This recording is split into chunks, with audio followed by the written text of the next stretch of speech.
Yeah. What up, though? What's popping? What's happening? What's going on? You're back in the lab with your man, marqnash. He is I am he. Another one, another great episode of Breaking Beats. Yes, sir. Yes, ma'am. Heard you was looking for me. Guess what? I was looking for you, too. What's up, neighborhood? We got to talk about this story, y'all. We gotta talk about this one. This story is going to blow your mind. We're going to read what they saying is the alleged incident that occurred, and we're gonna do a breakdown of what you guys think happened. I believe by the end of this, I think you guys are gonna think my guy Snoop might be vindicated. I don't know. We're gonna talk about it. We're gonna talk about. But hey, look, I want to talk about this from a place of respect, because we do want to make sure we respect all victims out there, because there's not nothing to be taken lightly. But also, we're going to talk about certain things that happen here and inconsistencies. And at what point, when things aren't going a certain way, when do you need to have your exit plan and say, hey, I'm not going to be a part of this? So bear with me. We're going to let the room populate. Give me 5 minutes. Let me blast the link out to all the homies. Let them know we about to talk about Snoop as well. Some people told me he bought Death Row Records, but somebody else said, no, he bought the catalog, marqnash. He bought the catalog. So we're going to talk about that. Going to talk about everything, that and more. So give me 5 minutes. Don't go nowhere. Stay right there in the chat. I'm going to chat it up with you. We're going to let this room populate, and I'm going to drop the link. We're going to open the phone lines up, and we're going to have a little hip-hop talk. So bear with me. 5 minutes. It's your man, marqnash, Breaking Beats. Let's get it. This is my passion. This is what I love to do. But some days, sometimes, I'm just like you, man. I hate this job. Damn, I hate this job. Damn, I hate this job. Damn, I hate my job.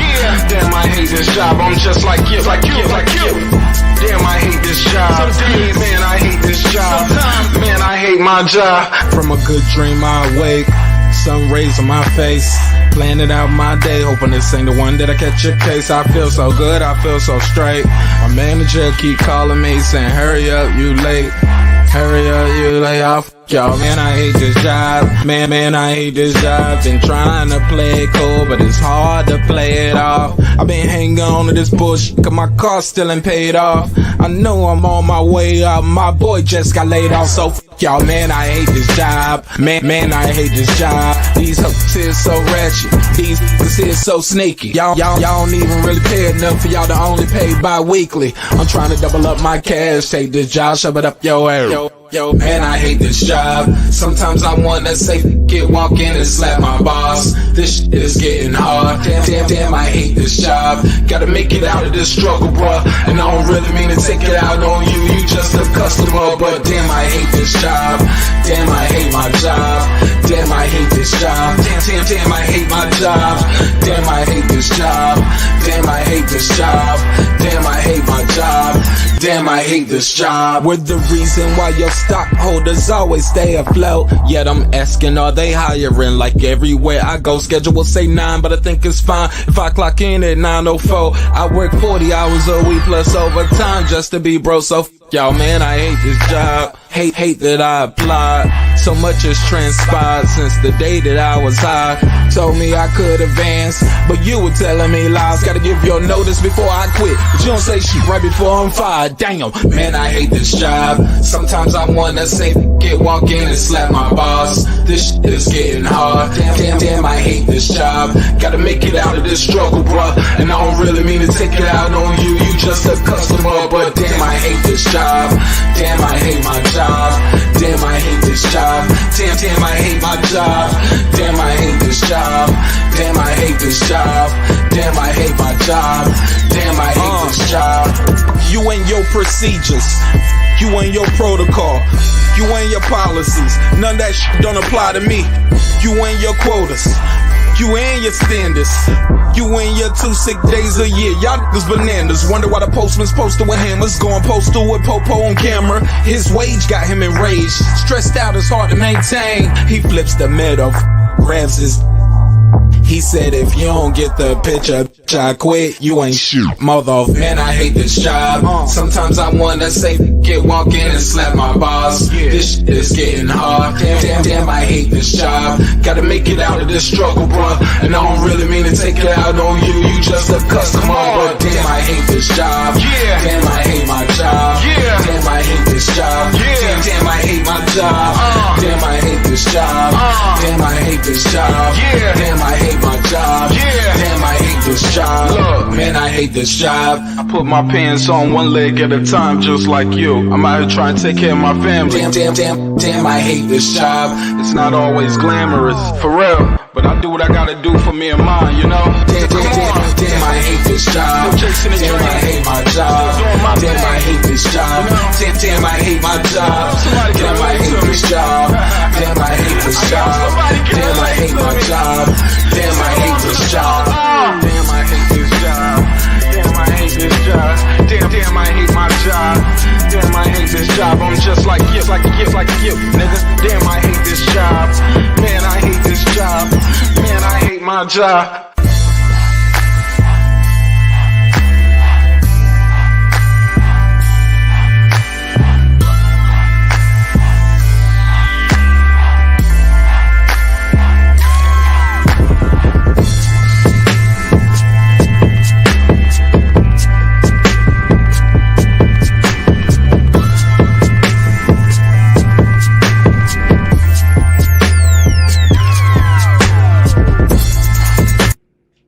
The views and opinions expressed in this program are those of the speakers, commentators, experts, and or the hosts. They do not explicitly nor necessarily reflect nor represent the channel's policy or the views held by the channel or broadcaster. The broadcaster or its channel cannot be held accountable for all or any views expressed during the program. Basically, if I didn't say it, don't come for me. You come for the person who said it. And please don't sue me for somebody else's words. With that said, let's start the show, motherfucker. This that squad sound.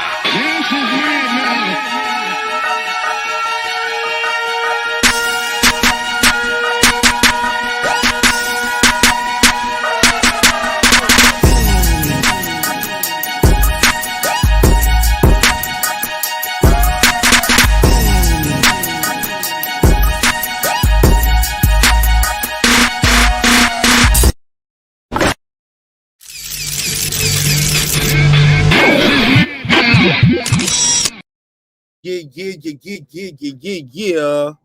What up, though? What's popping? What's happening? What's going on? You're back in the lab with your man, marqnash. He is I am he. Another one. Another great episode of Breaking Beats. Man, we got to talk about this story, y'all. Got a question for y'all. Look, I did this episode real quick, so let me put a survey in the chat. I'm going to put a survey in the chat, and I'm going to ask you all, what do you guys think of this story? If you haven't heard this story, let me know now. I'll give you a rundown of what I know up to now, right? And we'll talk about it. But we got to talk about this part too, neighborhood. We're going to talk about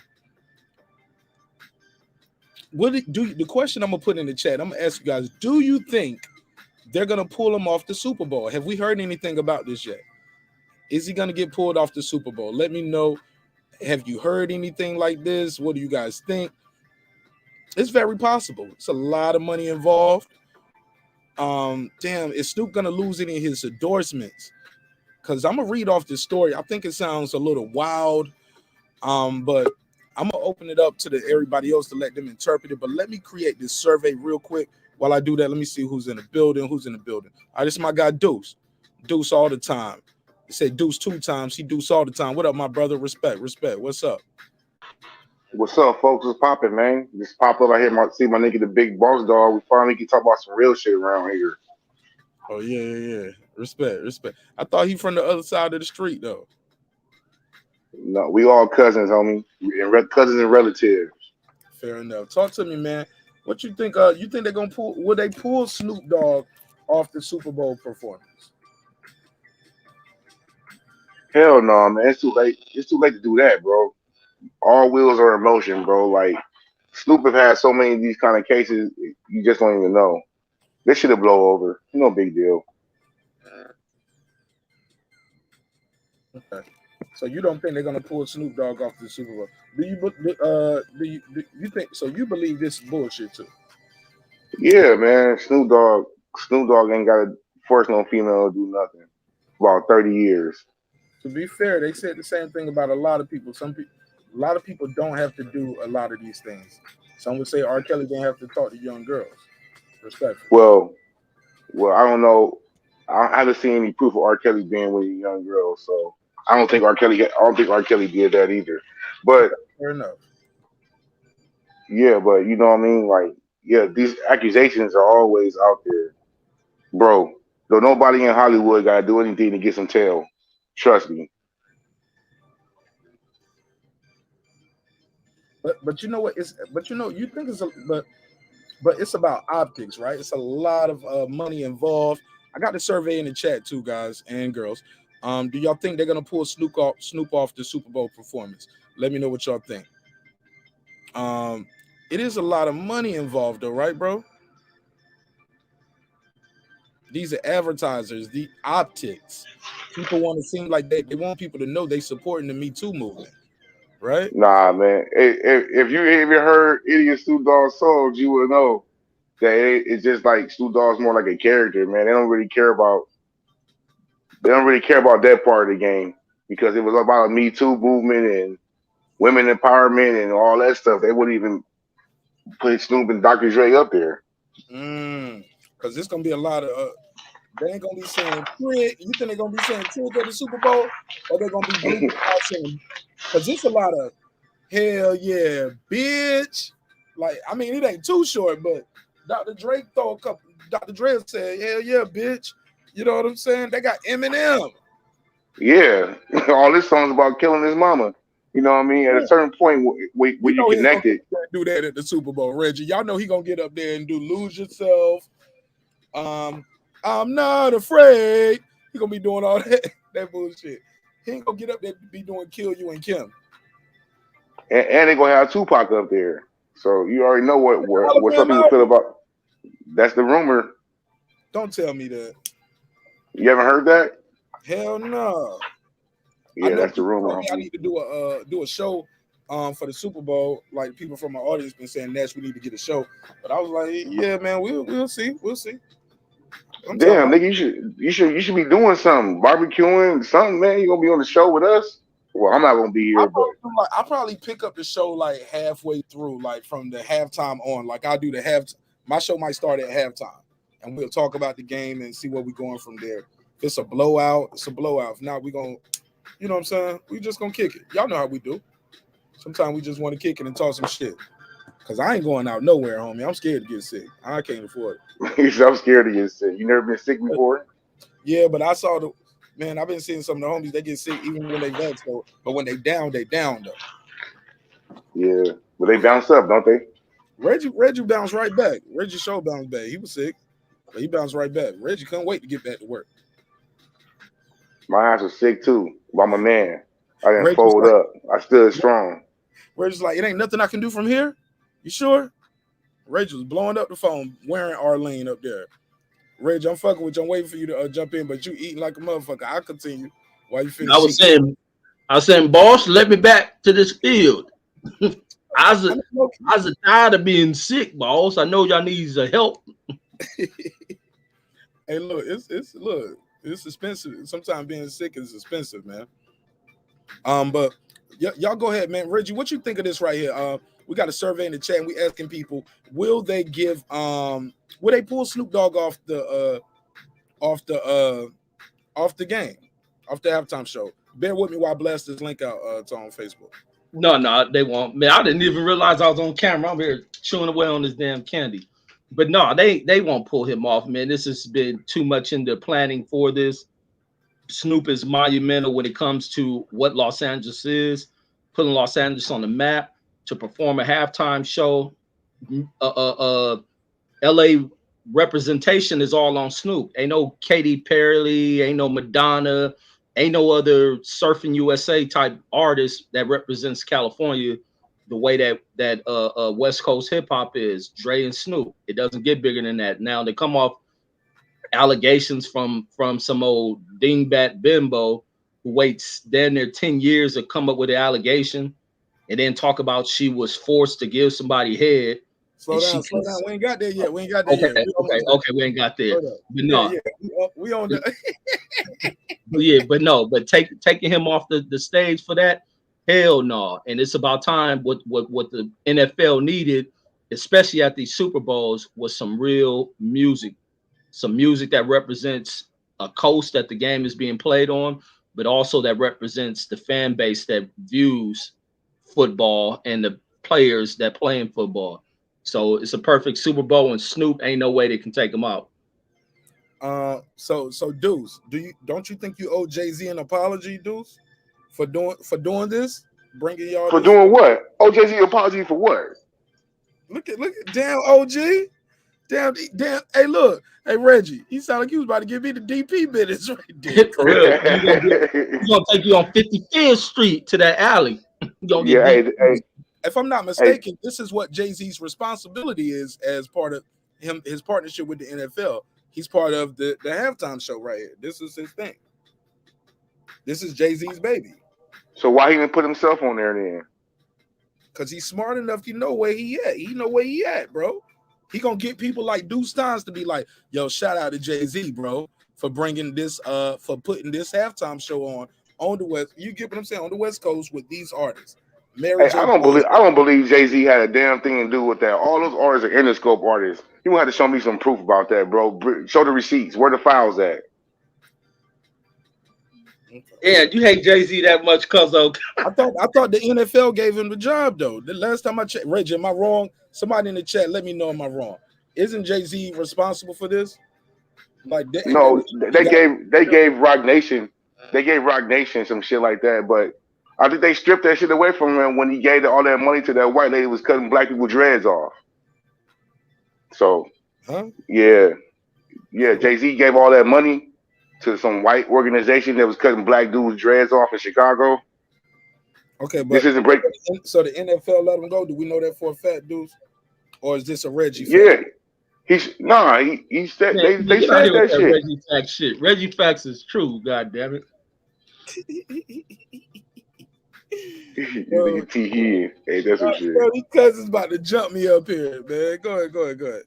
Yeah, they want to give credit to Jay-Z about what Snoop Dogg doing. Ain't that some shit? No, this nigga crazy. No, I'm trolling you a little bit, but last time I heard Jay-Z was responsible of the halftime show for the Super Bowl. That was the job they gave. Okay, if you don't believe me, you gonna believe the white man? Taylor Bill said it. I remember that happened, bro. I remember they taking that shit away from him too. I remember that shit. Taylor Bill worked with technology and phones every day. I believe him. That was like 5 years ago. 5 years? How long college been set out? It's almost 10, bro. Time's ticking, homie. What you talking about? Reggie.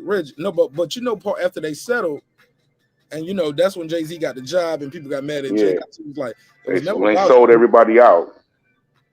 Damn, bro. I didn't say that. You cut me off, bro. Don't cut me off to say that because people gonna think I said that. Last time I checked, Jay-Z was responsible. Taylor Bell said, Google it, homie. He said, we ain't about to argue with you about this. He said, believe your colonizer. Respectfully. These are jokes, guys. These are jokes. Queen P hook us up with the info, Queen P. Can you bless us with that? She said, I know he ain't talking. Queen P smoking them right there. She's smoking your boots in the chat. She said, I know he ain't talking about receipts, especially since he never has one due to always being on his phone. Hashtag Deuce. Eye roll emoji. She know you, homie. She know I don't even have a computer, bro. What the hell? Dude said, I'm on the run. Homie, I'm under investigation from Big Brother. That's why I hide my identity over here. So, you know what I mean? I got receipts, though, man. If you're on Twitter, I'll shoot your receipts. For real. I'm Marq Nash on Twitter. Marq_Nash on Twitter. I'll follow you on Twitter. You never follow me back. You never even follow me back. No, that's all I know is you. Cause I don't really be on Twitter. All I do is send out my stuff. I just send out my show on Twitter. That's it, bro. Respect. I send you topics and all kind of stuff. But hey, it's all good. Send out my show. But look, hit me up on Twitter so I'll follow you back. Like, say something so I know it's you. But we got to get into this. I think I blasted this out everywhere. I'm looking at my send it here, send it there. So for those who don't know, our brother Snoop Dogg could have been having the best week ever. I think he's still gonna be having one of the best weeks ever. I think what's going on with Snoop right here is kind of unique. Before we do this, let's have a little conspiracy theory fun. Deuce, do you think the Illuminati is doing this to Snoop? Like, who's doing this to Snoop? Other than someone saying funky boy. Man, the white propaganda. The Yeah, the white propaganda media, Jewish media is out here doing it to Snoop. But it won't affect Snoop, man. He's way too popular. Why would they Unless you got Snoop? He was kicking it with Barbara, what's the lady name went to prison? Like she's a Jewish woman, right? Oh, Martha Stewart. Martha Stewart, she's Jewish, right? I don't know. I haven't looked at her nose. Oh my God! I'm just playing about my nose. I don't know. I'm glad my camera off, man. Let me change I gotta change my emoji. I don't even want people to know this is me tonight. Let me be like, I ain't got nothing to do with it. Hey, look, I'm gonna put an old white man up here. Everybody love Customato, right? Yeah. No, I'm fucking around. No, Snoop. I think man, Snoop. These are folks, man. We all people, man. It's all love. Go ahead. No, I think that Snoop is they're trying to find stories, bro. Media's been dry. They're trying to find reasons to distract from Joe Biden's crack pipes. So they're trying to put anything out there. Bro, I ain't even get on that story, bro. I ain't even get a chance to get on. We can get on it though. Y'all already know how we give it up. We're on the hip hop side of the thing now. The boxing fans get so offended when I put hip hop stuff in those boxing topics. They be like, "This is a hip boxing group only. No rap shit, please." I'm like, okay. Your favorite fighter gonna come out to some rap music next week, though. You know what I'm saying? But all right, whatever. Right. Canelo even started coming out to the hip hop. At that one fight, he had the reggaeton and the hip hop. He realized that mariachi band shit won't popping with the fans. Whatever. Bad joke. Where's Derek Lincoln when you need him? He laughs at all my For real, Derek Lincoln be like, "Oh boy, Nutty Professor." That nigga laughing hard at your jokes. I be rolling at that shit. Are you pay this nigga? Laugh. Derek Lincoln is hilarious. Champion Heart too. They're fun people to be around because they laugh.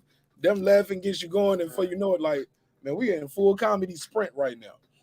Reggie be over there, Mike Muted be like, "I'm picking my teeth right now, nigga. I'm eating candy." That was funny though. Yeah, nigga Reggie over eating some Laffy Taffy.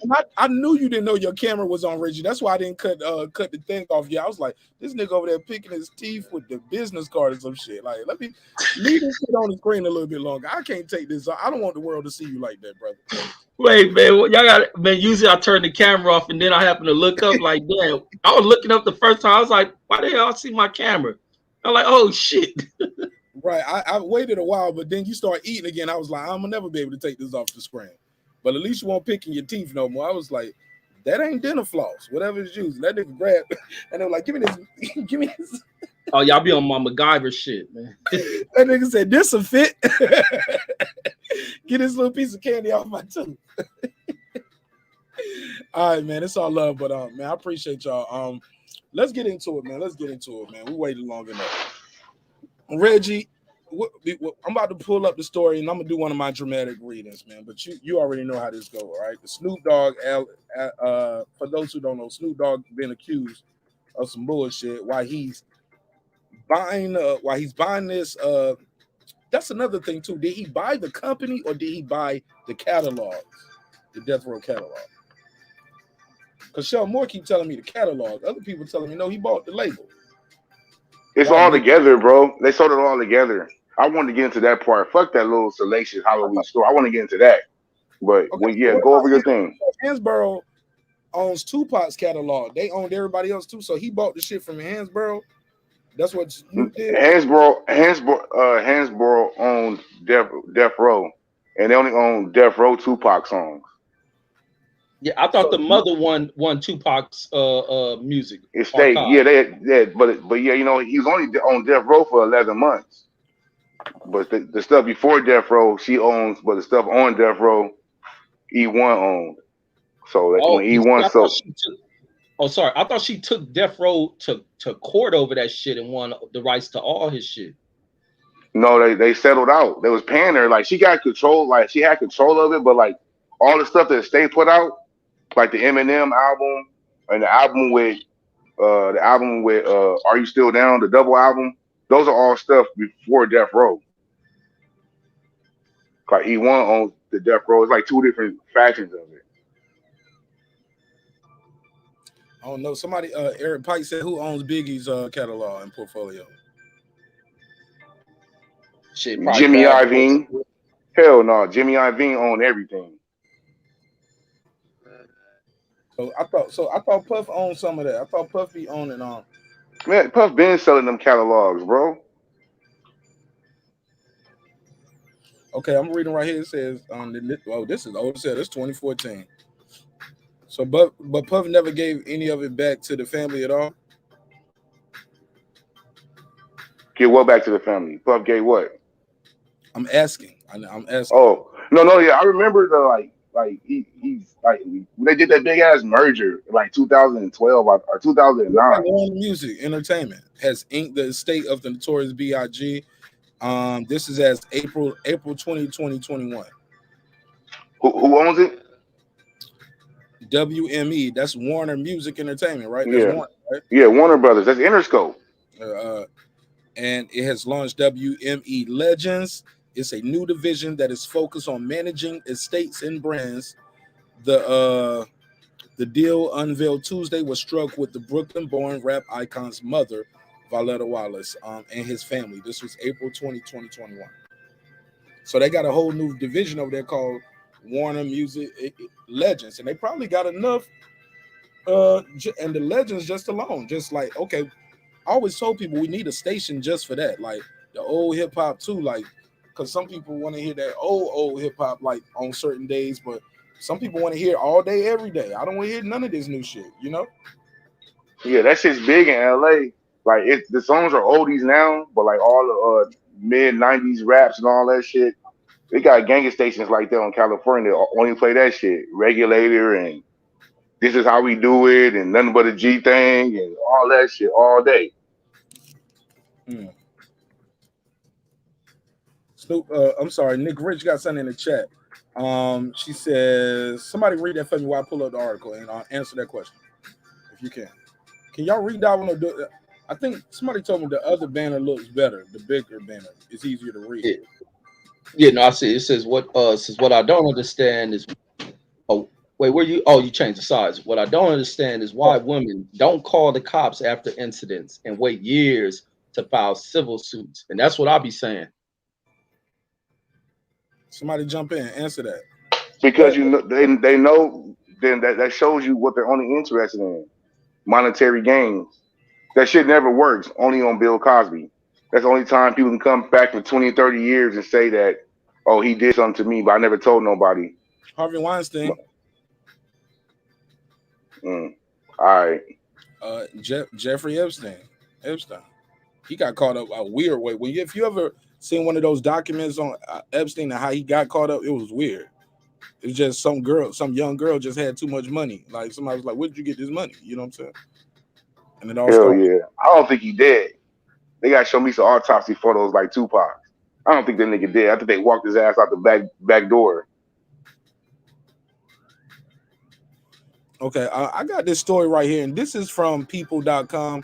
Let me cross-reference this with another story. Go ahead, Reggie. Answer the same question, and I'm still trying to find me another version of the story.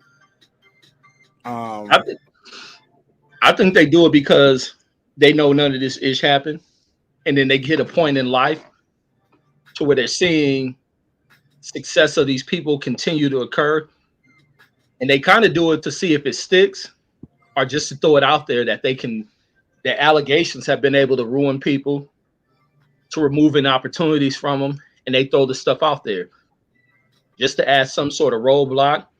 They'll try to use dates to when they're possibly at a person's house for something. And a lot of times these women are doing these sexual acts thinking it'll get them somewhere to try to woo a person in.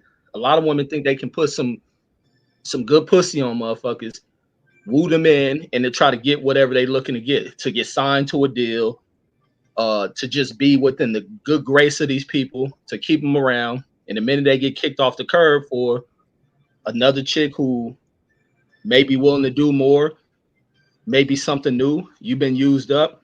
And these women sit around moping and bitter about that shit. And then they try to file suits rather than run to the cops. If this is serious enough, because these are very serious allegations, this is something serious and traumatic to go through if you experience it. Why you sitting there years, don't go to nobody, but you come to a courtroom to hire a lawyer to try to get you some money? It just don't fit. It just don't fit, man. If something happened to you that traumatic, that horrible, you would try to do something about it immediately. All right, let's talk about it. She got some dates though. Here's the thing. And I'll put this on the screen too. And we can read along. Let me put this on the screen. And we can we can take that off the screen. Shout out to Nick Rich. Shout out everybody pulling up. Shout out to Queen P. Appreciate everybody time and energy. Where's that? To be clear, Snoop is saying I had no interaction with this woman. All right, that's what's going to be key too. He said it's according to Rolling Stones. The article reads: Snoop calls the sex assault lawsuit meritless and attempt at a shakedown. Let's share the screen. All right, but this is what stands out to me. To be clear, Mr. Brodus has never had any sexual encounter whatsoever with the quote-unquote accuser. The statement says her shakedown scheme is disgraceful. Her attempt to use the courts to advance this scheme is shameful too, and does a disservice to real victims who deserve to be believed. We all can agree to that, right? We agree people should deserve to be believed. I think the problem comes with so many people. People always say, "Yo, why do you wait so long?" I never want to tell somebody, "Hey, they wrong for saying this long," but like you waited till where I don't know. Does California have statute of limitations? How does that even work? Like, why is it not a criminal case? Exactly. Why it's not a criminal case? I'm asking. I don't know. I told y'all. I try to be fair. Man, I don't know either, brother. Reggie, do y'all know? Do you know if y'all got? Because some states have removed statute of limitations. Like, nah, we don't care when it happened. If it happened and you got evidence, shoot, put it up. You know what I'm saying? Yeah, that I'm not sure about the limitations on it. Fair enough. All right, so let's go through this real quick. Let's see what's going on in this story. This, according to Rolling Stones, pick this one because it still has the initial complaint, and because we want to read from the complainant. Let me take it off the screen. So we'll read from the complainant, but we'll also be able to, more importantly, we'll be able to see what his statement is in reply. Because I think it's important to hear what he has to say in reply, right? So let's do that. Let's try that. Can we put Snoop in the background while we do that, or no? Let's try it. Put him in the background. There we go. Nah, that don't do nothing for me. Can't even really see his hand. Let's just do it that way. Keep the fight going. All right, so let's scroll it down. All right, so here we go. Snoop Dogg is firing back. Let me blow this up on the screen so y'all can read along with me. Not the best reader. That's Uncle Reggie. Here we go. Snoop Dogg is firing back at his unidentified accuser, calling her sex assault lawsuit filed Wednesday. Oh, let me make sure I can see. Okay, where we at? A meritless attempt to squeeze him for cash in the run-up for his Super Bowl halftime performance this Sunday. The Jane Doe accuser alleges in her complaint that Snoop Dogg sexually assaulted her in a recording studio bathroom in 2013 during an era when she claimed she worked for the rapper as a stage dancer. In a statement shared Friday with Rolling Stone, a Snoop Dogg spokesperson panned the lawsuit's claims as simply meritless. They appear to be part of a self-enriched shakedown scheme by the accuser to extort Snoop Dogg, right before he performs during the halftime show on Sunday. We already talked about that. Said these are quotes. It accuses the woman of quote unquote concocting a complaint that quote manufactures an occurrence of more than 8 years ago in 2013 for false allegations. End quote. It continues. Quote, to be clear, Mr. Brodus has never had any sexual encounter whatsoever with the accuser. End quote. We already said that. Blah, blah, blah. Here we go. Asked by Rolling Stones whether the woman ever worked for Snoop, the spokesperson said there were no records of her employment. She was never employed by Snoop or any of his companies. A lot of companies, right? That says something right there. And has furnished no proof to support her claim of employment by Snoop Dogg or his companies, the rep says. In a lawsuit filed in the Central District Court of California earlier this week, the accuser claims she was assaulted by Snoop and Bishop Magic Don Juan back in back-to-back attacks. She called these back-to-back attacks. I think that's key. Following the Snoop Dogg concert at Club Heat, Ultra Lounge, Anaheim, California. This is May 29, 2013. All right, we got some brothers over here on the West Coast. What is this Heat Ultra Lounge in Anaheim? What's that about? Super lit. I don't know. I don't go to Anaheim. That's out there in Orange County and shit. Okay, so is that like how far is that from LA, Hollywood? Where is that at? For people That's like Disneyland, bro. Anaheim's in Disneyland, bro.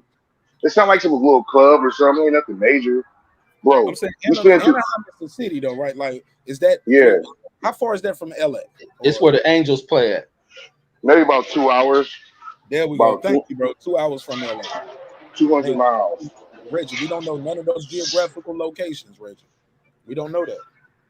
He said where the Angels play. We don't know how far the Angels play. You gotta start using the Google map, man. The maps bro, California is huge, bro. You just type in Angel Stadium and you can get a picture of it. But Reggie, we live right now. I'm just thinking y'all would be able to tell me like they do. I'm sorry. My bad. It's a live show. My bad. I can do my Google Maps. I was just trying to ask him where the Apollo at. I bet you know that. I don't know in relation to where though. I don't know a lot about New York. I'm not born and raised in New York. That hurts your feelings, huh? It don't fit your narrative. Oh, Baltimore. Ask him where the Ravens play at. My bad. Shut up now. Leave me alone. Look, man, I lived a lot of places. Reggie, little cousin over here trying to pump up his chest on me. Let's keep it moving. Hey, look, whenever he's get out of pocket, I call him Reggie, little cousin, because I know he don't like it. But it's all love. I promise it's all love. Always be. Reggie, big little cousin.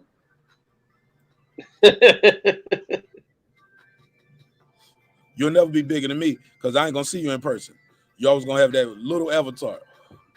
Hey, look, right. I'm gonna always call you Reggie, little cousin, because in my mind, you always gonna be about 5'5". You about start seeing your height, respectfully. Nah, I ain't mean you. I don't talk too much shit now, dudes. It's all love. Let's keep it moving.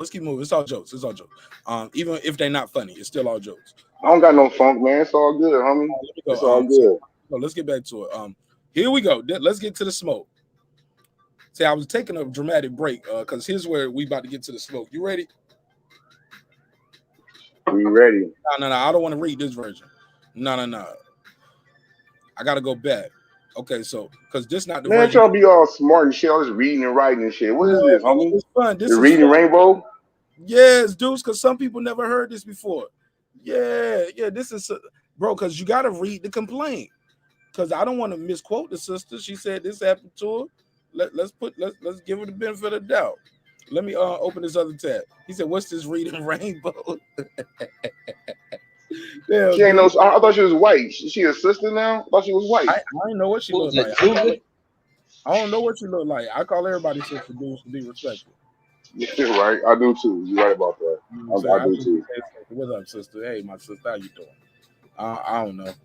Okay, so I don't want to go to the one right there. Here we go. Boom. Yeah, I want to hear this one. Yeah, let's read this one because this is about the other one. Just skips about her falling asleep in the car and all of that. I want to read this one. Let's share the screen again. People. Boom. So we back now. We reading a different article, guys. This is our second source. We're going to People right here, so you can do your own Google. All right, so this is where it starts getting. So here we go. So in late May of 2013, Jane Doe alleges she and a friend, so it's two chicks now, right?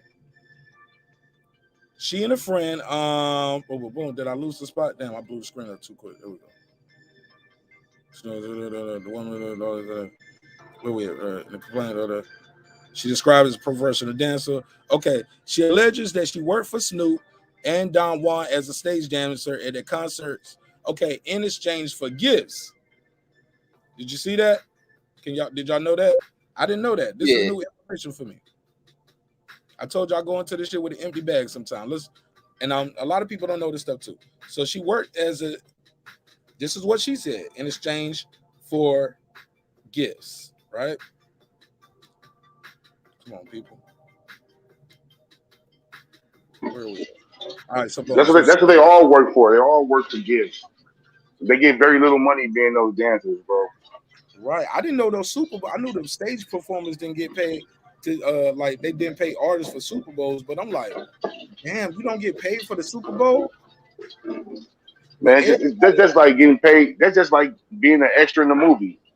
Those dancers, you don't get no money for that shit. I heard they finally gonna pay the dancers in the Super Bowl this year, because their union was like, "Yo, that's crazy." And Jay-Z did release a statement, said we have already hired and paid over 100 dancers, 113 dancers, something like that. Yeah, probably $113. See. But last year you ain't getting nothing. All you get to do is put it on your resume, be like, which dancer are you? Can't nobody even find you in there. Like, yeah, that's me right there. Wearing the same thing as 80 other people. But here we go. Let's get back to this. In late May of 2013, Jane Doe alleges she and a friend went to one of the rapper's performances at Club Heat Ultra Lounge in Anaheim, California. They went to the VIP area during the event and ran into Don Juan. Quote unquote, ran into her. Y'all see that, right? According to the complaint. So she wasn't working the event. Don Juan allegedly invited Doe and her friend to Snoop's studio, where Doe's friend stayed until around midnight, per the complaint. The woman then claimed Don Juan told her, I could take you home, I could take you back to my place with me. She said she wanted to be taken home. She fell asleep in the car and then woke up and they pulled in at Don Juan's home instead of where an exhausted Jane Doe went back to sleep, according to the file. Doe then alleges she woke to him forcing her to perform oral sex before he rolled over and left her alone. So she had to perform oral sex. He wouldn't leave her alone. She claims Don Juan later woke her up, so she went back to sleep, to go to the recording studio where Snoop was taping the television series Snoop Dogg's Double G Network. So she gets, let's keep reading. I don't want to go nowhere else with it. So let's stop right there. Fuck it, man. With this breaking beats, look, can we keep it a buck? Are y'all hearing what I'm hearing? Y'all hearing what I'm hearing, right?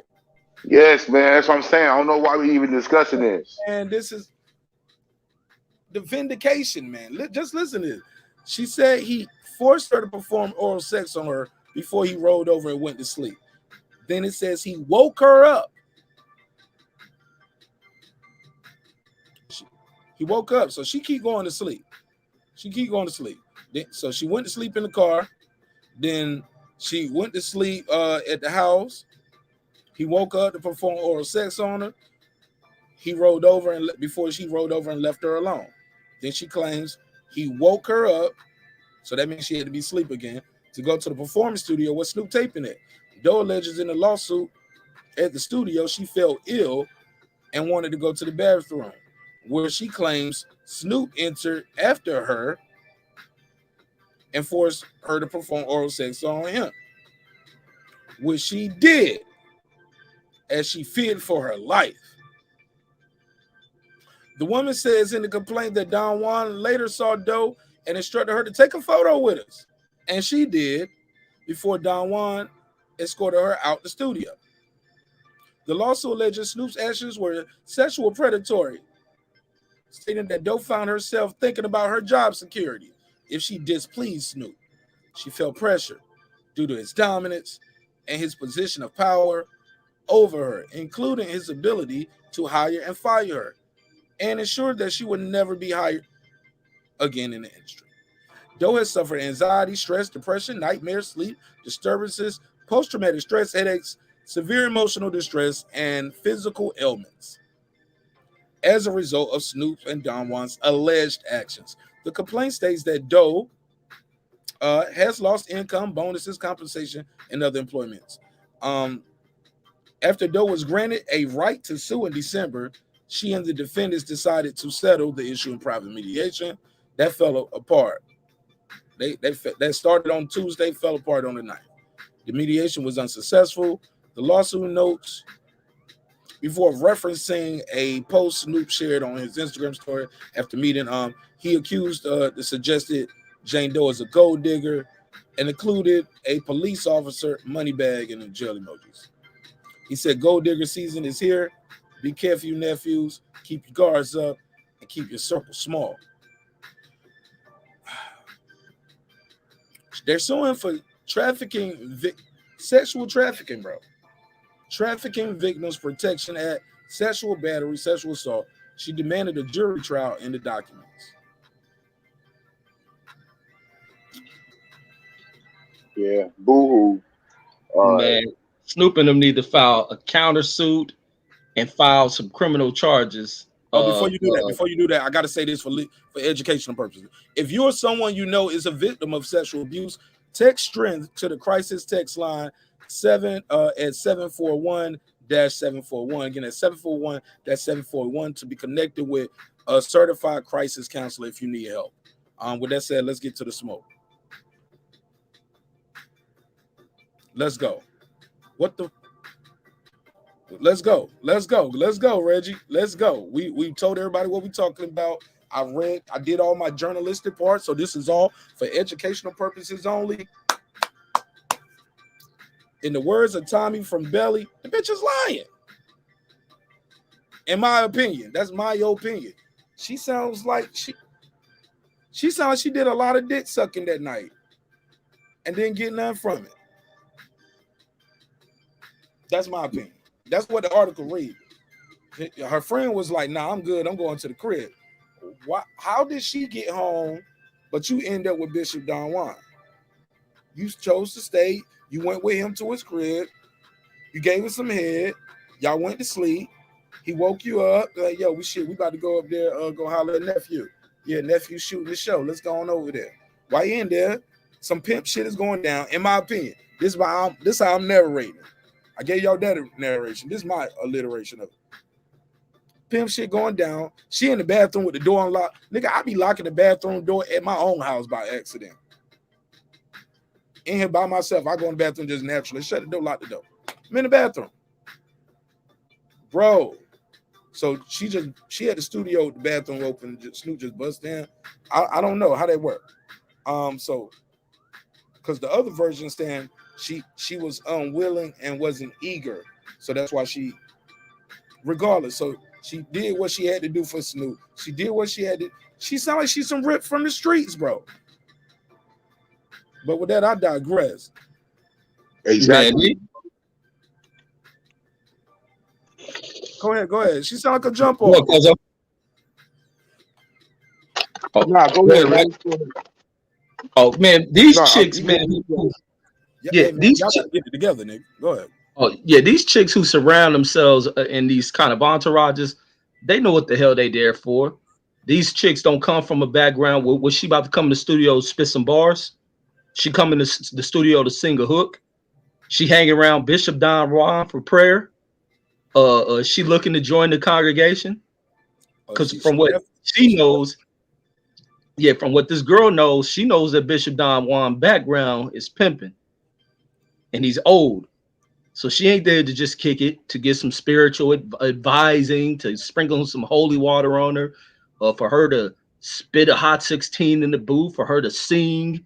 She there to sing on mics with their pants down. That's how she get her singing. You pull your pants down, she get the blowing Anita Baker's lyrics on you.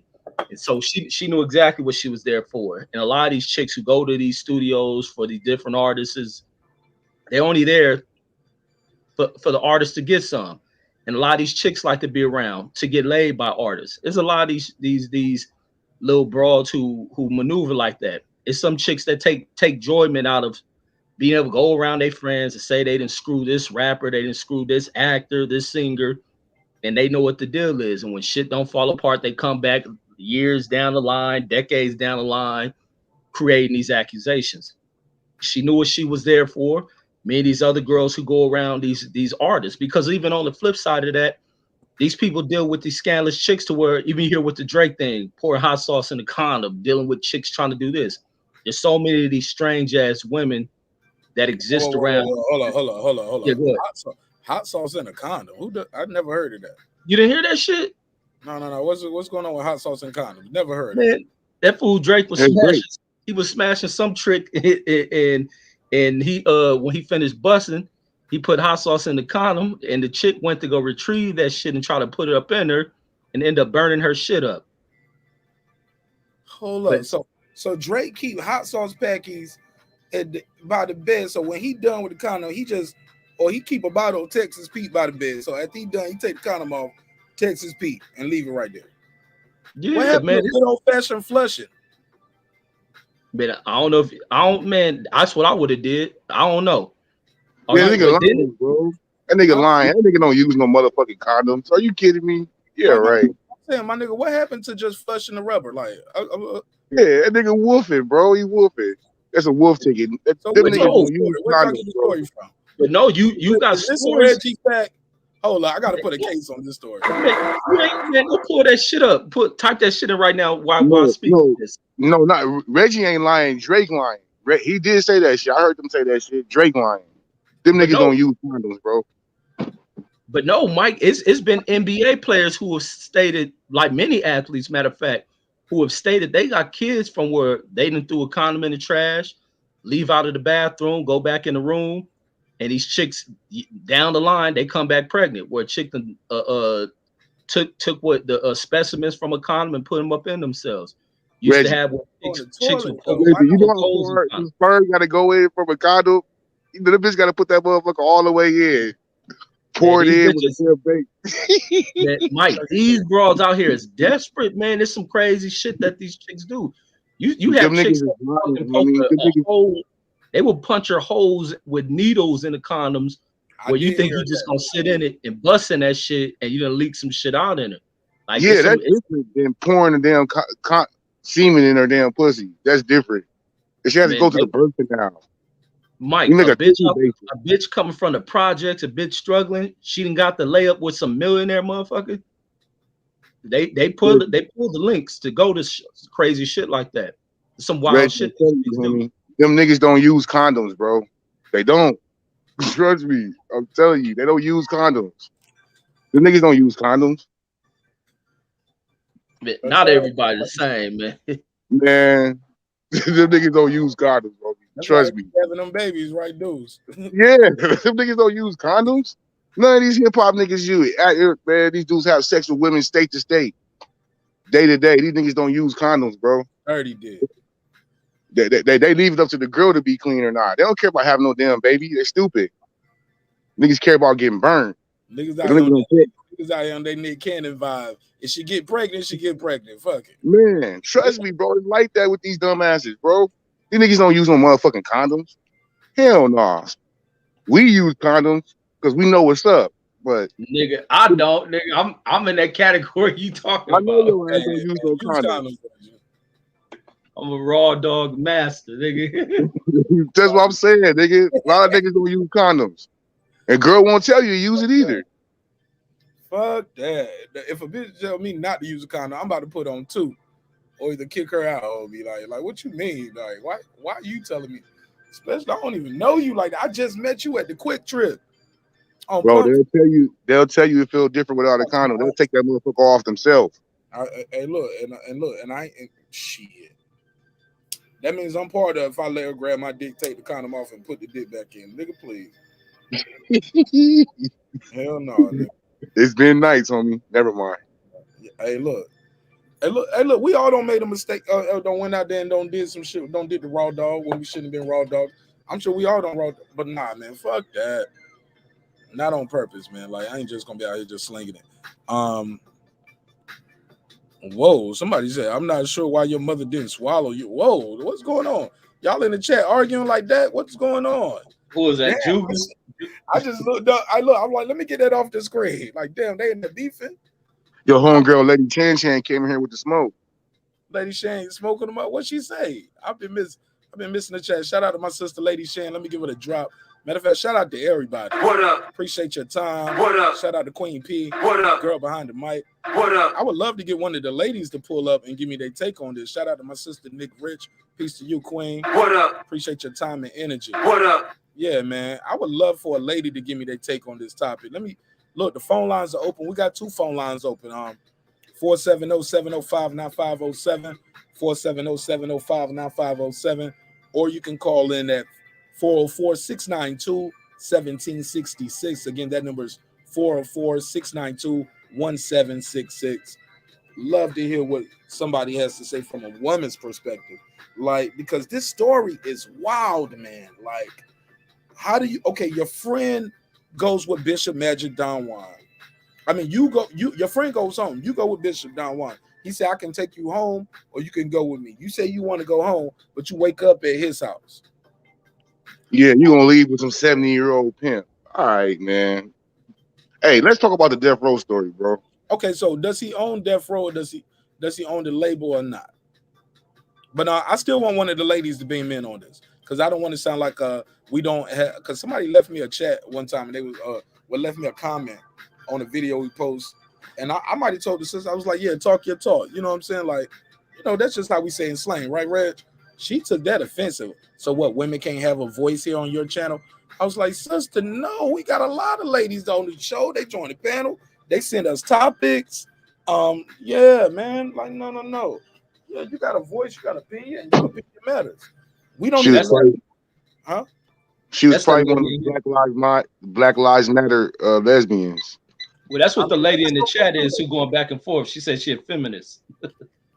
Oh, so what does she mean? So does Lady Chan think what Lady Chan, do you know Lady Chan? Y'all got me calling her Chan. It's Shan, as in Chantel or Chanel. Let me see what she said. Okay. Them pussies think they can what she say? Them pussies think they can be on other channels and call me some names and I won't know or even be watching. Oh, so she got beef from people she got bots and beef out here. She got bots and beef out here because she is a content creator. She be on panels. Some people don't like what she say, and that shit leak over. But yeah, I respect. You gotta read Juga's comments. What do you say? Jugo, go up. No, she said she a feminist woman. Who is Jugo? That JOOGA with the green J.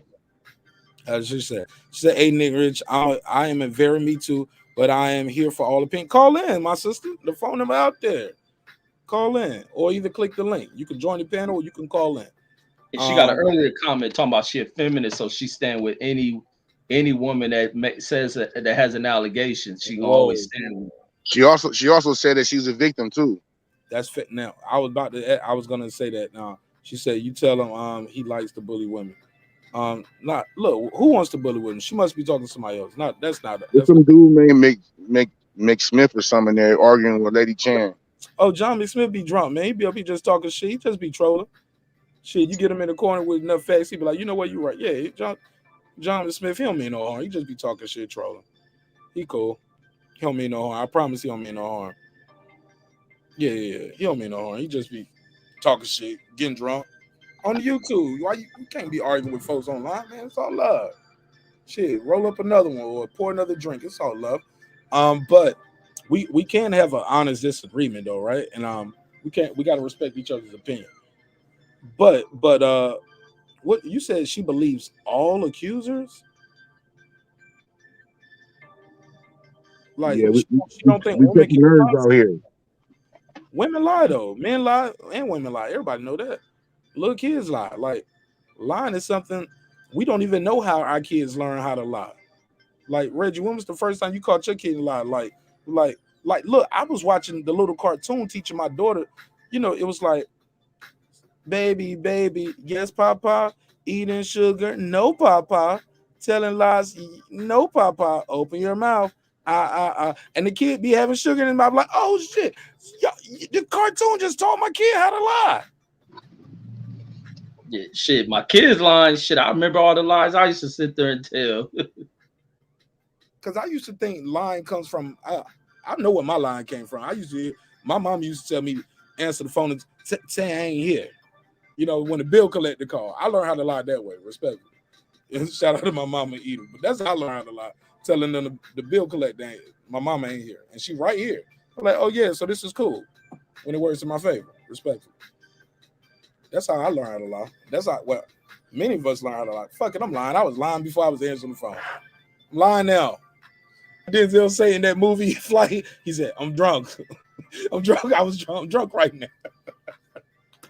Nigga, I'm lying right now. I don't remember, but you get what I'm saying. Y'all get the joke.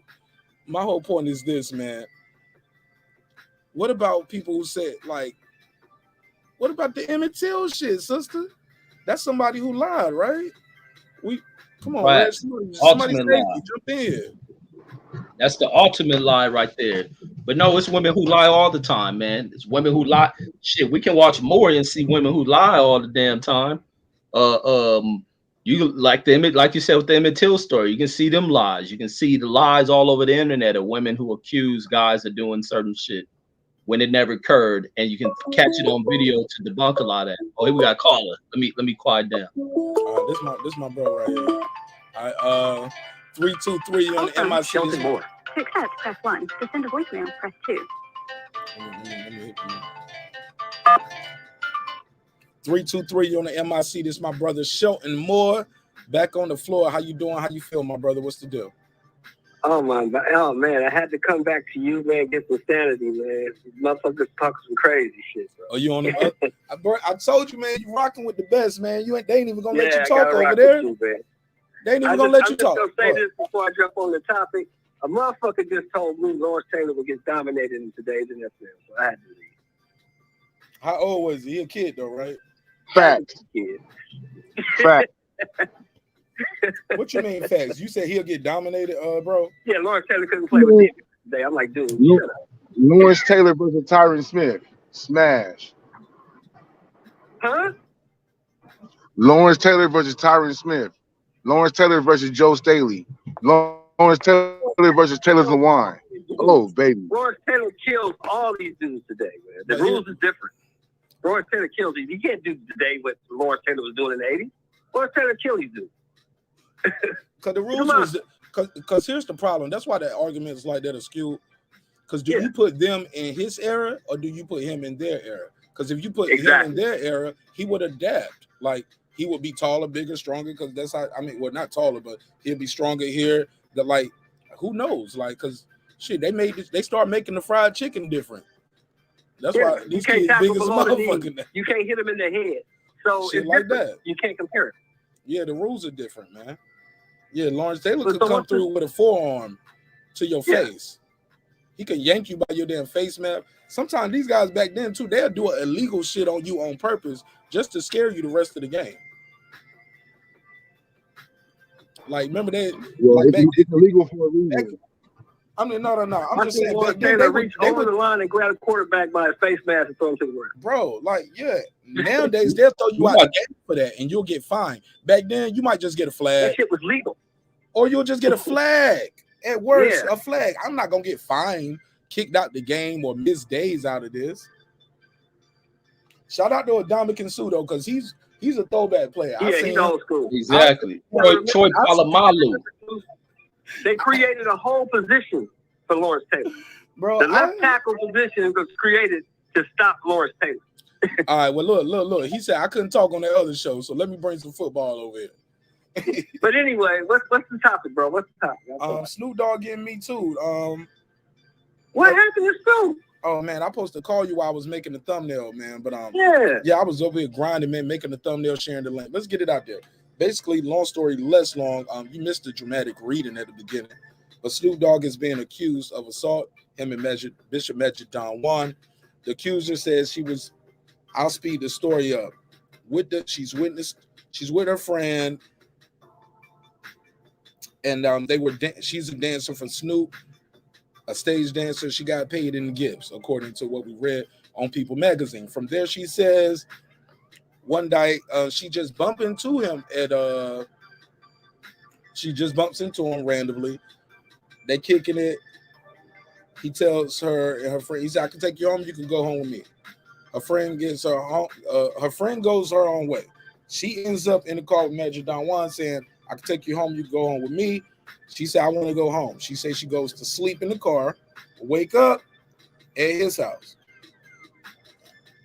They go in the house, she goes to sleep, she wakes up, and he's forced her to perform oral sex on him and then he wouldn't leave her alone. Eventually rolled over and left her alone, right?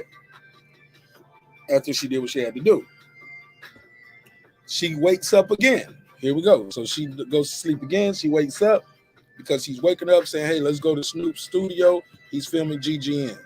They go to Snoop's studio where he's filming GGN. She's in the bathroom, and Snoop comes in the bathroom and pulls his penis out while she's on the toilet, say, put it in your mouth.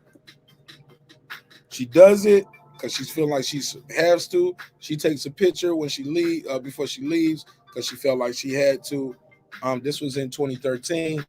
She didn't get the job. She's been feeling bad since then, and she said they took advantage of her and she was sexually assaulted.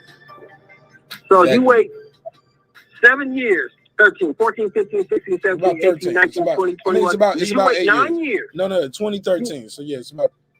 So you wait 9 years to say something. Shit like that, more or less. Oh, come on. That's what I was saying. We need to skip this program. Don't even put any more negativity in the air about this. Come on, man. So you ain't told nobody about this shit 9 years. It just happens now that he's gonna perform at the Super Bowl. Oh yeah, by the way, get the thing. Come on. Yeah, it ain't. I mean, this news you just don't run away from. I mean, you got to cover the topics, bro. It ain't just to run away from shit. I think it's good to add a voice to let people know. But let me say this: I think it's good that Deuce keeps saying I'm being negative. No, yeah, that ain't negative. I think it's good to cover shit. You don't. Hold up, Sheldon. Go ahead. Yeah, you don't allow voices to continue with accusations. Bro, please. Yeah, I don't think you. Oh, no problem. Yeah, I think you got to cover this shit. This ain't just saying it's negative, because when you allow this shit to go on and you say, oh man, just ignore it, stay silent, you allow this shit to gain strength, to gain voice, to gain legs. You got to come out with a different side that is on the opposite, that goes in against this. Not to say and to defend it, but to debunk it and to expose it. You got to speak on this shit. It ain't to run away from it. I think in society we run away from too many things. You got to cover this shit. I want to censor. Yeah, no, we shouldn't censor nothing. We got to cover it. Why? But Deuce, I'm gonna tell you why this show is important. Because Snoop, the people who are, first of all, the show is so dope because we allow adverse opinion.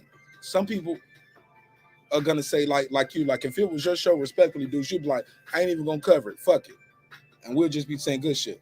I think it's important to open chain of communication, because the problems with violence, a lot of times, I always say, man, it's the people who feel unheard. When people start lashing out on the panel, it's because they don't feel like they got a voice. Ain't nobody listening to them. They can't get a chance to speak. That's when they'll just say, well, fuck it, blah, blah, blah, blah, blah, and just bang it on you, right? And I don't want to be a destroyer. I want to be a builder. I think it's important. Like, we got a sister in the chat. She never been here before, as far as I know. But she clicked the link for some reason, and she has a voice. She believes the woman. I don't want to say, well, fuck the bitch is lying. I know I joke like that all the time, but she's a victim. I'm not gonna say she's lying about what happened to her. Sometimes it takes a while for people to deal with their thing. I think a lot of times we all agree that, like, even as men, we say my sister, my mama, my wife, my grandma, auntie, cousin, I'm a father of a girl. My G, if somebody violates you, somebody do someone, you the first chance you get to get out of there, you get out of there, and the first chance you get to call 911 and call some help, call me, do something. You know what I'm saying? Like, I feel powerless when I hear a cousin of mine on the internet saying, yo, this happened to me when I was a child, or this, if my niece was to say something like that happened to her. I'm like, where was I? Why you didn't tell? Like, what kind of person, man? Am I a fucked up person? Or you don't think I'm a ride for you? You don't think I got your back? Like, tell me. Tell me. Don't deal with that alone for almost a decade. You deserve better than that. You need an ally. You need an ally. You need some, and you got an ally in me.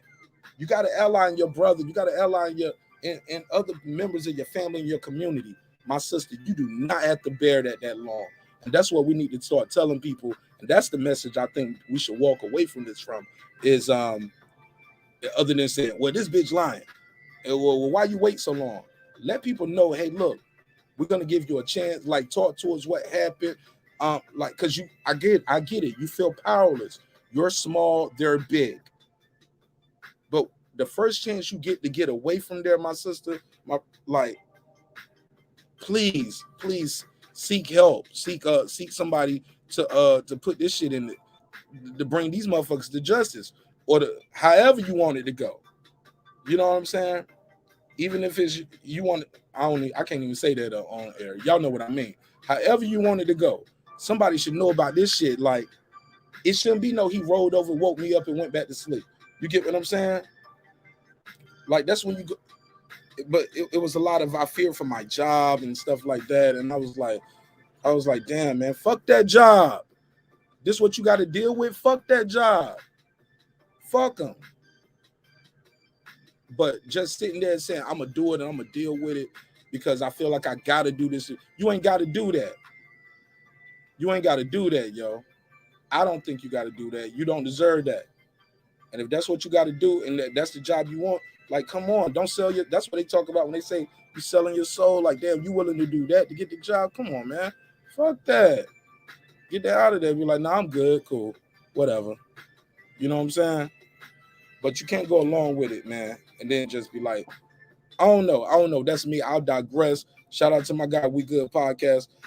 That's my guy, Q17. Real dude, real good dude. We got Shelton Moore here, Reggie O, Deucestown. That was my rant right there. And I hope somebody hears that and know I mean that from a place of love and respect. I don't mean no, but we gotta communicate. You can't just sit on shit like this for 8 years, yo. You can't sit on it. It just breaks my heart, yo, because I know people out there hurting. I know people out there need some healing. But I'll digress. I'll pass the mic. Lady Shane dropped the super chat, and she telling me I need to check my email. Okay, I see right here. I got my email open right now, so I can check it mid-show. Let me give her the drop, though. Shout out to her for the euros. All right, cool. Got $2 on the euros. Let me give her the $2 drop. I'll give you the $2. You give him the $2. All right, pay him the $2. Oh, pay the $2. And you should too. Thank you for the $2, my sister. Go ahead, Reggie. You feel what I'm saying, Reggie? Like, I don't want it just to be out here just to be negative. The bitch lying. My sister, let's say you are telling the truth and you didn't play, and you really feared for your life the whole time like that. Like, we should not be waiting 8 years. Like, once that nigga went to sleep, like, okay, you had to give Bishop Don Juan here because you were scared for your life. Okay, bam. Once he roll over and go to sleep, you should be getting out the room, getting out the house, or trying to get out. You get what I'm saying? Once, okay, I can't get out the house. He got me locked in. He's one of those kind of houses. I get it. Okay. Once we get out the house and he wakes me up, say we're going to Snoop. Oh man, can you stop at the store real quick? Oh, blah blah blah. I mean, where's the escape at? Okay, you can't get out. He stop in the car. We go there with Snoop. That happens. Okay, then we take the picture and we leave. At what point do you got a phone? At what point can you call 911? Like, where's your phone? Like, do they take the phone? It's so much that's missing here, and I want to give her the benefit of the doubt because some people do take phones, but some of this shit sound like, respectfully, like it was a lot of oral sex going on. It's probably why her stomach was hurting, drinking, smoking, and just sucking dick all night. Respectfully. Different niggas too, the same night.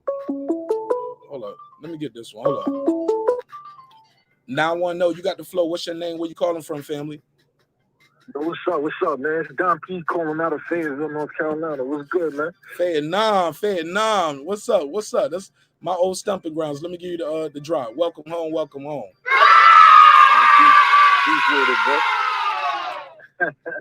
Talk to me, man. What you Yeah, got for me? man. Hey, man, I'm gonna press on a few points and I'm gonna get off the phone, man. I know you got other callers and people trying to hit you up, so I'm gonna make it brief. For one, every single time a black man makes a power move, man, it's always some type of allegation going, man. It's not that's I don't believe in coincidences, not to that degree. You feel me? Number two, if something really did happen, like you said, man, she should have spoke up sooner. You know what I mean? Number three, if it is like a false allegation, there gotta be some type of law in place to where, yo, whoever made that false allegation, they need to be charged. That can mess somebody's life up. You feel me? That could really mess somebody's life up right there. Like, there's no repercussions for a false allegation. Come on, like it's I know us as men, we're not supposed to make excuses for things, but a lot of these laws is set up to go against us. You feel me? So that's all I'm gonna touch on, man. That's it, brother. Okay, man. And what's your name again right there in Fed now? Don P. Don P. Don P. I wrote your name down, so next time you call in, man, I'll have you. I know you are. But you're more than welcome to call back another time too in the same night. It ain't one of them shows. You only can call in one time. Man, you can call in 30 times. I see you got the live open. You be having the stream art open, like the panel? Yeah, you can pull up on the panel, bro. It's all love. Yeah, I'll pull up on the panel, baby. Pull up, chop it up with us, man. The link out there right now. It's all love. Let's go.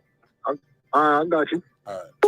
Yeah, man. It's all love, man. It's all love. Hey, see, I told you them North Carolina niggas in East Coast. Yo, what's up, son? Check this out. Yo. I told you that shit, Reggie. Got him. Fuck you, dudes. Man, that was the first hip hop we had in North Carolina, bro. That was the motherfuckers that was coming to perform. The New York niggas like the Heavy D and the Boys, Onyx, Cool G Rap, Big Daddy Kane lived down there in North Carolina. You know what I'm saying? Got a crib down there on his Bishop Don Juan shit. Let me get this next call. Hold on.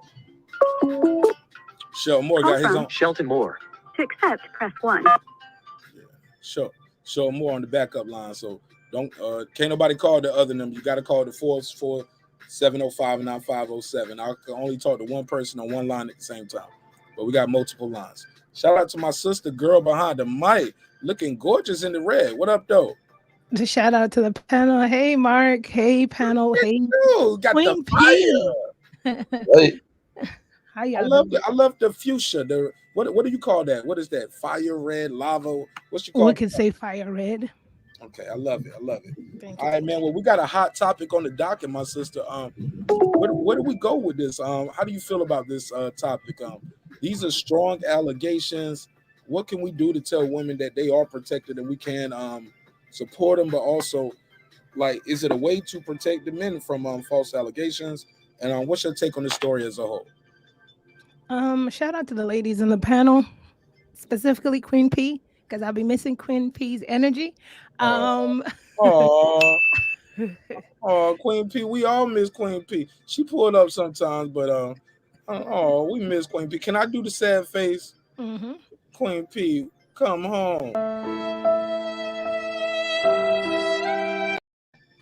Queen P, know I love her though. That's my baby though, for life. She's still first lady of the show. Absolutely. So I was just sitting back, really wanted to listen in, and interesting opinions, and you guys definitely opened up my eyes to see it from the male perspective. So I'm a victim twice in my teen years. What I say with all these stories is I like to get a lot of details. First and foremost, yes, look, support the victim. Let it all play out. Because my next questions is, okay, were they settling or are they going to court? Because I heard settlement and possibly maybe court. So I would like to see how it all plays out. But I say that we should support the victims, male and females. What's really unfortunate is in that type of industry, this is back in the day, it's not acceptable, but this is what this person went through. right? Nobody knows what position she was in. Nobody knows, why she had to do what she had to do. But still, no one, female or male, deserves to be forced to do a sexual act if they don't want to.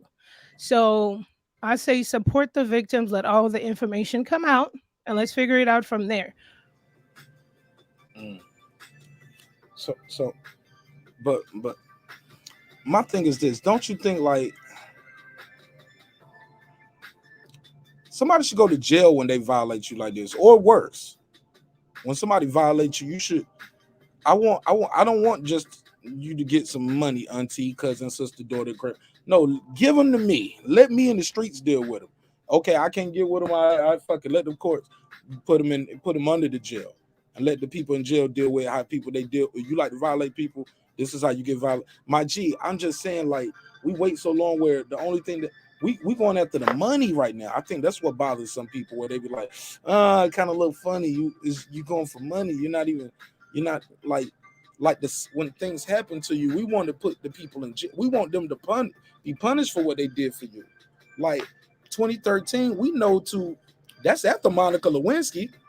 Baby, somebody violate you, to spit on your dress now, right? Mhm. This is after Monica. This is well after Monica Lewinsky. The women, it's many Law and Order episodes of women who just knew how to. It's a lady who got a cop. This in real life, not no movie. Or no, it was a black lady who got this Asian cop who went to jail. Reggie, I think you might have covered that story before I even had a channel. But he was out here molesting and abusing his power, and a black lady brought him down because she saved the semen. You remember that story? The black cop. It's like an Asian kind of cop. They put his ass under the jail. He was in there crying. I'm about to find his face and pull him up. Shout out to my sister Nick Rich. She here right here. Nick Rich, what up, Queen? How you Oh, you doing? talk that buff? He's like a buff cop, right? He was buff as hell, Asian dude. Yeah, I know exactly what you're talking about. I'm gonna put his face up on the screen. But shout out to the sister Nick Rich. Welcome home, welcome home. Peace to you, Queen. Let me give you the drop. It's your first time on the neighborhood on the panel, but it's all love on the side. It's like you always here. Talk to me. What you think of the story, my sister? What's up, Mr. Nash? Can you hear me? Yes, ma'am. You sound like you standing right here beside us. My husband's playing online poker and catching up on a sports podcast, so I got time. Tell him we Damn, a husband? No, I'm just playing. Look at him, Yeah, man. They he's can't. in his man cave. She had to sneak. Oh, you had to sneak away. You can't be on the panel with these dudes. No, he has a man cave. I have a woman cave, and then we have a bedroom. So that's how it works around Oh, here. look at her! Look at her! Hey, look at her! Look at her! Hey, things go down in the bedroom. Bruh. All right. I ain't managed. But I like how she put that together. She's like, he got his cave, I got my cave, and then we go over here and we mate in the other cave. Mate. Respectfully. Hey, talk to me. What you think about this story? What you think about this story, this case, my sister? Like, do you see what I'm saying? Like, it makes us as men say, what am I doing wrong? As your uncle, brother, cousin, sister, nephew, your friend, your college roommate, co-worker, whatever. What are we doing wrong right here where you couldn't tell me, and we could get you some help, and we could try to bring people to justice if something was done wrong? Why are we waiting so long? What do you think? Absolutely. I think in this day and age, now that we have this Me Too movement, I think the better story and what needs to be pushed is people speaking up immediately. And that will prevent a lot of victim shaming and people just not believing you when your story comes out 13, 14, 15, 20 years later and it comes out through a civil lawsuit. So now there's going to be a difference when you're talking about allegations or things or if there's a child that's involved, a child may not speak up and it may be many years later before a child speaks up. So I'm not going to make this as a general statement for all victims Good of point. abuse. But Great just point. for me, just for me personally, and just understanding just my life, my experiences, and some of the women that I have been around or have been exposed to in my life, there's always two sides to every story. And so I can understand why a lot of men will have the opinion that these chicks are scheming, these chicks are conniving, these chicks are this and they are that, and they are not willing to give them the benefit of the doubt because I know chicks that are like that. And then also, too, when it comes to being a victim, there was a situation where when I was in the legal field, I worked for an attorney, and I knew this man since I was in the sixth grade. His son and I used to be classmates. And once I had graduated college and all of that good stuff, I joined his law firm and I worked for him. And I looked at him as a mentor, not realizing that he was trying to set me up. He was trying to get in the panty drawers, basically. So once he actually did try to get in the panty drawers and try to basically put me in a position where either I'm going to sleep with him or I'm not going to have a job, what I did was I played my cards closely. I'm the next day after that incident happened, I went out, I found another I went to an interview, found another job within like a couple of days, and then I wrote him a letter and I left it on his desk and I was like, "Bitch, be thankful. I'm not going to tell your wife and I'm not going to report you to the Florida bar. Peace out." Mm. Every victim isn't like that. Every victim isn't strong. Every victim won't approach things the way that I do, but that's just how I move. So I'm not here many years later saying, "Oh my goodness, yes, I was sexually harassed and my boss tried to, withhold my paycheck and tried to make me sleep with him." And I'm just not like that. And I'm not trying to belittle any woman um, that won't handle the situation the way that I did, but I just know how I move. And I've been around celebrities. I have been invited to after parties. I have attended after parties. I have been courted by a lot of people with money, but that wasn't my style. I never slept with these people. I knew how to get myself out of a situation. I knew when the party was no longer about smoking and drinking and it was about to turn into some next shit.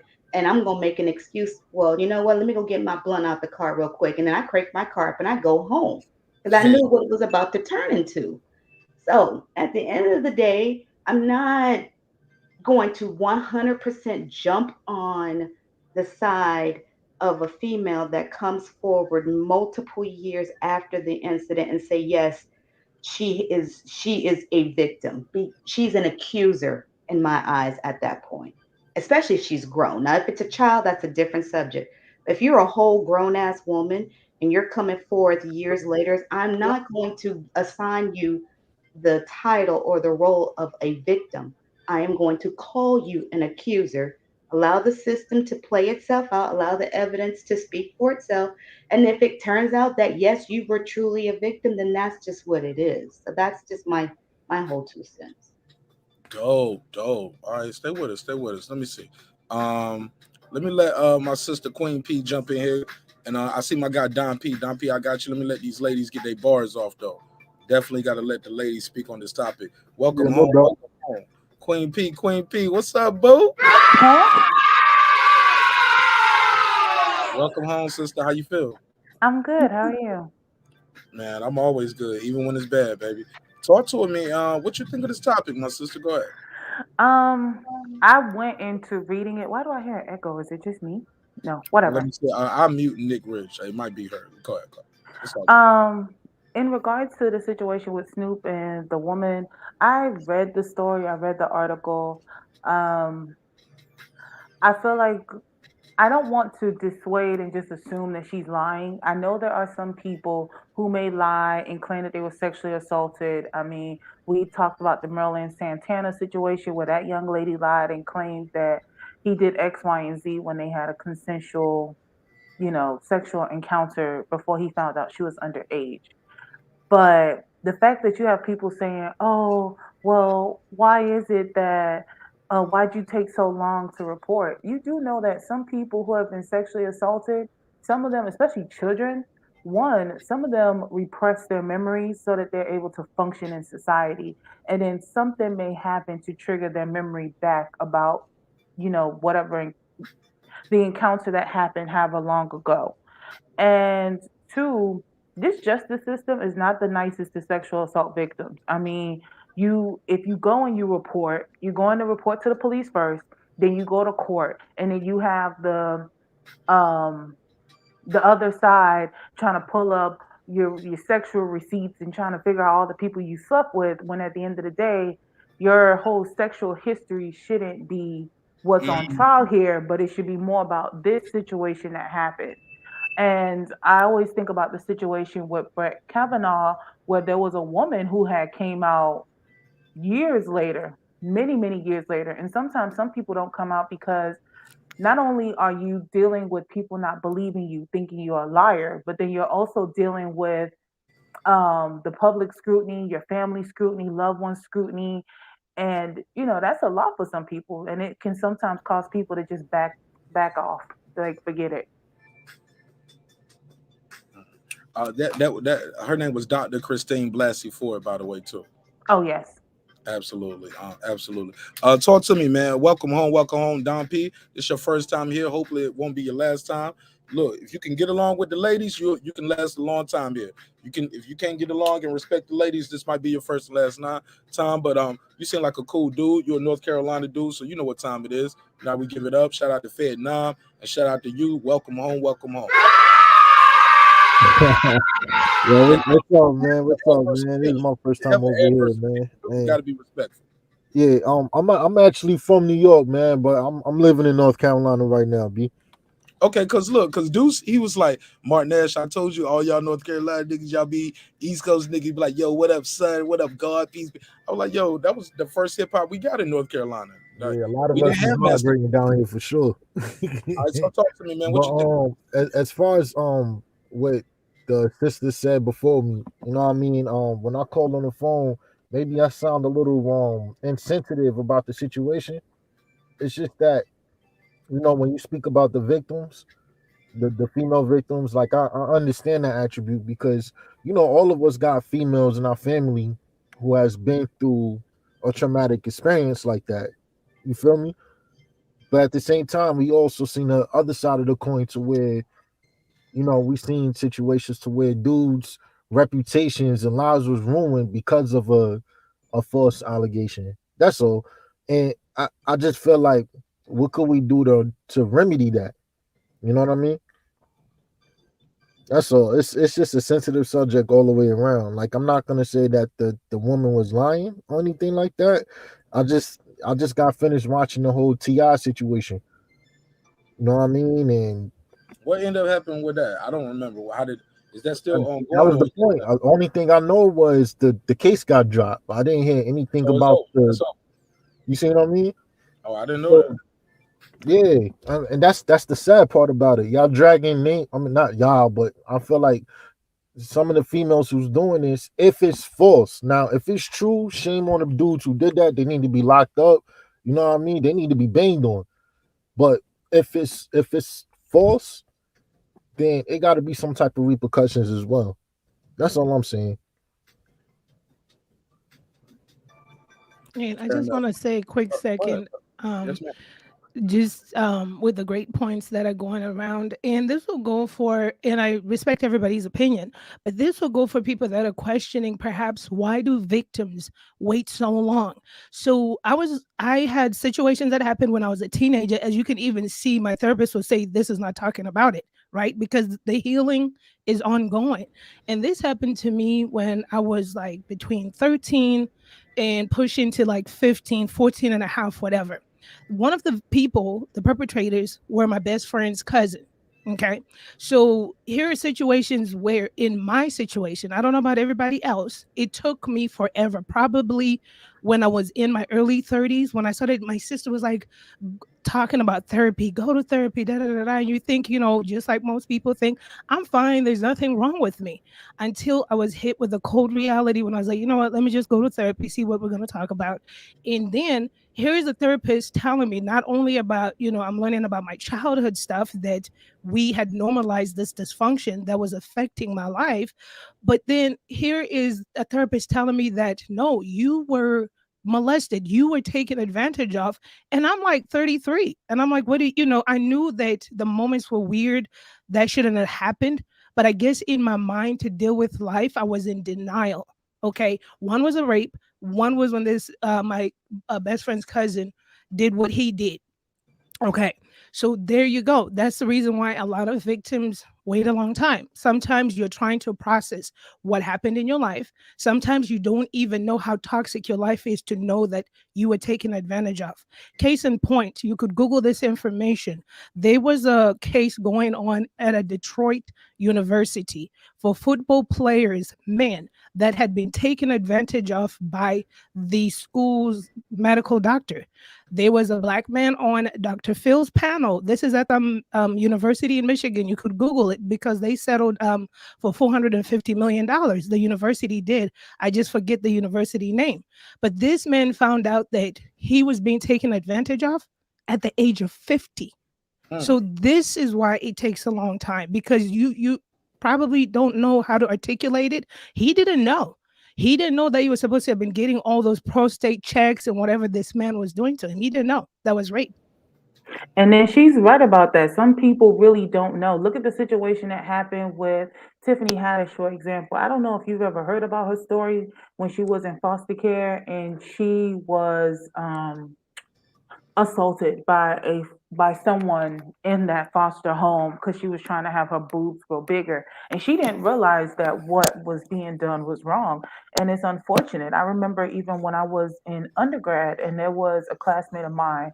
How this topic came up, I have no idea because we were talking about papers and projects we had to do. But she was a child when she was a victim. And her parents, the perpetrator paid her parents off. They ended up leaving their home country to come to the US. So as she's talking about it, she's crying. So here I am now, like, okay, let me just be here for you. Let me listen to you. Let me let you cry. I want to make sure you're going to be okay when we leave here.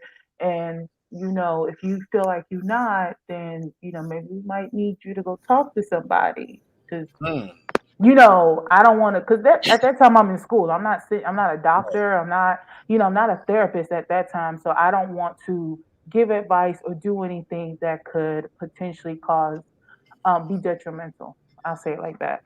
Let me say this, Queen P. I got my guy here, my guy Q the 17th. Q, what it do? Welcome home, welcome home, welcome home. He has a dope show. It's called the We Good Podcast. Man, memory, I ain't even dropped your show. Look at me.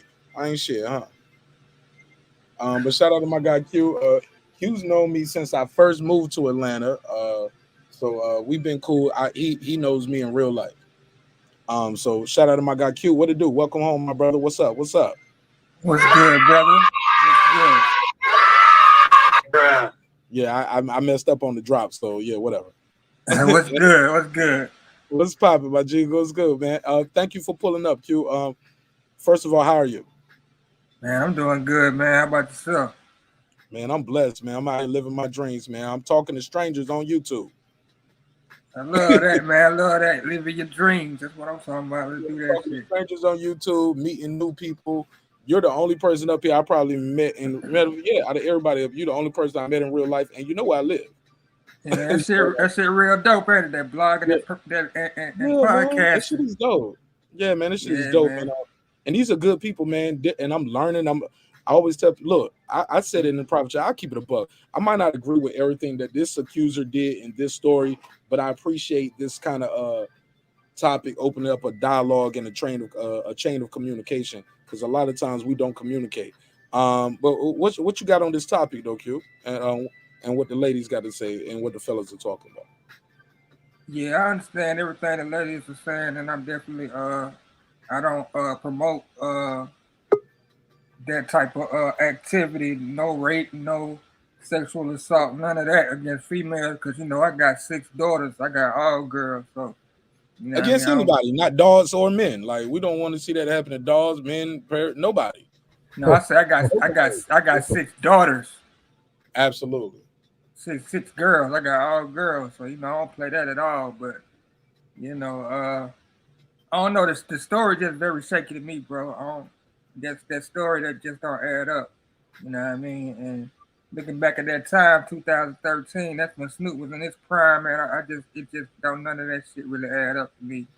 And I believe I seen that episode with Magic Don Juan on there back in 2013. And if that's the same chick, she looked very well and fine to me. Like she was all giddy and happy. Like, you know what I mean? I don't know. You know what I mean? But I'm Team Snoop, cuz. Oh, absolutely, absolutely. Yeah, Wait, Mark, and this can I say something quick? Girl behind the mic, can you look in the private chat? I want to know if the article that I put in is what you were talking about in Detroit, Michigan. Sorry. Go ahead, Reggie. and look, this is the other thing. Like when he was bringing about the show, you get girls that would come on the Snoop's GGN YouTube channel, and they'll come on there to do weather shit. They stormy fronts and doing all this sexually and explicit or everything is sexually explicit with weather and all this other stuff. So it was like a lot of these girls know what they're into, what they're there for. It ain't like y'all situation where y'all were much younger girls and being taken advantage of. These are girls who keep themselves around this entertainment sphere of celebrities, and they listen to the content in which Snoop speaks. Like Snoop ain't singing no Michael Bublé songs. He ain't speaking no Frank Sinatra shit. Snoop telling you exactly what it is, and these chicks know what they're around, and they know what they come there for. So Exactly. yeah, Yeah, exactly, man. yeah. Snoop was known to be raunchy too, man. Like the flicks, yeah. But let me be fair. Homie Okay, had well, a how lot about of flicks out there. go ahead. What you say, homie? I mean, cut you off. Go ahead, Don P. Oh no, I was just saying, man. I'm not using that as an excuse or anything, but anybody who knew Snoop back then, they know him to be very raunchy. You know what I mean? He had some flicks, not with him himself, but he was promoting that heavy back Yeah, then. he promoted a porn movie. Like Yeah, they knew what Slow to down, do. slow yeah, down. Let's relax. Now, this girl didn't go there to do porn though. Let's be clear. Let's be fair. right, right, She right, right. moved there thinking she's about to do some stormy front shit. To be stormy fronts, all she got to do is just be topless. Just because somebody is topless, don't mean they came to give you head. Homie. No, I I can, agree with that. a chick. Look, you ever had this where a chick asked you for a massage, and that massage turned into other shit? But I already knew the grind though. I knew what was up. I didn't bring her there for no job. I did bring her there for a job, but it was hold on. It was a different kind of job. It was a different kind of, and she knew it too. I came for a job too. Shit. Exactly. She knew it. Right, because Right. I That's what paid I'm for it. saying. I paid for it. I'm joking. I'm joking. I'm joking. I was in the army, man. You know, the army life was wild though. You know what I'm saying? We were all new privates just coming out of basic training. We're in the best shape of our life. She got the best body of her life. I got the best body of my life, and people just connected, man. It was just people meet in AIT and get married. You know what I'm saying? So, Let but me say this. Let me say this, but Nash. Let me say something real quick, but man. I don't want to miss my point on this. Because she comes there to audition to be Stormy Fronts, doesn't mean I don't want to bury the lead on that. Doesn't mean she came there to give Snoop a blowjob too. Because she felt used by the end of like, hold up, I had to come over here and do this. Then I got to go over there and I got to do all this just to get the Stormy Fronts job. And I still don't get the Stormy Like, that's what they called the Me Too thing, where people are using position of power and to telling people they're going to get a certain job or role. Like I said before in my preference and in my opening, fuck that job if that's what you got to do. You know what I'm saying? But with that, I digress. Go ahead, Q. Man, y'all know Snoop, he done done a lot in his career to stay like out of all the bullshit. Like he done done a good job to staying like out of a lot of bullshit throughout his whole career. I think that's why he had a lot of longevity in that shit because he don't know how to maneuver. And I just think he too smart to goddamn do some sexual assault shit. Like he done too good to stay up out all the bullshit. You Are know you what I mean? Even forgetting though about that girl? Which Okay, go ahead, one? memory. For Go ahead. real, I was like, You talking That about, that you Hey, talking that about slow the down, slow down, last? slow down, slow down. You talking Everybody about doing the good with last? the mic control so far. I f- We've the been doing I real wasn't good. she isn't she like I'm an saying, IG model? Hold up, hold The up, hold up. Celine Powell, yes. when he Lena was a Powell. pimp. Please Slow, don't slow bring down, that slow down, up. slow down. Not everybody that was wants to. thrown out. That case was thrown out. Okay, What? It wasn't a was That that case, case. thrown I'm out? just that It saying case, wasn't. that case. I mean, that was dismissed. The allegation. it There was wasn't a never a case. case. It I never didn't went to know it was. court. Hold on, slow down, slow It down. was an Everybody relax. allegation. Q. Slow down, slow down. I'm gonna mute your mic real quick because everybody talking over each other one time. Let's pass it around. Let me say this. Girl behind the mic. Matter of fact, Queen P, lady of the house. Queen P, was he ever charged with Selena Powell? Last time I No, checked, it was like she just said she fucked him, and pretty she had much, and she had videos, receipts to prove it. but she never accused him of doing nothing malicious. Correct? Mm-mm. All right, fair enough, fair enough. So that's not the same thing. Memory. I'm gonna go to memory because she did interject for memory. Is it a different girl or what are we talking about here, my sister? You got the floor. No, it's the same girl, but she didn't accuse him. I mean, that story analogy was just rebutting the whole Snoop has had a wonderful career with no scandal associated because at the end of the day, he was a married man when that Selena Powell thing came out. But I just wanted to highlight real quick that until even though it's cliche, but until you've been in the shoes, then can you only, they say what, walk a mile in my shoes. And I only say that because I know we're joking. I know we are absolutely joking, but even in my adult life, which I'm not willing to talk about, I've been met with powerful men.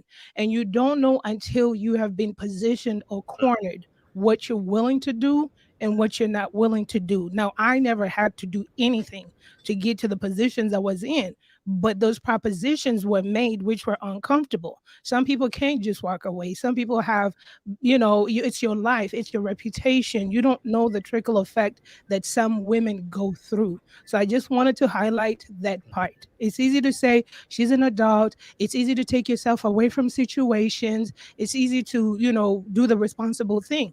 But until you're really pushed in that corner, can you only tell what you can do? I'm not saying that you're going to get down on your knees and do the job so you could get a promotion. But I'm just saying sometimes it may mean your job. Your boss could say, "I'm gonna fire you and I'm gonna tarnish your name." Perhaps you're trying to make a junior at a law practice. So it's like your career is gauging on this person sometimes, and they know it. So it just depends until you've been in those shoes. And listen, people, I'm not saying do what I'm not saying get down on your knees and do the dirty deed, but I'm just saying until you've been there, you know what I'm saying? Sometimes it's really tough positions that some women have to go through. Uh, okay, cool. I want to say this, though, but my sister, and this is just me, and I can ask you or anybody from the panel can jump in wherever they feel. But that's a conscious decision you're making right there. Are you a victim or are you playing the game at this point? Because you got chose. The other girl didn't get chose. You if you get the promotion, everything fine. If you do the job and you do what you do the sexual favor and things don't go your way, can you still say you was a victim later though? That's my question. And that's Well, for you or anybody else. Do you want to answer or do you want I'll matter of answer. fact, okay. And after that, I would love to hear Nick Rich jump in on this All too. right, 'Cause I haven't heard him speak in a second. answer real quick. It's just going back to a quick example with Governor Kumo. The same exact thing. A little young, attractive woman working for him. She was put in a very uncomfortable position.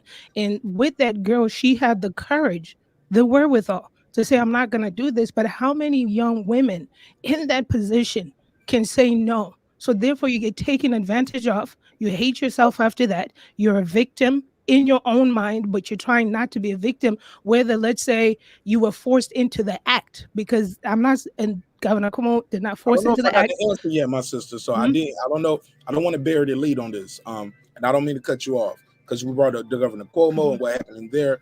I'm asking you your opinion on the scenario I gave. And I don't want to miss the answer because I forget the question. So yes or no on or without can you kind of condense it a little bit without because you gave me a whole scenario with her and them. But I think I meant the question more broad, not specific to one person's scenario. If not to cut you off, but I want to be fair. Right. So you're saying adults have the wherewithal, right? If you put in Not this. even just that. Like, if you do this, I'll try to rephrase the question. Okay. I do want to. You traded a sexual favor to gain favor, right? To gain position and power, to be the junior partner, right? Not you. I'm just saying in general in this scenario. Once you do that, you can't claim victim. You did it. You are a part of the game system versus somebody else got passed over because they're more qualified. You got a job because he wanted to fuck, and you fucked him, and you got the job. You somebody else is a victim too because he didn't want to fuck her or he didn't want to fuck him. And there's some dude that is like, man, I would have gave him some ass.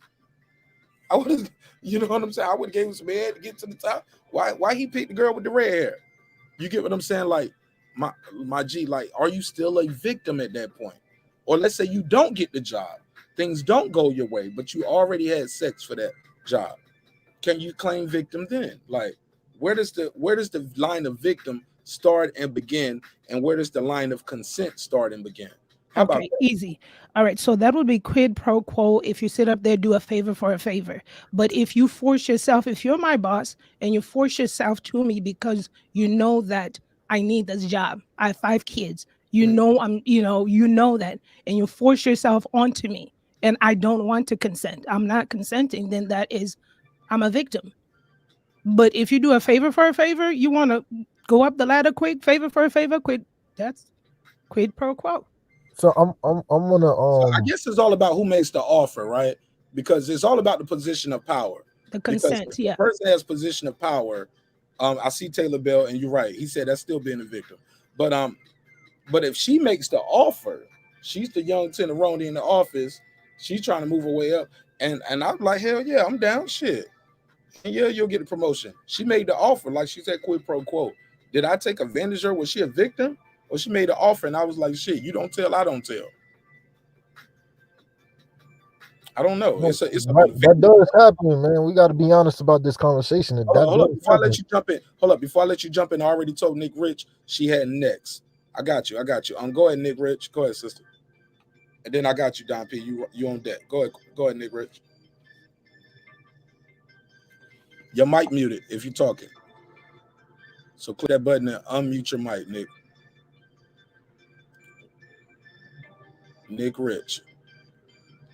She might have had to step away. So or maybe she's trying to figure it out. Or maybe her husband came in and said, I'm done gambling. You up there talking to them YouTube niggas again? No, I'm joking. Go ahead, Don P. Go ahead. And we'll come back to Nick Rich. Again, I know this is sensitive again, but the lady who spoke before me, she said something along the lines of, if he forces himself upon you and you don't consent, but he know you needs that job. When you said force, you mean like physically, like hold you up against your will, or put you in a position to where he knows you need that job and you felt like you had to do what you had to do to get the job. Is that what you mean by force? That's what I mean by force. I've had somebody pull out their penis in front of me at my job. So you Never reported it. okay, So okay, I got you. yeah. Now let me ask you this: was it in a spot where a camera was at, or it was like a blind spot and ain't no camera there? Like, how does that even work? Right. There was no camera there. And he just flat out pulled his penis out of his pants and said, "You want to suck my penis?" And see, there goes that mind frame again. At that time, I just was like, no, in a joking manner, because one, it was one of my little first time jobs. I was like, no, in a like just like, I didn't want him to feel weird, like, you know what I mean? Like rejected, you know what I'm saying? And I wanted just to normalize it so I could just focus. Yes, I'm You flawed. can't I'm a play person. victim on that. Hmm? You can't play victim on shit like that if you're joking about it. No, I Or an joked acting about saying no. I said no in a joking manner because I didn't want hostility. I didn't want retaliation. He pulled his penis out, said, "Suck my penis." And I just was like, "No, Hector, you're crazy." And I laughed it off just so that would feel And did you normal. walk out the room? Like, what happened after that? I was walking out the room. I left it But he off. didn't grab you and force anything, but he did pull his thing out. Right. Right in And what front of was your me. very next step? Walking towards the door. And you just Like, and no, Andrew, you're you never crazy. told nobody, you never did nothing about it. Nope. Did it escalate from there? What happened from there? What was your what were your measures of recourse, if any? Got titties groped, got booties rubbed, but just I was young. I didn't know. I was like that 18, 19. And see, I was gonna ask. It must have been other shit y'all was doing with each other to make it comfortable to leading up to that shit. No, I swear. No, I Reggie, swear. No, no. I Reggie, yeah, swear. Reggie. Let's not do that, No, no, Reggie. no. I swear if I was, Don't make the assumption, Reggie. Ask the No, question. no, I gotta throw the assumption so it can No, no, be no, cleared no. up. Ask the question, Reggie. That's how you do it. Ask. Don't assume right away. Ask. Did something lead up to there? Because I asked her, did it? What happened after that? Did it escalate? De-escalate? She didn't say that happened before, Reggie. She said it escalated afterwards. She didn't say that happened before. But go ahead, girl behind the mic. no. That's a good question that Reggie's asking, and I wouldn't even bring it up if I did. Now, That's all shout out. love. That's all love. That's still my guy though. Okay. They gonna all say Martinez, he's sweet after this. But because at the end of the day, I don't believe this chick though. Let me let you know. I believe. Matter of fact, I do believe her. I just don't. I believe she has a different interpretation of the way the night went and the way the day was gonna go. And that's just my opinion. They don't want me on the jury because I'm on record of telling you what I think. I think she was with the shits.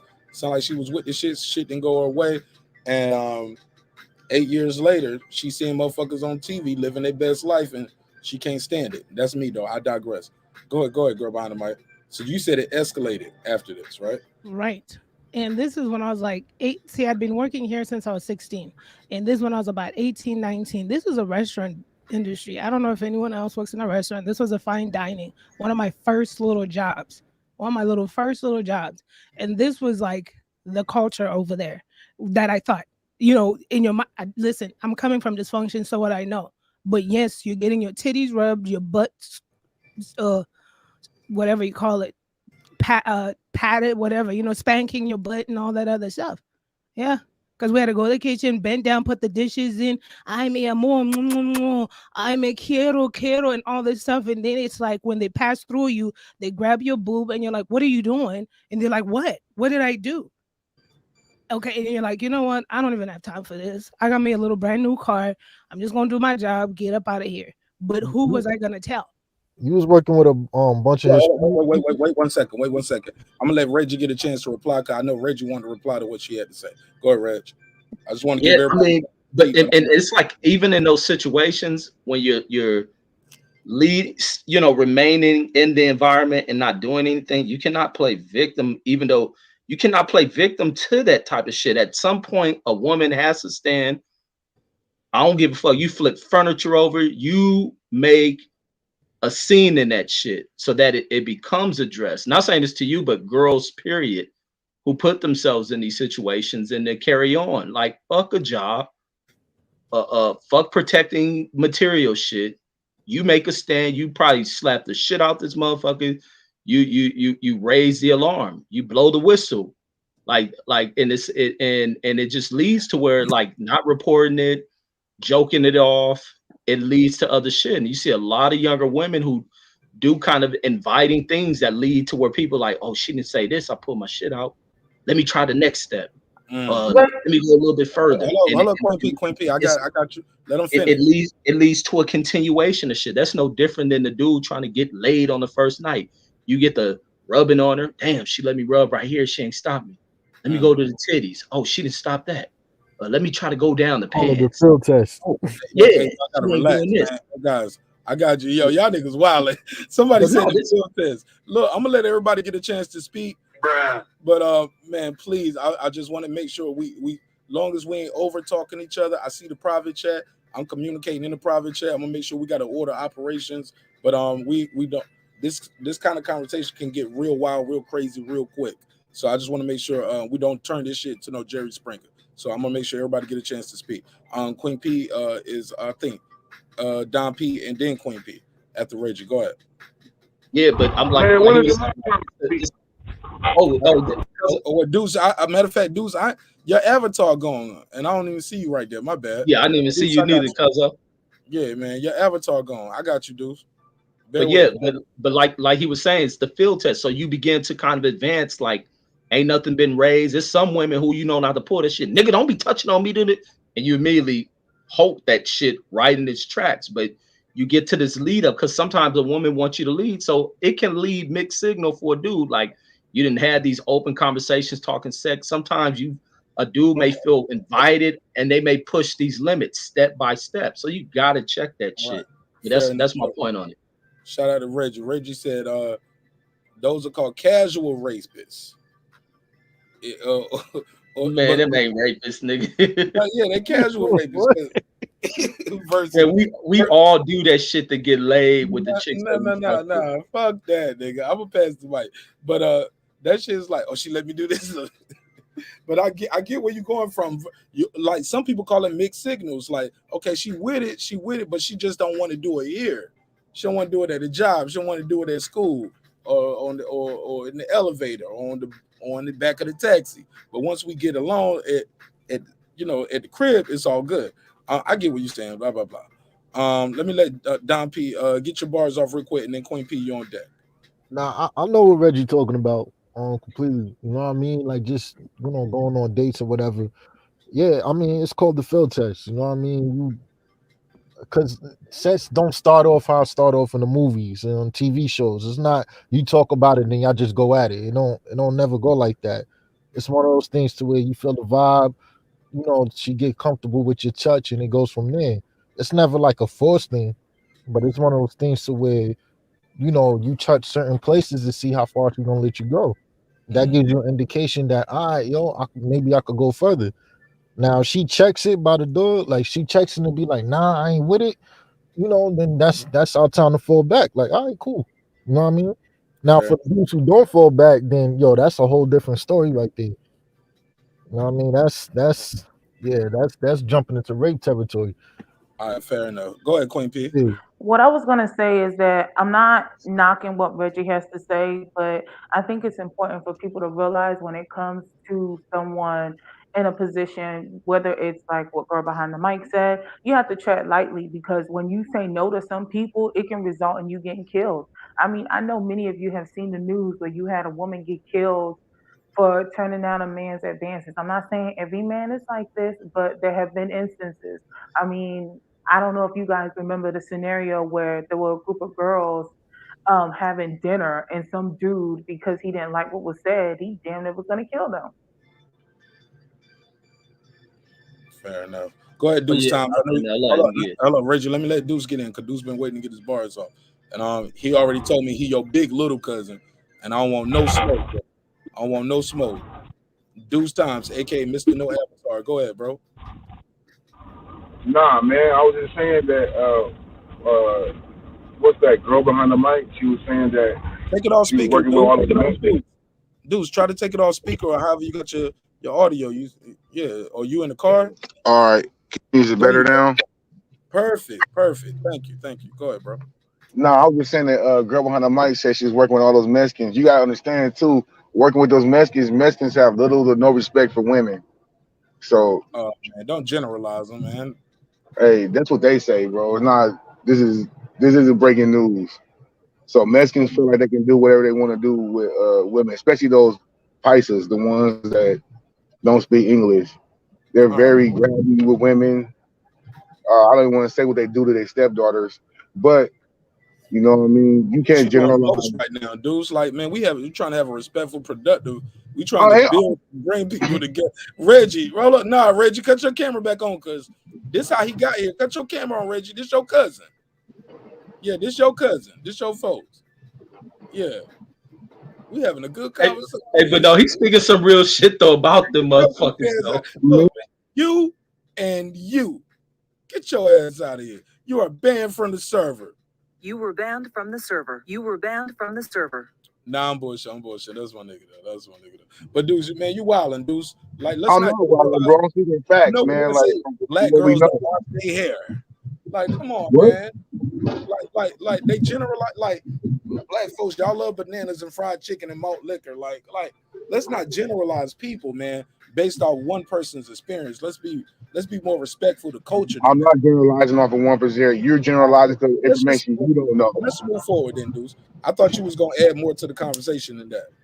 Like, That's come what I on. was saying. I was saying that she can't use like those Mexican guys as her baseline for saying other guys are like that too in the food industry. Brandon Washington loves it. He said, I'm a Deuce fan. I bet you are. I bet you are, Deuce. I I bet you could have are. sworn she didn't, and she was a teen. She was a young lady when that happened. She was just like, when did she say all? She was talking about the Mexican man that she when she worked with. True enough, but she's not saying That's all. what I'm She's just talking saying her about. experience. That's what I'm talking about. Those those Pisces don't have respect for women. But bro, she didn't talk about nobody. Man, we got to move forward. I can't with Deuce right now. I'm about to Like, say, thank you. Girl behind Mike even said it. respectfully She though, said we I got to didn't move say all forward. people. Don't We got to move generalize. forward. We got to move forward. I ain't even on that type of time with Deuce. And Deuce wonder why I wait for him to speak last. Like, come on, Deuce. Like, Nick Ridge, are you Wait, there? what am I saying? Never mind. Never Nah, mind. Deuce, you wilding. Be like, come on, man. Let's not. How am I wilding? This isn't not known information, bro. Just because you don't know it, that don't mean that I'm wilding.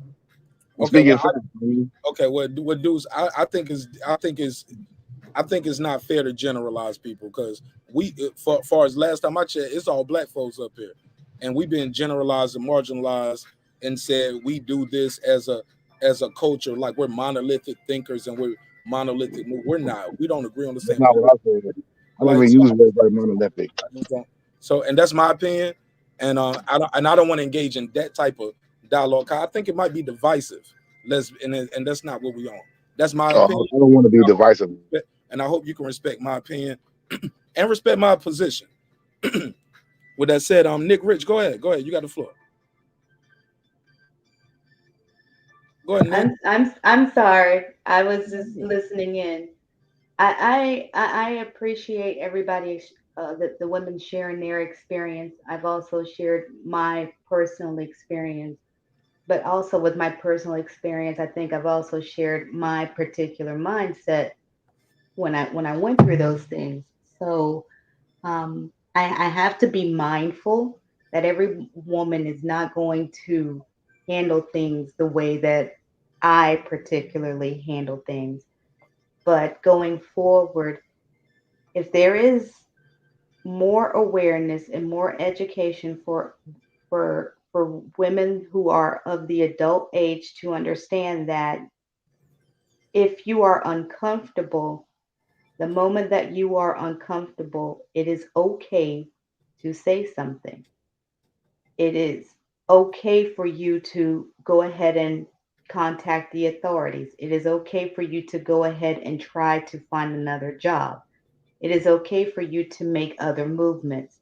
It is not okay for you to giggle it off, to laugh it off, to allow things to continue to fester to the point where when you're in your 30s and your 40s and now you got to go talk to a counselor because you've been holding a whole bunch of things for that's happened in your life for such a long period of time.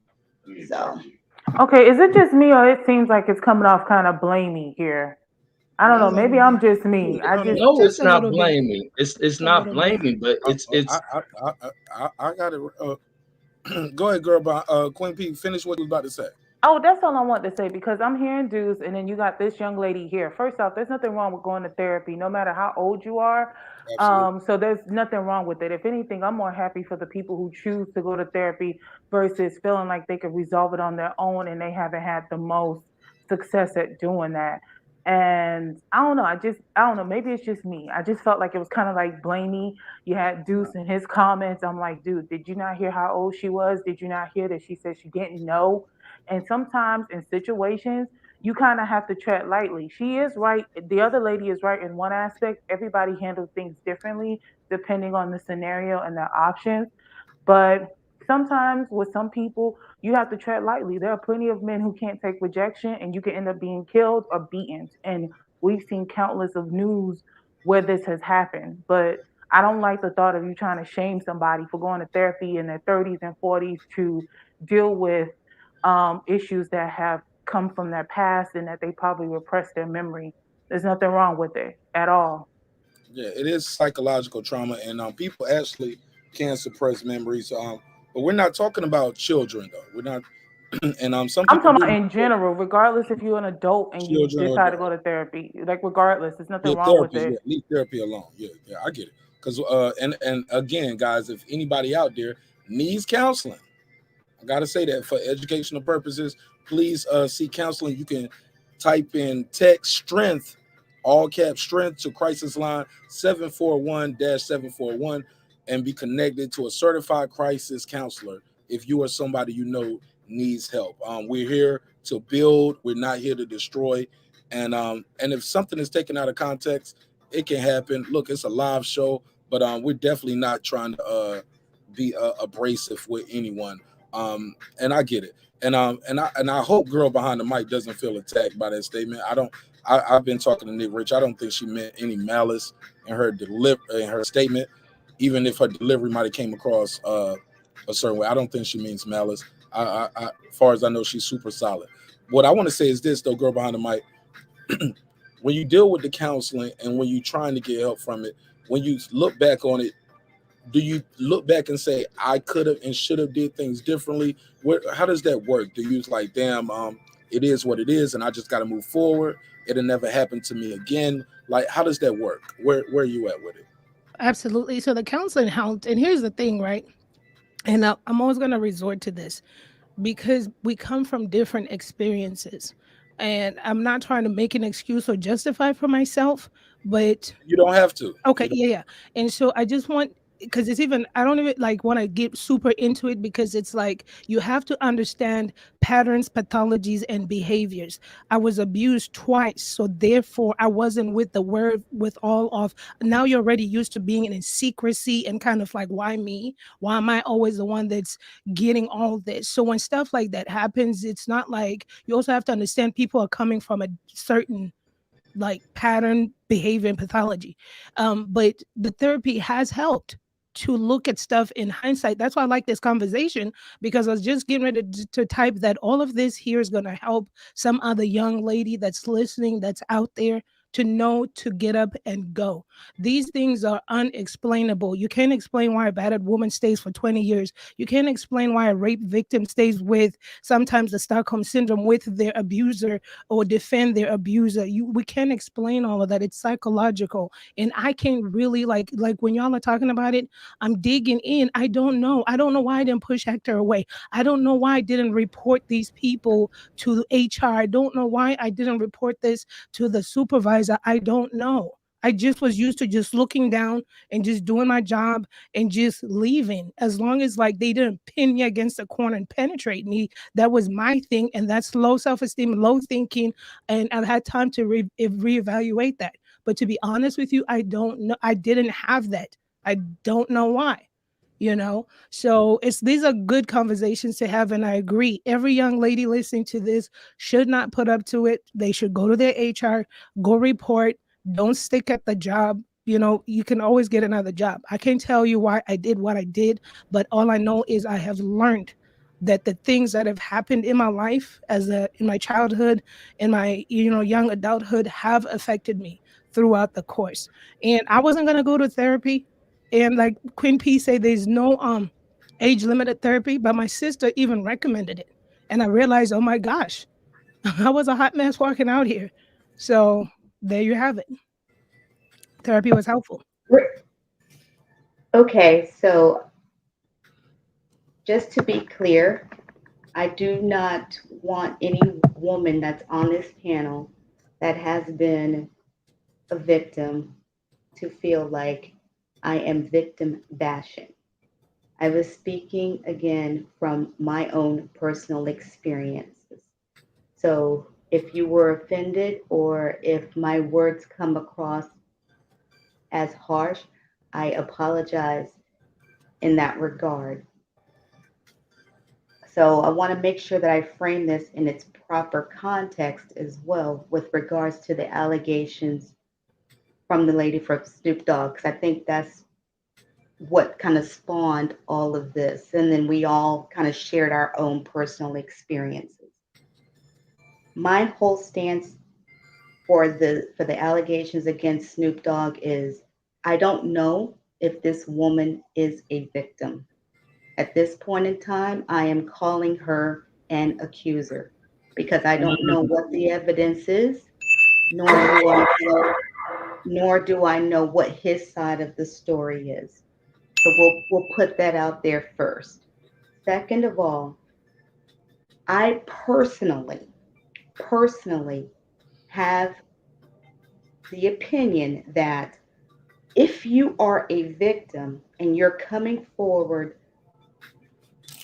10 plus years later and you want to express your victimhood through a civil lawsuit, I have a problem with that. Why? Why the money grab? It comes across as a money grab to me. Is it a money grab or is it compensation for the trauma? Because whether it was a woman, a 21-year-old woman, or a 13-year-old child, right? Um, the pain is the pain, the trauma is the trauma. If she's really going through something, I'm just saying, like, is it so? It's a time limit on the pain. I'm just There is playing no time. advocate. There is no time limit on the pain. And through the civil lawsuit, I guess we will find out what her pain and her trauma is. But if it's a situation where she went to a club with her girlfriend, Don Juan invite or drove her back to his home. She says she wakes up and his penis is in her mouth. And then she says, Don Juan says, hey, let's go over to this video shoot Oh, he went because to sleep. He woke her up. She went to sleep. Don't forget that. yeah, She I'm went to sleep sorry. in the car. Yeah, she went, She yeah, went to sleep at that her, house. yeah, her story is She went to she sleep a went to lot of sleep. times. She Right. went to sleep three, Her four times. story is that She she might have went been to sleep. drugged. Who knows? Her story, from what I was reading, her story is that she fell asleep and then she woke up and he's got his penis in her mouth. And then her story is that after he's done the penis in the mouth thing, he She says, go back to "Hey, sleep. let's go over to this video shoot because he may make you the star of the video." Strong And she weather girl. She willingly might want. goes there and to the video shoot. She gets sick.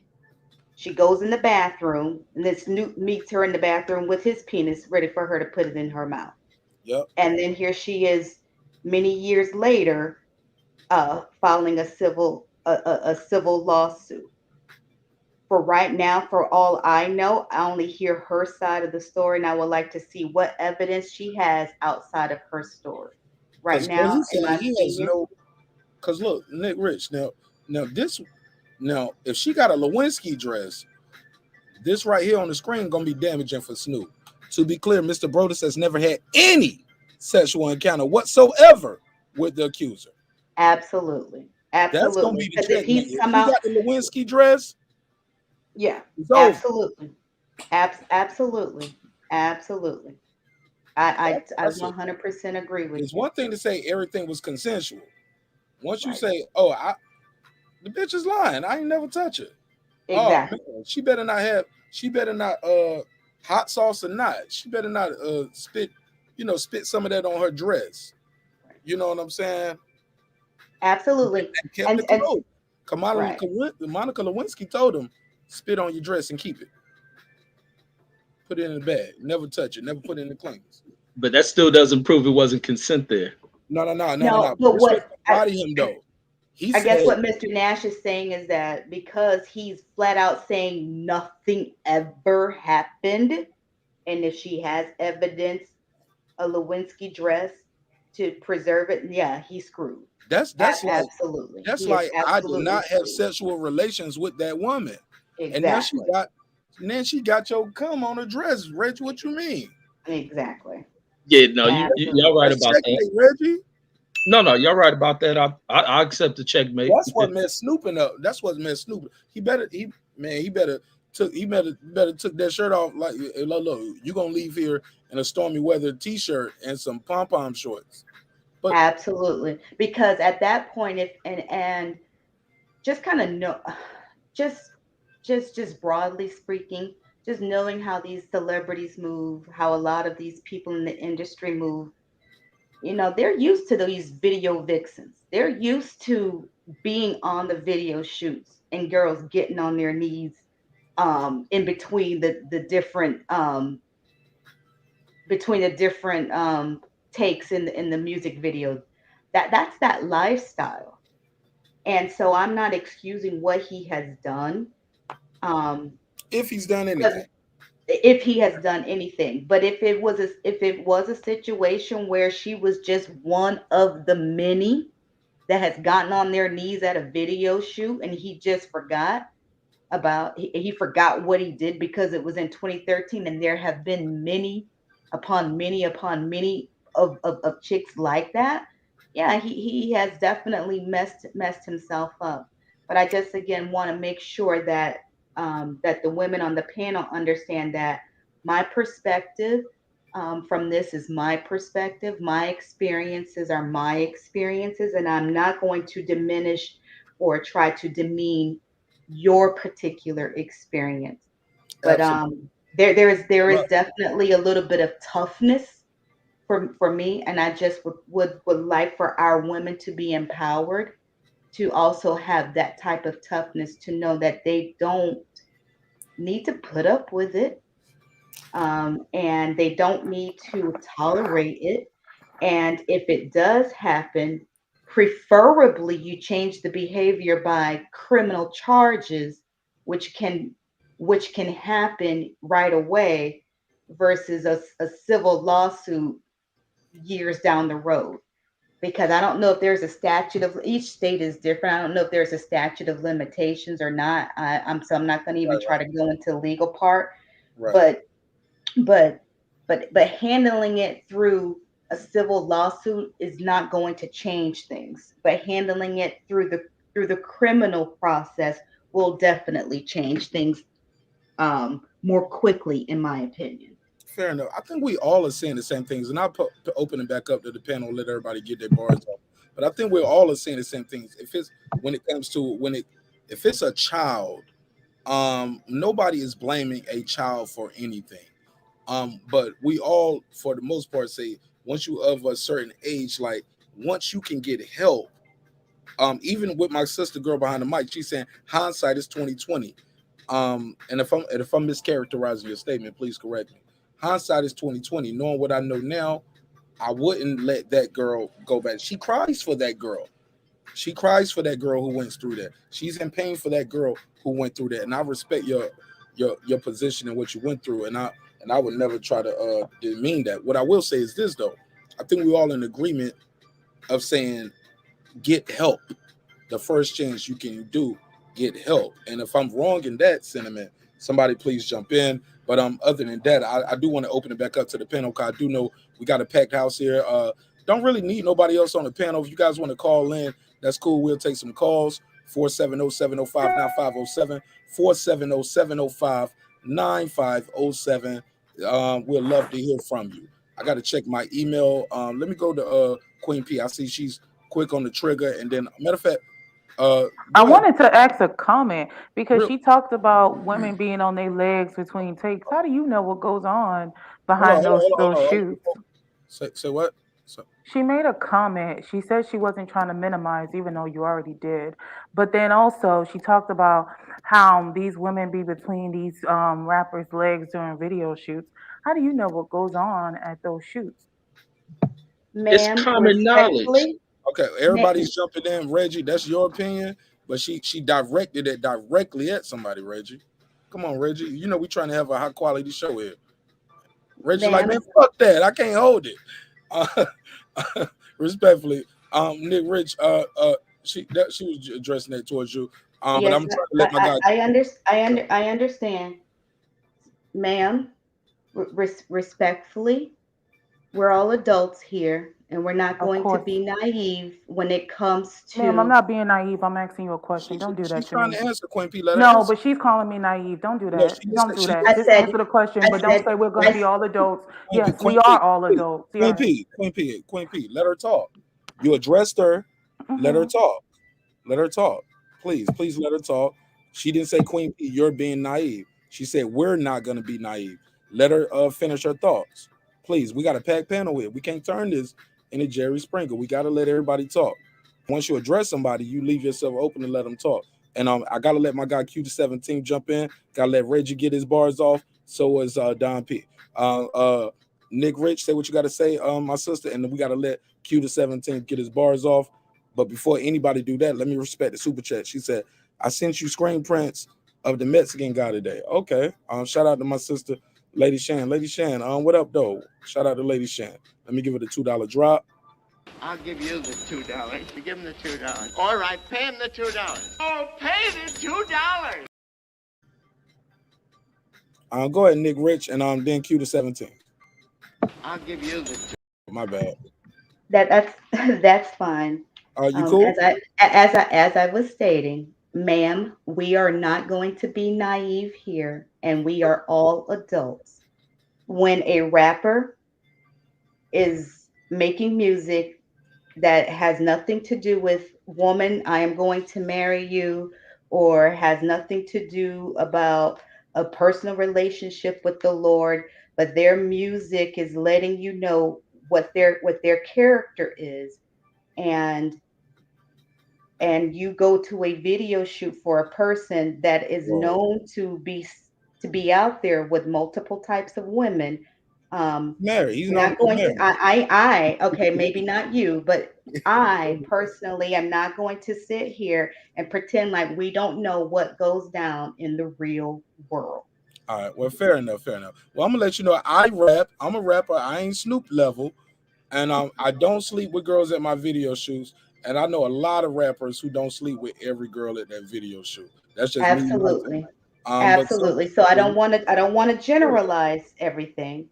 You just give me your opinion. But if I recall correctly, Snoop came out in 1992. I don't know how old this young lady is, and so from the very beginning, you just kind of knew what his character was. But I even want to do with that. that, I want to do that though. yeah. No, she's right. I want to respond. I want my turn too. I got you. I just want to say this. Snoop, look, just because someone's a sex symbol don't mean I should be able to grab her titties. Beyonce been selling sex on camera for years. That don't mean I get to grab her ass when I see her just because she can do the dance. I don't care if I see a stripper who's China, like she ain't famous for nothing other than being China. Okay, Kim Kardashian, she famous for a sex tape. I don't get to violate her. That's all. I want to make sure when nobody is saying because what's your job hates you. But they can violate you though. They can Hold on, violate you. you cut me off. Absolutely. Everybody cutting each other off. And But phone. let's Hold do on, you hold on. I didn't read this book. Hold on, Nick. Nick, bear with me.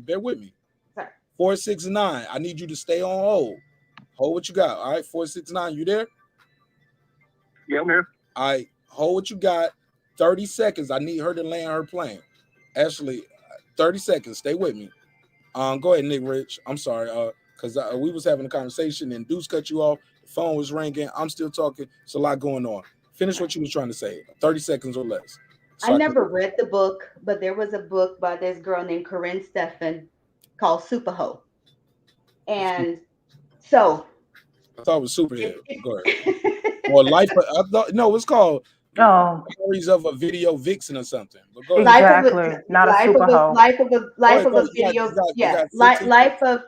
of a video vixen. 10 seconds. So I am just saying that I gotta get to the. I gotta you get put to yourself in a certain. If you put yourself in certain situations, you particularly. I disagree. Stay with me though. Let me get to the caller. Don't leave me. I disagree with you. I'm not gonna say somebody deserves to be violated. No, I'm not. I'm not saying. Right. Nick, I ain't saying you saying that neither. I disagree with you though. And I'll let you continue. Even if I mischaracterize your statement, I apologize and forgive me. Stay with me. Give me a chance to give you a chance to fix it. 469, you on the line. What's your name? Where you calling from, family? Hey, what's going on, Mark? This is Brandon from Dallas. Hey, salute to the entire panel. Salute to everybody. Love you, bro. Thank you so much for your time, bro. fire content. But I want to say, I couldn't hear you because I couldn't hear the last little segment. But when I called in, that sister Nick Rich, she's right. Snoop Dogg. I mean, we shouldn't pretend as though we don't know what kind of musician he is and what kind of music he makes and how he markets himself. Snoop Dogg even talked about during his marriage, he thought he was a real live pimp. He showed at the MTV one of the award shows with two women on leashes. Going with the pimp persona. So we know that that Snoop makes, so we can speculate and we can assume because we've seen we've even seen some of the behind the scenes, and Snoop has been through ups and downs through his marriage, and his wife herself talks about infidelity in the endless amounts of women around him. So let's really keep it on what she was saying. That's the point she was trying to make specifically. She wasn't saying I specifically see Snoop nowhere. She was just talking about musicians and the type of music like R. Kelly. We've heard instances where R. Kelly has women bringing their children to him, their daughters. We've had certain instances where these people are marketed like a sex symbol. So nah, man, nah. That sister was correct though. I just called to say that she was making a point, and I think y'all was misconstruing it. But the point that she was making was spot on. But I'm gonna fall back, man. I'm enjoying the content. Thanks for letting me get that out more. Man, you my brother, man. It's all love. We didn't misconstrue her. She generalized. Queen P, you gotta let me do my thing, and I don't need that extra stuff right there. Like, I don't want to turn this into Jerry Springer. We can all be adults. Like, I ain't even finished the caller. You unmute your mic, jumping right in. Respectfully, my sister. Let's not do that. Let's have a good conversation, and we'll find a common ground. And if we don't, we don't. But we're not gonna agitate and instigate nothing. Brandon, let me let you know something. Yes, when it comes to your boy Big Fish, Silence. he ain't nothing. Terrence Crawford gonna beat his ass. He ain't shit. You coming? You coming through? No, hold on, man. They gonna how you inject this fit. Reggie, what you doing, Reggie? You be on Chicago show criticizing people, cutting people off. Can I interact with the caller? He had about 30 seconds left on the clock. I knew what I was doing. You don't get it, but I'm giving my caller his 2 minutes. Reggie, let me host the show, baby. It don't look. No, I'm just laughing at y'all two crazy motherfuckers Reggie, go back and forth on this girl shit. Bro, I'm doing my hosting thing here, baby. What up, bro, Reg? No, fuck that. Get your ass off my phone line, nigga. Fuck Errol Spence. Respectfully. All right. Look, man, we're gonna have fun here. We're gonna crack the jokes. We're gonna keep it moving. We gotta have a difference of opinion, and we can have a difference of opinion, and we can keep it moving. We do not have to keep addressing a certain thing. And if somebody got a difference of opinion, you just be like, all right, you might not be able to connect on that level, but I still respect you as a person. And if not, I don't have to address you. Like, that's just how life works sometimes with communication. Some people you just ain't gonna connect with. Some people it's gonna be like man, it was like peas and carrots. Me and Jenny was like peas and carrots. Phone lines are open 470-705, 9507, 470-705, 9507. They putting a big dolphin in there. I know that ain't no shark. Mirror. Big dolphin. He's a big dolphin, respectfully. And don't make me show you the picture of him with Errol Spence Jr. Reggie, go ahead. You got the floor. And actually, I gotta let Don P and Q the 17th get into. Go ahead, Reggie. Go ahead. Yeah, I want to go back to the money grab thing, man. This what shows like an issue leading into these situations to where the first thing these women run after is civil suits, and that should be a problem. I think there should be a prerequisite before any woman can just run because she sees some wealthy guy that she will make a claim that has harassed her, and then she's running to court. We had like the NFL player Darren Sharp, who was doing all sorts of ill shit. Those women ain't just wait years, let it go down the line, and then just say, wake up one morning and say, I'm taking you to civil court. You drugged me, you did all this shit, but I don't want them going to jail. I want them going to prison.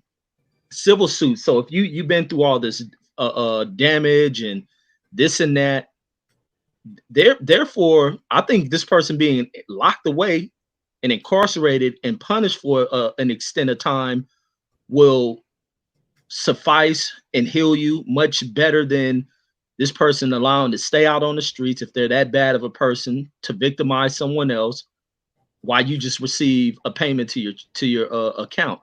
That's a huge problem there. And now this woman didn't go in here thinking because she sees Snoop doing shows with Martha Stewart that she was going there to go make cookies and shit. They know what they're getting when they're dealing with Snoop. A lot of these women know what they're getting when they're dealing with rappers.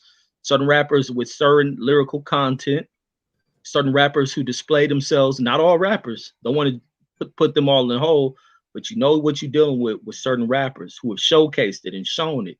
And Snoop ain't just one of these cats fronting and faking. Snoop get hoes. And these hoes come to fuck with Snoop to get on.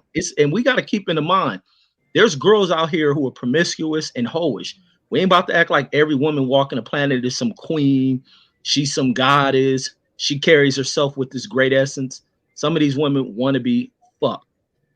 And nothing satisfies them more than getting in a circle of celebrities. And that's just the way it is. As fucked up as it is, it's a reality to that shit. But that's my piece on that. Go ahead, girl behind the mic. I think I said, I said what I had to say. Nobody knows how long it took her to get to this point. Let's just be honest with that. She could have been trying to file as best as she could. Since we're doing all speculation here, she could have tried to file. We don't know. She may have been trying for the last 10 years, for the last 13 years. So I don't think she woke up in 2022 and said, I need money, because he had money in 2013 and all along. So I don't, personally speaking, I don't see that as an opportunity, because she could have done that at any time. But like, once again, my view is based from close experience. I think that maybe she had some soul searching. Maybe she had to heal. Maybe she had things going on. We don't know why this was the right time for her. But what we do know is it's the right time for her. And absolutely, everybody is, needs to get their due point and need to be heard. That means both the victims and people like Snoop. So there you have it. Fair enough. Go ahead, Deuce. Go ahead, Deuce. No, I just want to say that courage is a learned trait, and some people are born with it, some people don't have it. But at some time, you need to just fight back and show courage, no matter what the results are. Live on your knees or die on your feet. That's what I'm talking about. Salute. Go ahead, Don P. Talk to me. I think this instance is kind of tricky. It's not like no regular Joe Smo instance. This is like a female messing with a rapper. You know what I mean? Like, none of us really don't know what really happened at the end of the day. But you know what is telling? There's a lot of rappers these days. It's talks around these interviews that, when they deal with a female or a video vixen, they actually have to have forms for these chicks to sign for consent. That's telling. And the fact that they have to have these chicks sign these forms like for consent, why does that have to be the case? You know what I mean? And I think it's the case because a lot of, like I said, false allegations be running around. It's nothing for, and I'm not saying that all these chicks is wrong in what they doing or false with their allegations. What I am saying is that, just dragging somebody's name through the mud with the allegation, like, it just better be true. If it's not true, you can mess up somebody's life with that. That's all. It's tricky though. Like, at the end of the day, we don't know what happened. All we can do is just sit there, watch the evidence, see what goes down, and if she's being honest about the whole situation, then cool. If not, then yeah, it got to be some type of charges on her, because at the end of the day, that's not fair. Let me ask you this, Queen P. Like, so what's your take on this conversation? And let me ask you this: do you think something? And I'll start this topic up with you, and we'll pass it around. Queen P, should people feel? Should something legally happen for people who make false allegations? Absolutely. I mean, And if it's false, and hold Hold up. And after Queen P, I'm gonna let my guy Q the 17 jump in, and we'll go to Reggio. So make sure we got a good order going. Go ahead, Queen P. What should happen for people to make false allegations? I mean, look, we are all aware that there are some cases where the allegation has been false, even, and we hear about it, and it's unfortunate. Do I think they should be punished? Absolutely, because that's not right. And like some of the people on the panel was saying, that's ruining somebody's life. Like, look at, for example, some of these high school football players. You have a young high school girl that accused them of rape, only to find out it never happened, and then years of their life has been taken away. So that scholarship that they had to that university, their life plans that they were making has now been halted and they're in prison for many years before that conviction gets overturned and it's proven that they didn't commit the crime. Yes, there are some people who lie, but there are also some people within that lie who have actually been victims. And just the thought of trying to maybe kind of shame people for how they respond and how they report to something. Everybody's different. Not everybody's strong to go and be like, I'm going to do this, that, and the third. Some people have grown up in dysfunction, and for them, they don't know. First, you have to educate yourself to understand what it is in order for you to take the next steps, whether that's reporting police or whatever you decide to do. Hopefully, I answered the question within that statement. So what Sorry. should be the penalty for people who make false allegations, Queen P? I think. Um, I And think they should go to statute jail. and statute of limitations. How about that? I know the statute of limitations, from what I remember, I think it's like what, 10 years Nah, for an some states are adult? taking it away. And That is true. Yeah, I think California is heading in that way if they didn't already do it. what do you think though? I'm asking your opinion though. I ain't I asking. mean, should they be punished and how? I mean, maybe incarceration. I don't know. Maybe somebody else on the panel might give a different option of what should happen. But yeah, I do think they should be punished if it's proven that this was false and it's not a situation where a victim, because they've been through so much with going through with the justice system and having their sexual past experience be exploited for the world, Totally different. decide to quit and drop the charges. Like, that's a lot for somebody to go through. The fact that you even make the police report, you have to acknowledge that it happened. Now you're making this police report. Now you're going through the justice system so that somebody else doesn't experience that same victimization. So it's a lot for a victim to go through mentally. Mm, I But they can. should be punished, though. I do think that maybe incarceration, somebody else might get something different. Okay. Go ahead, Q the 17. Go ahead. I ain't got much, bro. We all know Snoop was a wild boy, and he was very much so a ladies' man. You know what I mean? I'm sorry to hear about everything that happened to all the females who shared. You know what I mean, and everybody in the chat. And I don't in no way support. You know what I mean, sexual assault or rape or anything in that sort.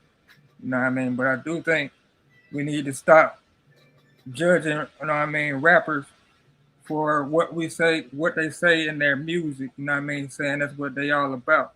You know what I mean? We know what Snoop all about. I mean, we know that, but just saying, as far as what rappers say in their music and them being a character, I don't think we need to judge them for that. You know what I mean? That's just like saying a rapper need to die for what he's saying in his music. You know what I mean? I think we need to stop judging rappers for the type of music that we make or that they make. I think that's the only genre that really does that. Judge an artist off the music, what they say in their music. You know what I mean? But I agree with you too. That it was just too many coincidences when she was falling asleep, bro. You know what I mean? That shit just shaky in the store. She fell asleep, ended up at the crib with Don Juan. Fell asleep. You know what I mean? Ended up waking up with the D in her mouth. Fell asleep again. Felt comfortable enough to go back to sleep again, and ended up going to the studio with Snoop them, and then falling into the same type of situation. You know what I mean? I just think somewhere between the club last night and studio and Snoop studio the next day, she should have found a way to get up out of there if she was just really feeling uncomfortable. You know what I mean? I don't know what she was dealing with, but I don't know. I think she should have got up out of that situation in some type of way if that's what it was. It was just too many times to be caught off guard. You know what I mean? I guess you would call it, in my opinion. You know what I mean? That's pretty much all I got to say on it, cuz. Ride with us though. Ride with us on this trip right here. Ride with us. Ride with us. Deuce. I'm sorry. I think it's Reggie, Nick, then Deuce. Hey, look, y'all don't cut each other off. I need to grab some water, and I got to go to the bathroom. So, Reggie, when you done, Nick Rich, you jump in. When Nick Rich, you done, Deuce jump in. Don't nobody cut nobody off. Go ahead, Reggie. And I know Reggie, he get his points off, and he keep it moving. So, Nick, you after Reggie. Go ahead.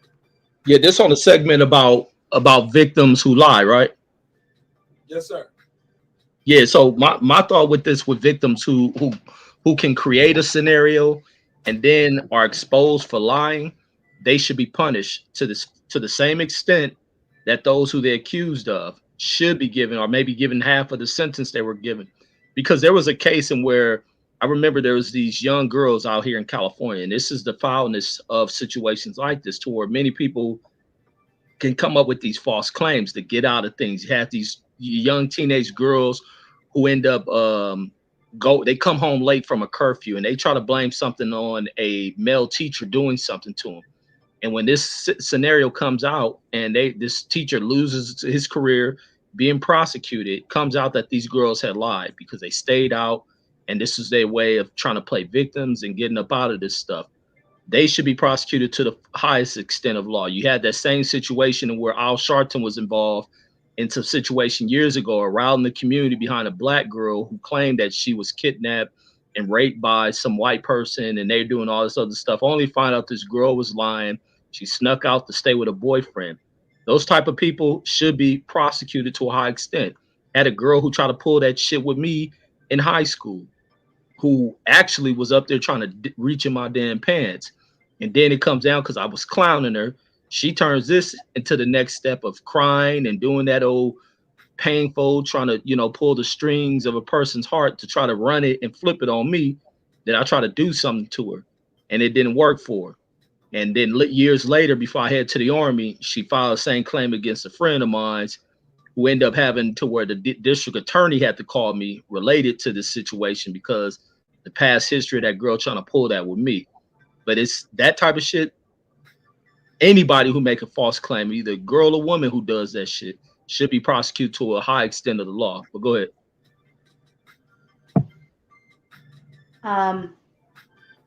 I don't have much more to add outside of what I've already pretty much stated. For at the end of the day, I agree. If you're out here making up lies and revising history, you need to be punished to the fullest extent of the law. But I also think that in regards to people having the opinions that you're shaming a victim for questioning their allegations, there has to be a fine line for people to understand that all of this is in the court of the public opinion at this point.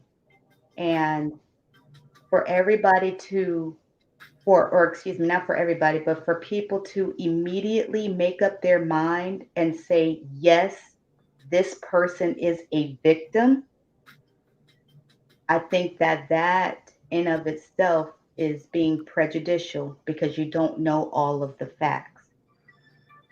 It would perhaps be best to say this person is making accusations, or this person is alleging, or this person is an accuser, somebody that is accusing somebody of something. I think that if we kind of stick to that and understand that just using those words is not victim shaming, you can have better dialogue and you can allow the judicial system to work itself out. And again, for adult women, and then within this Me Too movement, I think that we can definitely do a better job at educating women that it is best to speak up immediately rather than waiting 10 plus years later and filing a civil lawsuit. That's just my personal opinion. Dope. Go ahead, Deuce.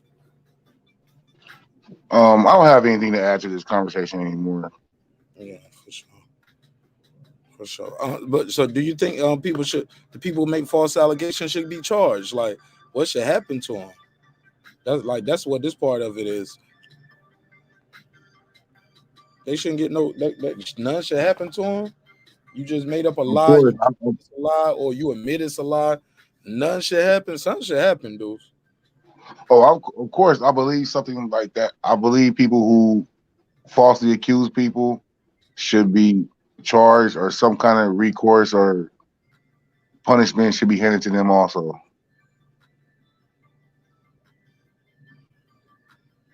Oh, the same punishment. So, like, if you said something, I'm supposed to get 5 to 10. If you admit you live, it's proven you live. You know you got to do at least what 2 to 5, 2.5 to 5, or like what you mean? At least, man, some wage garnishment or something, man. Like you Still just like, can't go unscathed. but what if the money she can offer you, like she was working at Family Dollar, you had an NBA contract, or you Rolly Romero, you was about to buy your mama a house for Christmas. She can't give you that back. Treat it like a student loan. Just garnish your wages to something that's paid back. Something, homie. Shit, that's crazy, man. And what, man, I feel bad now as somebody in media who covers it, because I'm like, I'm at a soft point here. Like, you cover these stories when people get these allegations, but also a lot of times the recant or the vindication. Look, the bell of the accuser is a whisper to the vindication. I mean, the vindication is a whisper to the bell. Y'all know what I'm saying, y'all? All right, fair. No, explain it. Explain it. Yeah, I know what you're saying, bro. Okay. Everybody hears you got accused of this, you got accused of this, you got accused of this. Everybody reporting on that. Shit, they did about 3-4 segments on Rolly. Everybody did a story about Rolly when he lost the fight to Tank Davis because the fight was taken from him. But when you get vindicated, a lot of times that shit goes away. Look, it's more stories about Cosby now being what he did now. They still making something. Every time I turn on Showtime, it's an ad about the thing they're talking about. We need to talk about Cosby, even though he got out of jail. Like all kind of shit happened with that whole case, which some people that still splits the room. At the end of the day, that man is at home right now eating Jello pudding pops to this day. So I just feel like that shit is kind of weird the way we act with it sometimes. Where I know I'm mixing that up with another situation because you brought that up, but I feel like people should something should happen to people who make false allegations. But also you can't get your life back. You can't. Rolly can't. There's no guarantee Rolly gonna be able to buy his mama that house now. Go ahead. I digress. I pass the mic around. I don't want to hog the mic. And I appreciate everybody respecting everybody's mic time. I think that's what makes a dope show. Well, we can agree, we can disagree, but you letting everybody talk. Go ahead, Queen P. You got the flow, sis. Oh, I don't really have anything to say. I wrote a comment to you in a private chat. I Okay. just wondered if you were able to finish your point because it got cut off when somebody called in. I think it was Brandon who called in, or maybe somebody else. I lost it. It's a live show. And I bought a notebook. I bought me a new notebook for the show, guys, because I write down things during the show. Like I get topic ideas, but also sometimes I love to write down what I got to say while people talking so I don't cut them off. When I don't have that notebook, the show goes really, really bad, in my opinion. When I got the notebook, we have some of the best shows. So I've been over here with the Post-it notes tonight. I need to go in the living room and grab my notebook. I think it pertained to the whole thing with the video vixen, and you were saying as someone who works in music yourself, not everyone is out here sleeping with the rapper or Oh, yeah, something to that effect. I agree with that. I agree with that wholeheartedly. I'll come back to it. Let me make sure I got everybody's take on this other topic first. Did everybody get a chance to speak? Did I miss anybody? Don P, did you get your take on this? I believe I missed Don P and Girl Behind the Mic. What's your we went so girl guy. Let's go to the ladies and we'll come back to Don P. Don P, I appreciate your patience. Your first time here with us, but your time is valuable. And it means a lot to me.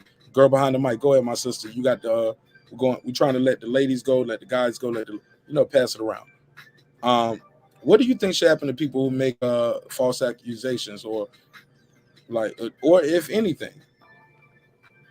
Absolutely. So I believe that any person, male or female, that brings false allegations or false charges to someone to hinder their lifestyle and thereof should do time, and they should be ordered to pay restitutions depending on that person. Like you said, if it was maybe like somebody who was about to buy their mom a house, their finances were affected, they should be able to get restitutions. And I agree with Philip in the chat that maybe the state should go in on that as well for not collecting sufficient evidence. Mm, interesting. Go ahead, Don P. Talk to me. So, what should happen to people if it's proven that they made false accusations? I'm gonna be honest, yo. I'm gonna just. I agree with everything with the lady. It's like you about to say something crazy. Like, Yeah, I was about to say something yo, crazy, but kill the the lady bitch, before me yo. said, "You Off feel with me?" the head. Yeah, I agree with everything she said, yo. Straight up, like I ain't got nothing to add to that. She took the words right out of my mouth. For sure, for sure, for sure. Um, did anybody else have anything they want to add to this that they might have heard that they want to rebuttal, or they agreed, or did they think of a new point before I address this chat real quick and a couple other things? Go ahead, Reg. I know you ready. Quick on the trigger. Let's go. Oh no. I said made my statements, and I agree with everything everybody said on supporting something should happen to falsified claimers.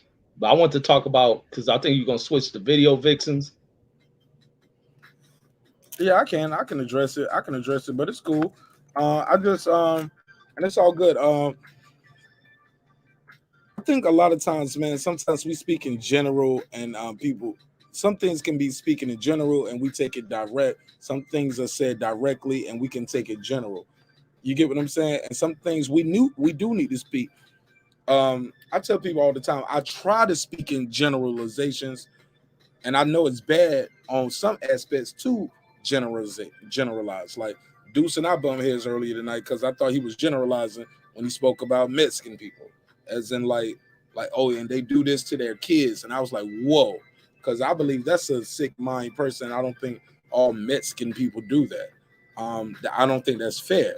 So we kind of bump heads on that. But sometimes when I say women or men, I might speak generally and broad like that, or I say boxers, athletes, like, and I do that still just trying to be fair. But sometimes when I'm trying to be fair in one way, it sounds like I just think when we start talking about criminal acts and evil deeds, it's not the same. I don't want people to say that because they've been saying that about black folks for years.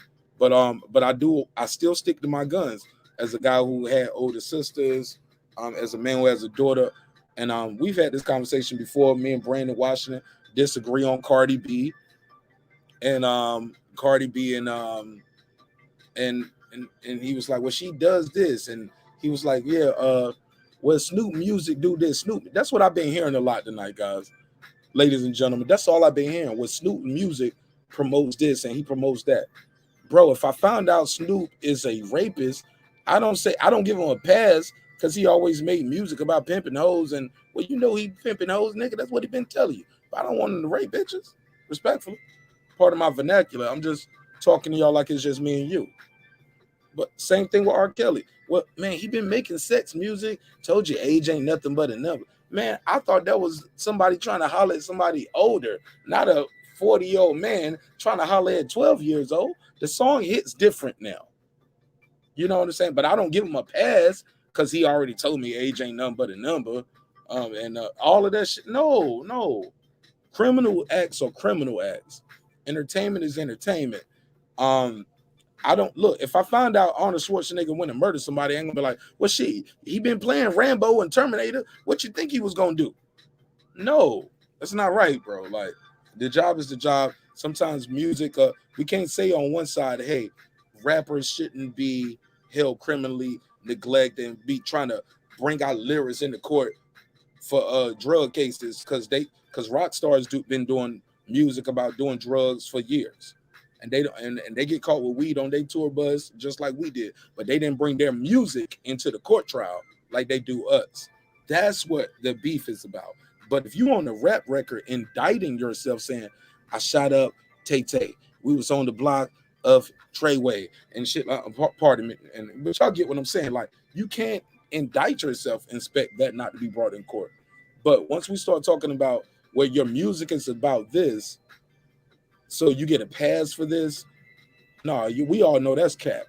You can't get a pass for that, and you can't indict yourself on an album. Like, nobody's gonna let you get a pass for that. I don't know if I'm being long-winded. I feel like I'm being long-winded, but I thought I was making some good points. But I'll pass the mic. And it's like the same case. Just because you do a content and you have this and that doesn't excuse you for if you did commit it. We got the dang porn star who a lot of people have let that case go by with Ron Jeremy, who's a world-renowned porn artist. But what has he done? He's invited some women to his house. He tried to commit, no, not try. He did commit rape activities against those women, and it did not get by. This dude's facing life in prison because those women reported it rather than trying to run after money for him.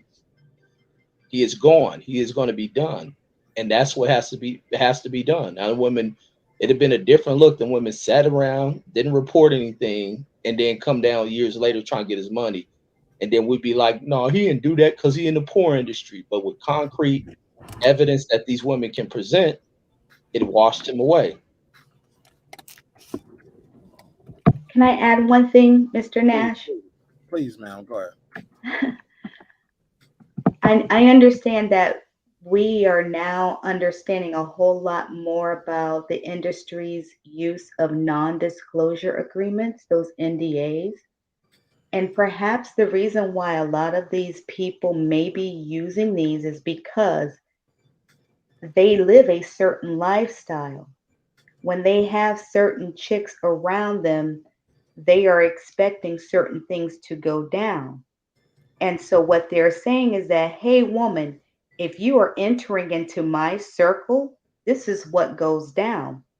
And if you want to be a part of my circle, you're going to sign this NDA so that what we do is I am protected because you are willingly putting yourself in a position where you are consenting to what goes down in my world. I think a lot of people are now trying to use those to protect themselves because at the end of the day, people are going to have sex. People are going to fuck. They're going to do a lot of things. Some people will be with it. Some people will not be with it.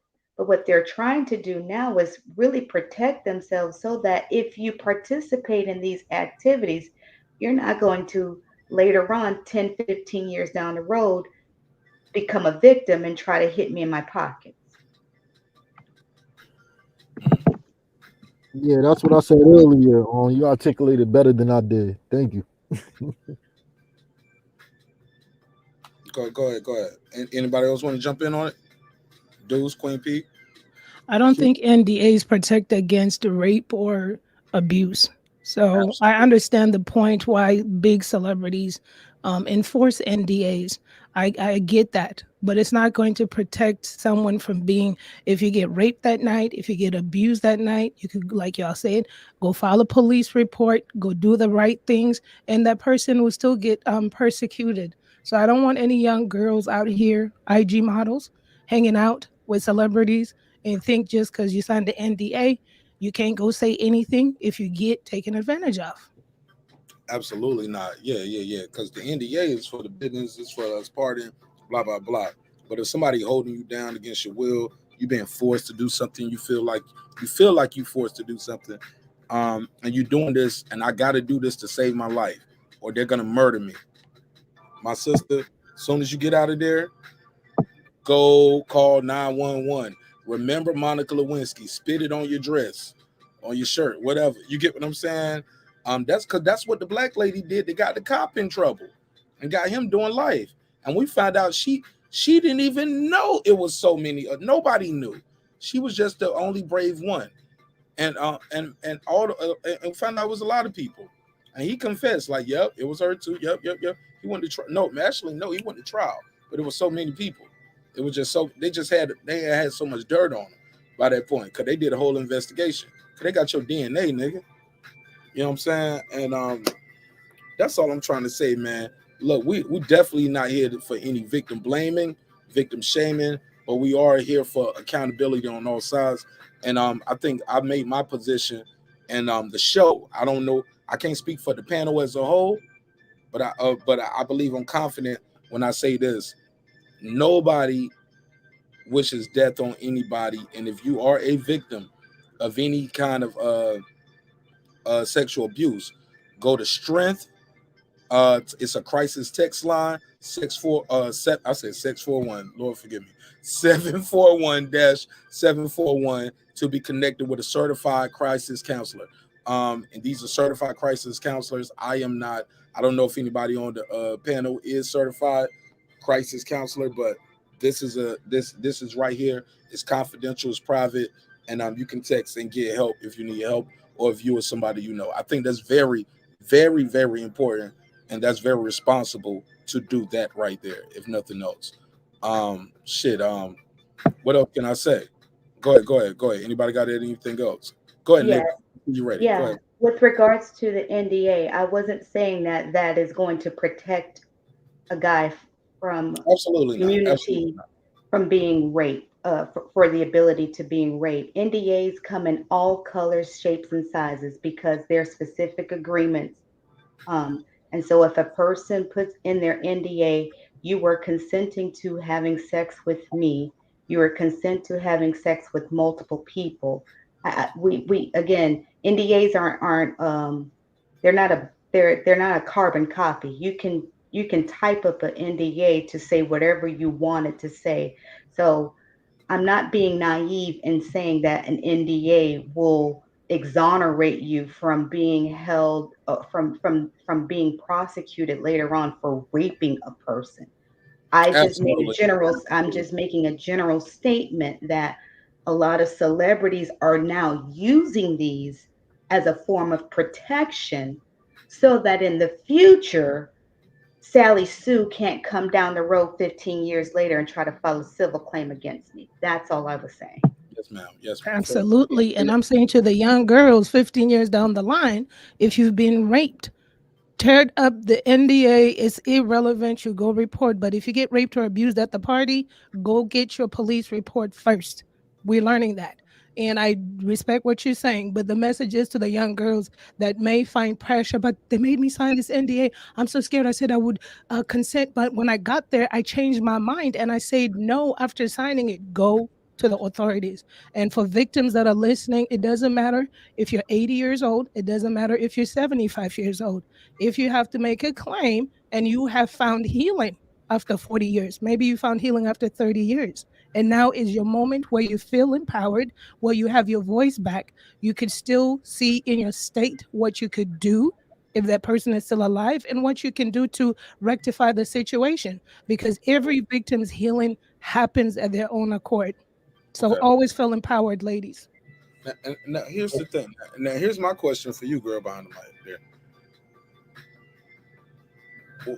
Don't to be fair, and I always bring up the Lewinsky dress theory. If you got DNA, have at it. But look at it from my position, girl behind the mic, and I got to put myself in this position, right? At this point now, I'm about to be 40 years old, right? I believe in my heart. I'm very successful now, but I believe, man, I ain't even scratched the potential of my I ain't even scratched the surface of my potential. So look at me. I'm little marqnash on my little YouTube channel. I believe sky's the limit. 5 years from now. So now yeah, so 5 years from now, 10 years from now, right? I'm on top of the world. I'm Charlemagne the God level, like I'm $1 million plus a year type dude on this deal. Couple million here. I'm Howard Stern. I'm like pick the biggest bag. I'm fuck it. Ryan Seacrest of this game. I'm Joe Rogan with this shit now, right? Everybody with me, right? Yeah, Sky's the you limit. would. Somebody that can just, I know it's consensual. I know I ain't never did this. This lady could just say, you know what? When I look back on it, I didn't want to fuck him that night. Now that I think about it, I was drinking and he called. You bought the bottle.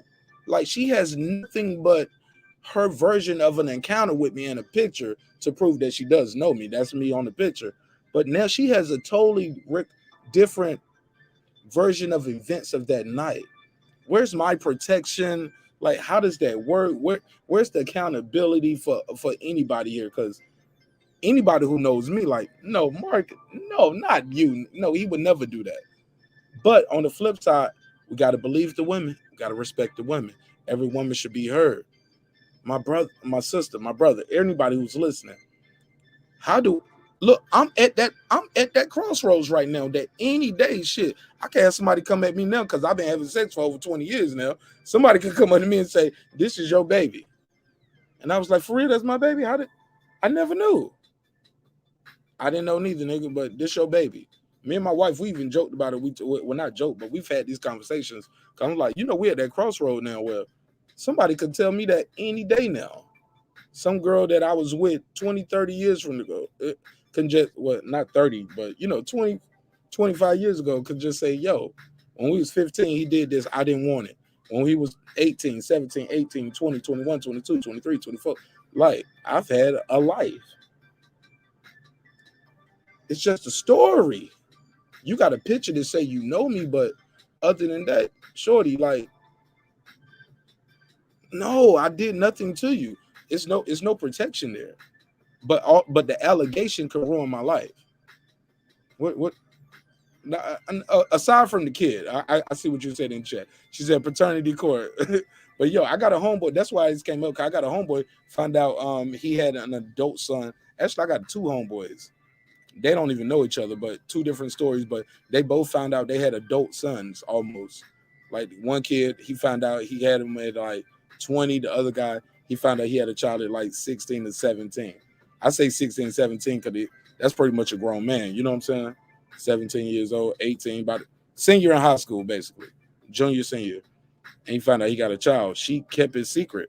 She married the other guy. The other girl just didn't rock with him like that. She thought he wasn't gonna never be shit. So she just raised him on her own. Two different stories, two different situations, but the outcome is still the same. The lady knew that one day baby. But that's a whole nother conversation. Girl behind the mic. What protects me, marqnash, from somebody who has a different recollection of events 20 years later? Now she's saying she didn't want to give me head that night. You did though. You was happy. We went and ate dinner after that. We went to the movies. Shit, I took you to the studio. You saw my boy did too. You know what I'm saying? We took a picture, we kicked it, had some drinks, smoked some blunts. 8 years later, I'm about to perform at the Super Bowl. You raped me. I didn't want to do that. Go ahead, girl behind the mic. Talk to me. Absolutely. So it goes back to my main point that both people should be believed. Well, not believed. Both people should be heard. You wilding in the chat. She said 2-for-1 special. Girl behind the mic be friend. Look, I respect girl behind the mic because she balanced the line, but like, look, I respect the women, but I'm a freak too. It's like, shit, I'm down for some freaky shit.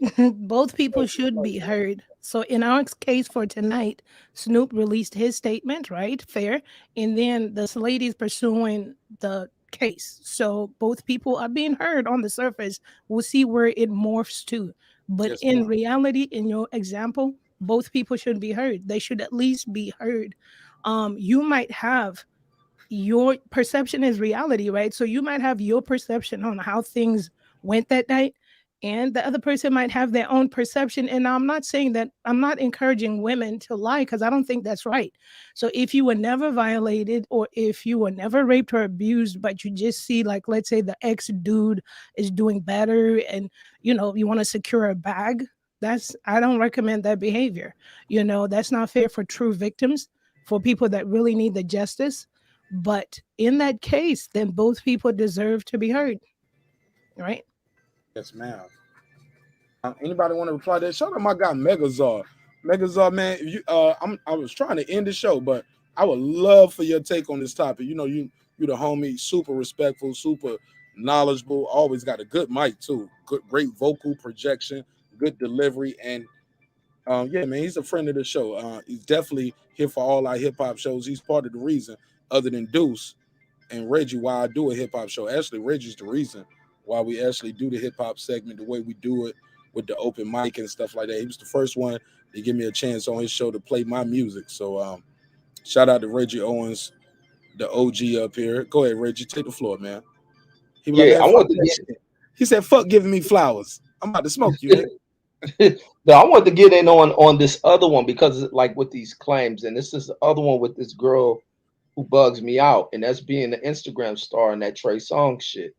What Forget happened with that? Let's she get used to on it. play basketball. She one of them Gonzalez twins, to where she comes up with the allegations she was making against Trey Songz, and her thing was jumping onto what's that shit called? Jumping Give on us the some background, Instagram. Reggie, for the people who don't know. Give us some background while I pull it up, and I'll pull Yeah, a so picture.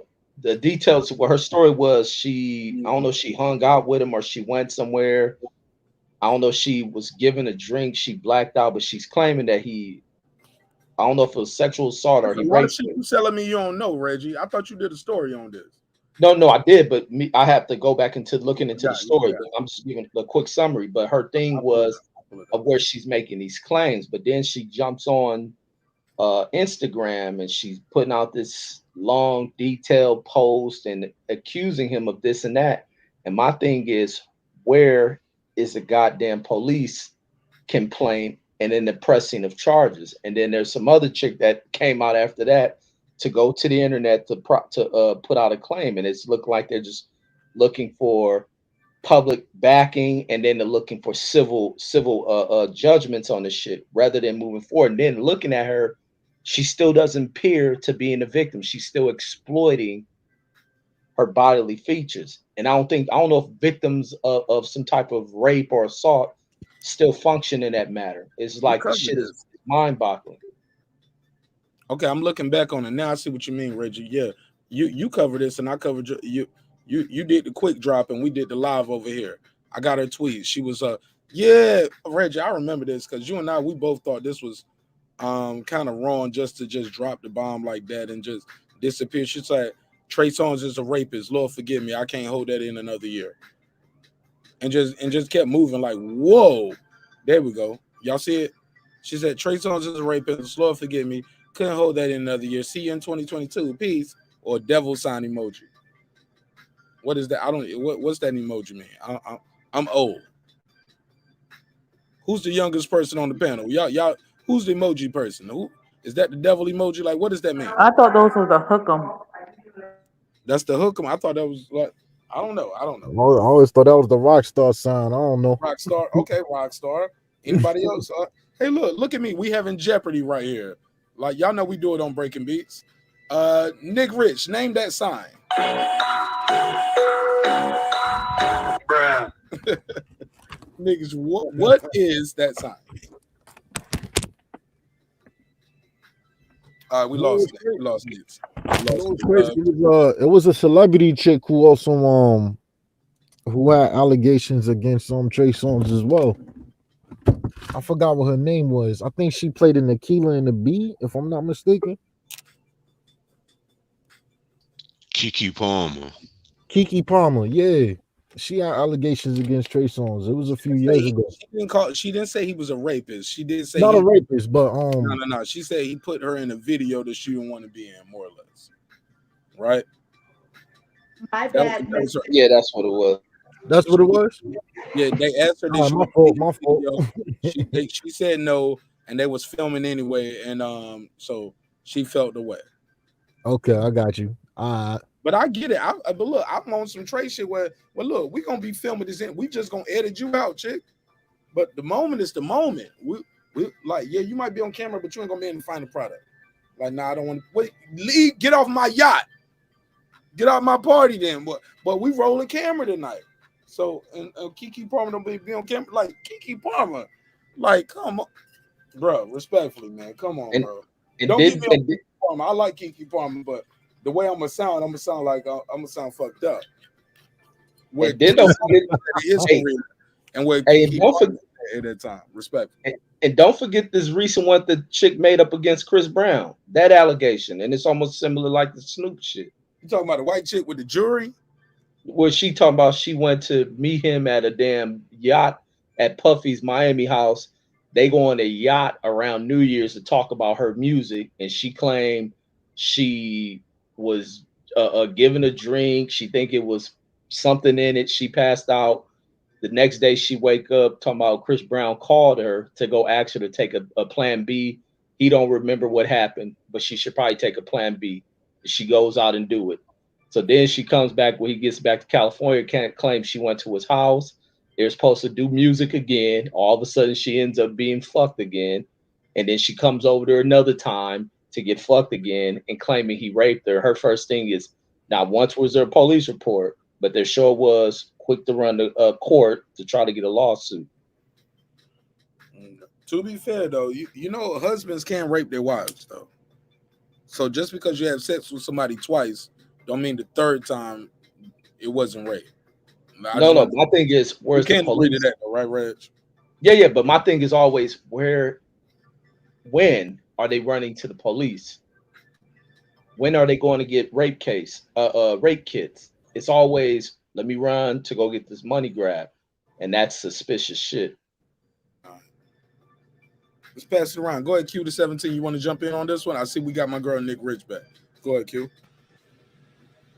Oh, my bad, bro. I was in the kitchen. What was the discussion? Oh no, you good. We'll come back to you. I just want to make Let, sure. let me expand on that. What I was saying Make sure I too. gave everybody a chance. But let me a quick expansion on what I'm saying. Hold on, let me say this, Rich. I got to step away for a quick second, and I just want to. Y'all see how we doing this right here, right? Ain't no Jerry Springer shit. It ain't no. I'm just gonna cut you off, or I'm gonna be talking to you all kind of crazy. Like we ain't gonna have none of that. Like we're gonna respect each other. We can disagree, but we can disagree respectfully. We all young black adults, and they all say we animals, right? We in our natural habitat right here. We on YouTube talking shit. Let's always try to just know the world is watching. We can crack jokes. We can be funny. We can disagree. We can disagree. But we never need to be making personal attacks. Cause don't nobody know each other personally up here other than me and Q. How about that? Me and Q to 17, the only two niggas up here that really know each other personally. So everybody else, let's be respectful. I gotta step away. I'll be right back. I promise. But go ahead. Go ahead, Reg. Yeah, I want to just add this Reg, little take the last lead, part. man. Take the lead. Maintain order over here while I'm gone, bro. For sure. I just want to add this last part into why I feel the way that I feel like with accusations and making them to where I'm like, it bugs me out. They seem fake. Is that in this new age of Me Too, it seems that there's been a movement to where people can target from Oh Lord, something I left the going on. wrong nigga in charge. Oh shit. No, we about to get lit. Go ahead, Reg. Yeah, Get from something this Me Too shit has changed to where people can go from sexual acts being committed, consensual, just wild, raunchy type moments. And now people can flip it with the Me Too movement, set an example and a little bit of precedence to where people can now go after you from a financial standpoint. And it has effed up many things to where you have to worry about whether or not you're just going to do what is humanistic within adults and having sex to worry about somebody coming down the line to target you. So my thing is just bugged out with a lot of this Me Too shit and the fact that people who become victims, if you are claiming to be a victim of a sexual assault, money shouldn't be the thing that you go after to kind of heal you of your wounds. A criminal case should be what you go after, on top of going after it civilly. But that's the only piece I want to add to that. I completely agree, Mr. Reggie. Definitely. Let's pass around. Go ahead, Nick Rich. Let me say this. Hey, look, Reggie's made it seem like Me Too is respectfully, and if I'm mischaracterizing, y'all know it's a hip hop political sports show with a comedy twist. We're gonna let the jokes fly. You know why? Because life is serious enough. Hey, look, Nick Rich. If I'm wrong, correct me. Reggie said Me Too is a rest haven for old hoes, OG thoughts. Respectfully, like if something bad happened to you, bitch, back in the 70s, you can sue Johnny Carson, Bill Cosby. Like these motherfuckers got some people got grandchildren saying like, "Yo, we was at the party doing cocaine, and then I didn't want to do the cocaine." But how do we know now you didn't want to do the cocaine in the 70s? When everybody was doing cocaine, because our version now is gonna be the weed and the lean and popping the ecstasy. 20, 30 years from now, all these people are gonna say, I didn't want to do the ecstasy with them. I didn't want to smoke the weed. I didn't want to drink. They made me drink Ciroc all night to do that video shoot for Ciroc. Like we imagine our generation. What's going to happen 30, 40 years from now? All these people, what they're going to say, they were forced to do. And I don't know. I ain't, like I said, I'm not here to victim blame and shame. I'm just trying to open the conversation of dialogue. Go ahead, Nick, Rich. Y'all pass it around. Absolutely. Reggie, I make sure com- everybody get a chance to speak. I'll be right back. For I sure. com- I completely agree with you. It's a sticky situation because at the end of the day, a lot of people in the world are not honest people. A lot of people will a lot of people will go back and revise history to suit their needs. A lot of people will go back and reanalyze things and frame them into a narrative to where all of a sudden they want to become a victim. And so it is a definitely a very sticky situation. And that's why when I was speaking earlier, and I may have rubbed some of the people on the panel the wrong way about when you put yourself in a certain position, understand that there could be consequences for you being in that situation.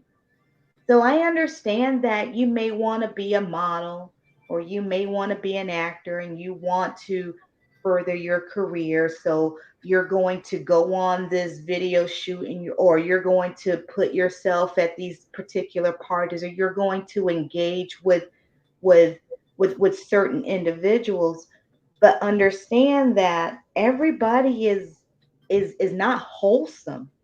And if you put yourself in an environment that is not wholesome, there could be some sticky situations that could go down.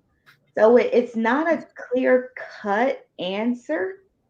There is a lot of gray in that, but I just would prefer that if you are a rapist, you go to jail.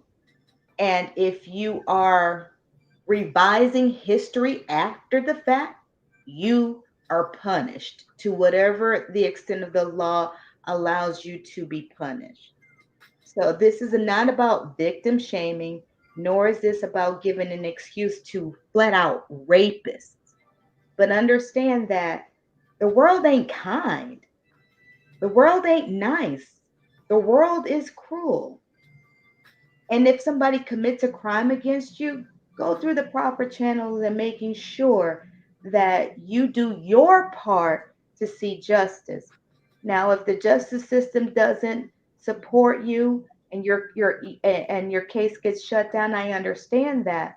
But file criminal charges. But the whole 20 years later, I'm going to file a civil lawsuit for a money grab. I don't think that that's a viable solution. So my question is, do people file civil lawsuits because they cannot pursue criminal charges? But if you can file civil, that means you're within the statute of some shit. Filing criminal? Okay. Each state is different, so I'm not going to sit here and pretend like I know an answer. You will have to understand the statute of limitations for a civil complaint. You will need to know the statute of limitations, if any, for criminal charges. For criminal charges, generally speaking, there's no statute of limitations, but then again, depending on the state or depending upon which type of criminal charges, it would have been nice if this was gone for the Snoop Dogg situation in particular. It would have been nice if this would have gone through the criminal system rather than through the civil system. Usually with civil cases, there is definitely a statute of limitations. For criminal stuff, I'm not sure of though. Okay. And to be fair, can we say that this person, this lady went perhaps, because we don't know, right? So perhaps at this moment in time, for me, is purely speculation. Is it fair to perhaps think that she maybe went the best route that's possible? We don't know why she didn't pursue criminal, Was she, maybe when she, speculation, maybe she tried to get some traction on this, maybe she was threatened, maybe we don't know. We don't know. Powerful people hold powerful positions, and we don't know the background of the story. So could they be, and I know that the contention may be that because it's civil, so it seemed like it might be some money grab, but could it maybe be the predicament she's in? Or could it be her legal counsel? And the other thing that I wanted to speak on real quick, right? I forgot my train of thought, but that's it. Never mind. So I don't know. We don't know why she went the civil route, and that's it. It'll come to you. No, we don't know what. No, we don't know what the if that was the only alternative. If there was a statute of limitations for a particular rape charge or an assault or sexual assault charge, um, and that time has run out. So her only recourse is the criminal. I do not know that. I do know that per the articles, nothing was mentioned about her filing a police report. The only thing that we do know is all of a sudden now it's a civil lawsuit for something that happened in 2013. It and I think her case, she should be able to file criminal cases because going off of it being in the same state of California with what's happened, like I was bringing up with the porn star, his situation happened, I think, even before this one, and charges were still brought up against him about allegations he's did. When one woman brought it up, there was other women who they went back to who also filed claims against him. And then based off of her having concrete evidence and what she was able to prove with him, and along with them running back on some of those previous cases brought up against him, it's what began to process this case and as well as the other ones they move forward with. And plus, on top of that, you have to where you deal with law enforcement agencies who don't fully go through the process of fully pressing the criminal charges. But still, those reports are still there, and that courts can go back and look and dig more into that and hold that person liable for past crimes held against them. Same thing even in the R. Kelly case. They went after past accusations put up against him and shit.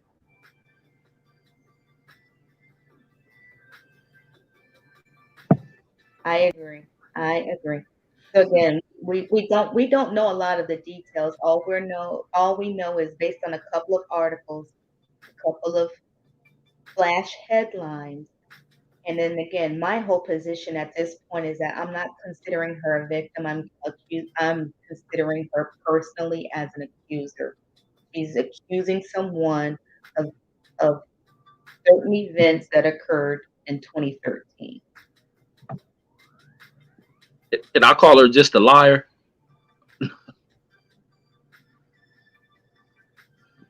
I want to let I hear you, but I don't want to make any of the females feel uncomfortable because I No, it's understand that some of them already think that I'm a little bit too harsh, and no, I may have given the impression that I am victim shaming, but no. I tend to side with you in that regard. But I'm going to keep mum's the word on that. Right. No, and I don't think you're too harsh. I think the beauty about this whole entire thing is people have different perspectives. I come from being traumatized from it, going through therapy, so I know how it feels to hold all of that in, and I know firsthand experience how it feels to go through that experience. So it's easier for me to want to protect the victim, just like how it's easy for me to want to protect children because I was that child in childhood trauma. So those are my things in life. I'm the one who won't believe parents because I have that experience. But what I wanted to say was real quick. So the other thing is talking from a victim's perspective, because everybody has different perspectives, right? And my main point, what I love is this reaches everyone, for the little girls, young girls, the one that I wasn't, the little girl that I wasn't. Understand that it goes across, because I know the earlier theme was being conscious of the industries, and I received that message 100%. but it's almost as being also a little bit to me misguiding, because if we say, yeah, well, you want to be a model, be, you know, be careful, you know, it's kind of, to me, in my interpretation for myself, is you get what you get. So if you want to be a dancer for a rapper, I don't know, you know, what they do over there. But my point being is, I think if we broaden the spectrum and really hone in as a victim to know that rape and abuse comes in all industries, your home industry, your stepfather, the closest person to you, your cousin, whoever it is, it's always people that are closer to you as well. So I don't want people to think, oh wow, I really wanted to be a video girl for so and so and get discouraged, because they might have a good experience or they may not. But now they know, listening to this, like, let me have my guard up. Let me not be naive. Let me really focus on this. And I think that not everyone has the wherewithal or the awareness or the consciousness, especially being young, motivated. Life is so big for them. They want to be an actress, because you take Harvey Weinstein's case. Majority of those people wanted to break into the industry. So you don't know what's ethically correct. He's saying, come and read the script in my room. So you're like, okay, well, I'm hungry. I want to get this part. So I guess this is what they do. So this conversation here is all highlighting to all the young girls that keep your eyes out, open, peeled, that, you know, no matter what hunger you have, what industry, whether it's at home, whether it's even in the restaurant industry, a regular job industry, regular job, let's say regular job, whether it's the music industry, you could be faced with someone that may take advantage of you. So just be conscientious of that. Absolutely. Absolutely. I think I brought up earlier my experience in the legal field as a prime example. It can happen in any industry. You mentioned you were in fine dining industry. I mentioned I was in the legal industry. It can happen. And I think, again, because now we are in a position with this Me Too movement, that the better conversation to have moving forward is that if you are a victim where somebody is abusing their authority and making you or pressuring you to do something in order to keep your job, or in order to move up, that the correct thing to do would be to report it to the authorities and to speak up and to speak out, and to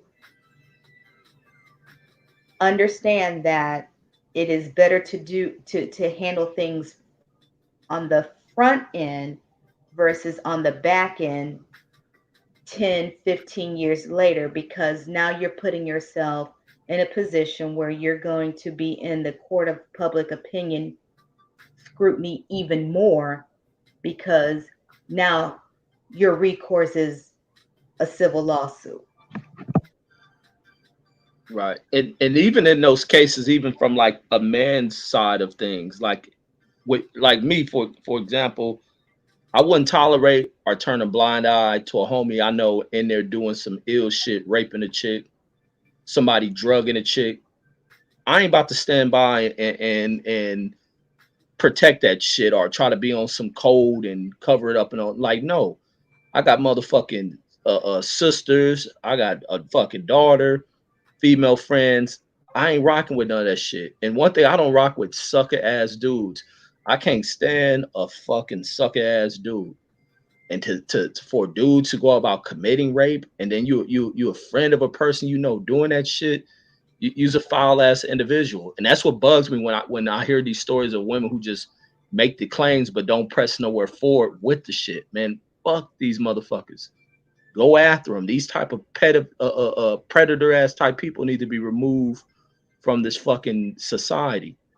You gotta press forward. And any punk motherfucker on a job that protects them, turns a blind eye, need to get their fucking ass kicked or their head blown off.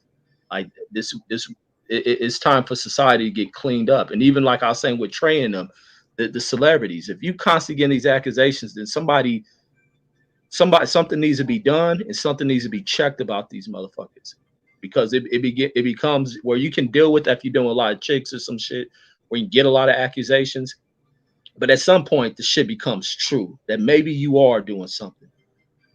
And but I think it's as dudes who are around that shit, you, you see shit, you speak up and fuck all that cultural, this bullshit cultural side of shit where people don't snitch. Fuck all that ain't shit ain't snitching.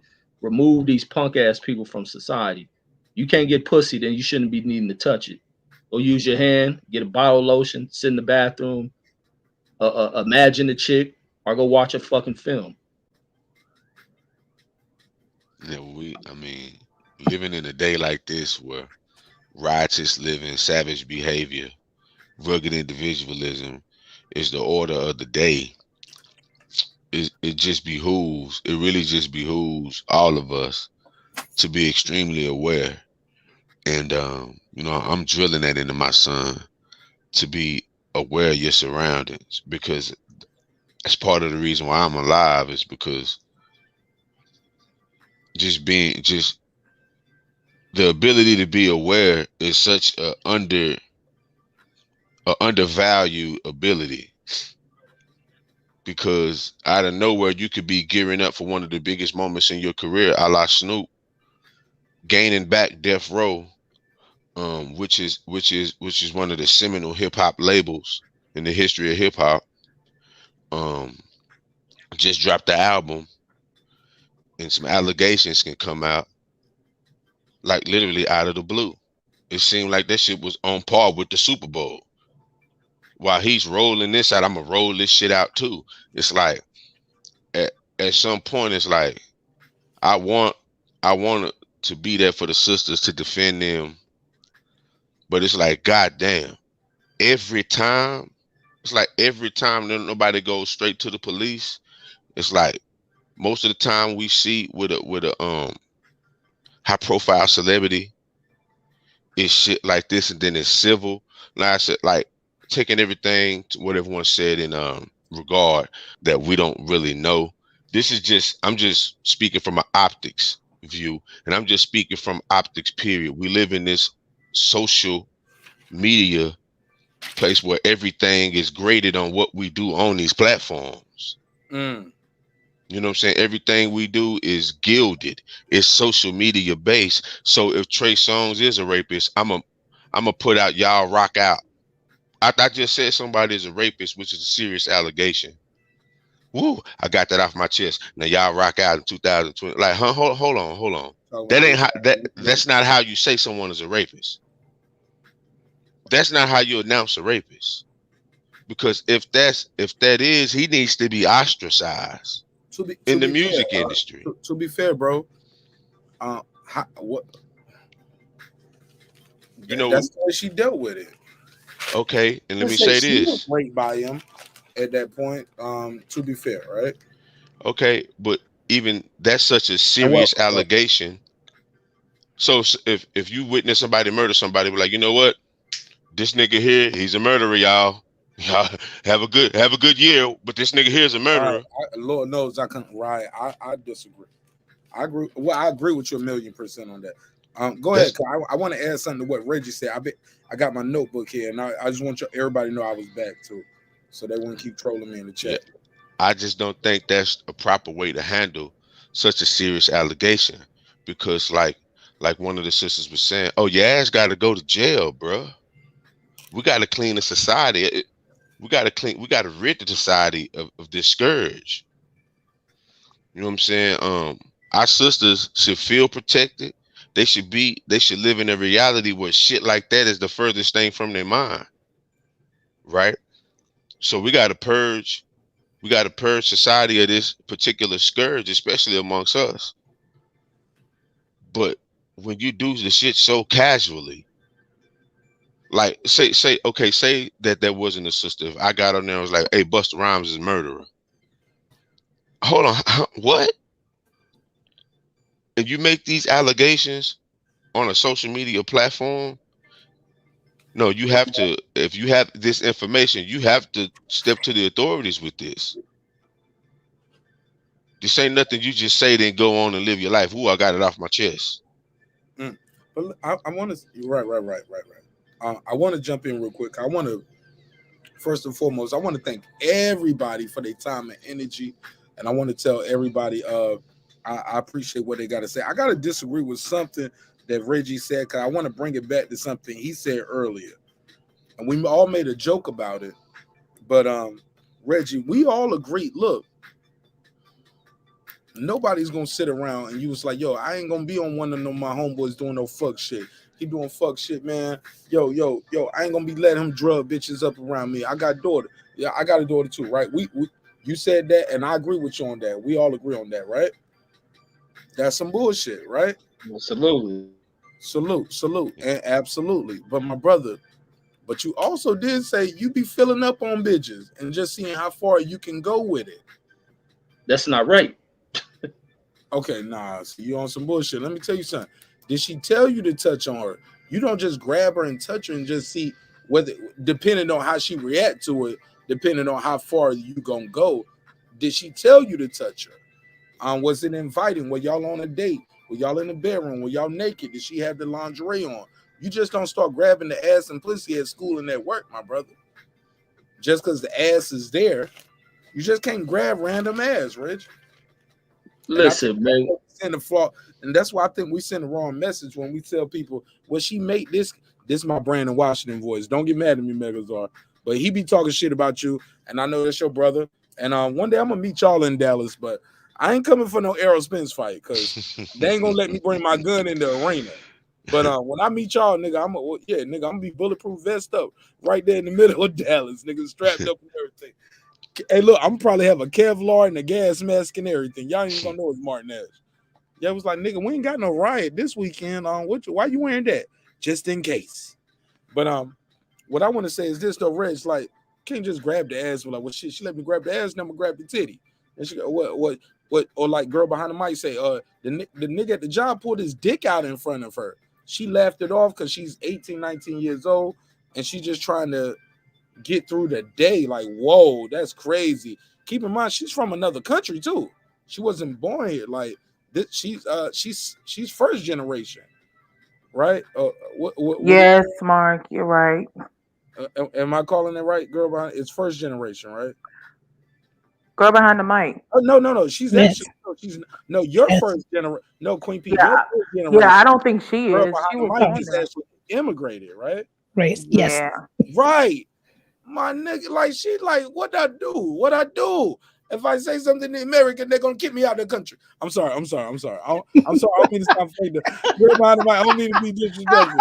It's the Look, accent it's for a hip me. hop political sports show commentary. Like, but she probably on her. I seen her like she like motherfucker. Blah, blah, blah, blah, blah, blah. Go suck your mother. Go pull out this. Pull a little pinky to me. Go suck your dick. Go suck your mother. And then, That sounds like horrible I don't want patois, Jamaican. Mark. Hold on, I That don't is want Jamaican for ever being horrible. Jamaican. Hold on. I'm fucking up here. I'm fucking up. Hey, look, it's a joke show too. Look, we having jokes. But girl behind the mic, you get what I'm saying? Like, shit, you accused the motherfucker, they might kick you out the country. Listen, I Am mean, I tripping or what? Like, how that's that why I work? never dove deep into it, right? It's Somebody easy. dying, they laughing in the chat. They get the jokes. Look, I had to come back and wake them back up, baby. I had to wake them back up. Go ahead. I, I mean, you bring a good point, right? You come from a place where there's no women's rights. Women are beat. There ain't no police coming after you. There's no 911. You got nobody to go to. But I know for myself as well, it's mainly the trauma bodies that really affected the silence. But that's the same thing too. I mean, I'm in a foreign land. I don't know what the heck is going on over here. I'm not knowing that I got rights to say I quit this job. I'm going somewhere else, but that wasn't like really in the forefront. I was just really in survival mode. Like, let me just do my job. You've been here it's about a year and a half, 2 years at the point, like at 18.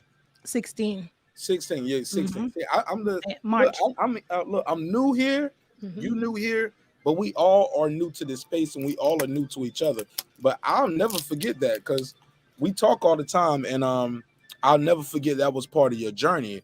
So every time I talk to you, I always look at it from that vantage point, or I try to, or I gotta remind myself to go back to that point. You know, I'd be like, oh yeah, she got a different. Her American experience is not our American experience, and vice versa. Even as a black woman, but if you was born in Chicago, your mom was born in Chicago. You get what I'm saying? Like and I believe Queen P is she's what we would call first generation, right? Queen P. See, Oh, she said hit the bell, hit the bell. She said ding. You know what I'm saying? So I said, see, I'm saying yes, but fine. Hit the bell Talking too. Spanish. hit the bell. She said ding. In my mind, she said ding. But yeah, man. So that's crazy, man. This show is so dope because we got 3 different black women up here who all have 3 different black should I say African American? Should I say black women, women of color? Like I don't even know the correct colloquial term to use because I don't want to alienate or disrespect anybody. But everybody up here, what matter of fact, I don't even know because I don't even know where Nick Rich is from. Nick Rich, where you from, my sister? I'm a Florida girl, born and raised. I didn't hear you say it again. You said what? I said I'm a Florida girl, born and raised. Hey, Florida Ray. Now, where are your parents from and your grandparents? Do My you know? my parents my parents are American as well. And I'm saying in Florida, what part of America? Oh, my dad's from Georgia. My mom's from Florida, How about and your I was grandparents? my grandparents. Let's see here, Alabama, and then I have another grandparent on my mom's side. They're from Oregon, Portland, Oregon. I'm about to fuck with you now. Who raised the grandparents to raise you? Was it the mom side or dad side? I'm gonna ask you where did they come from? Were they born in Georgia? See, because that's the thing So that always gets so stripped away from us. Because look, Nick Rich, I'm going somewhere with this because this is what me and my brother Reggie, what we always argue about other shit. We agree on this. Motherfuckers be telling us to go home where we came from. Like my nigga, my family fought in every fucking war in this country. No, you go home, Donald Trump, and take your bitch with you, respectfully. Or maybe not, however you wanted to go. Like, but my family been here. We was here, some of us was here before slave ships came. Some of us came on slave ships. So if you came on that slave ship, you fought for every fucking war that they had, and they always promised you equality. They promised always, we're gonna give you land, we're gonna give you free. Like my nigga, like the American dream that y'all get, black folks fought and died for it, and some of them still in shackles. But that's a whole nother conversation. Or maybe it's the same conversation. I just need to take Snoop off the screen. Snoop, like, nigga, leave me and Don Juan out this shit. Nigga, we out of here. Respectfully. Respectfully. Snoop was like, nigga, take me off the screen, nigga. Respect me, pimp. You got your point off. You got your views, nigga. Let's go. so Go ahead. I'll pass the mic. Go ahead, Nick Rich. So your family, because so you see I'm where a I'm going with it though, right, Nick? Like, I can see where you're going probably like with this is a regards to beautiful conversation, and everybody has a different vantage point. absolutely because our heritage, our cultural background and makeup will definitely put a different spin and a different Vantage point. I'll say perspective on vantage point instead of spin. I prefer vantage point. different vantage Spin, point. yeah, spin might sound aggressive. Hmm.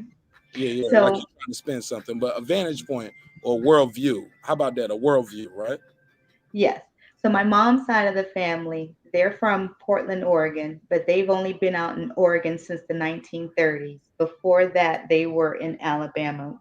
We've been able to, on my mom's side of the family, trace our family roots back for many, many, many, many generations. With regards to my dad, he's from Georgia and then he moved to Florida. And then again, my mom is from Florida and then I was born in Florida. Mm, fair enough. Fair enough. Reg, where your ancestors from, bro? As far as you know, From Arkansas and from what's that, Kansas? Kansas.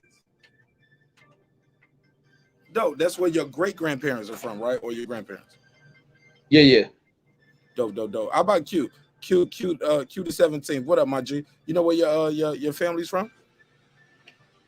Yeah, my mother's side based in Georgia, you know what I mean, Atlanta, and my father's side from the Carolinas. But Dope. we part Washington, Indian. Before I pass the Megazord, I'm gonna tell you, ask him where his family's from.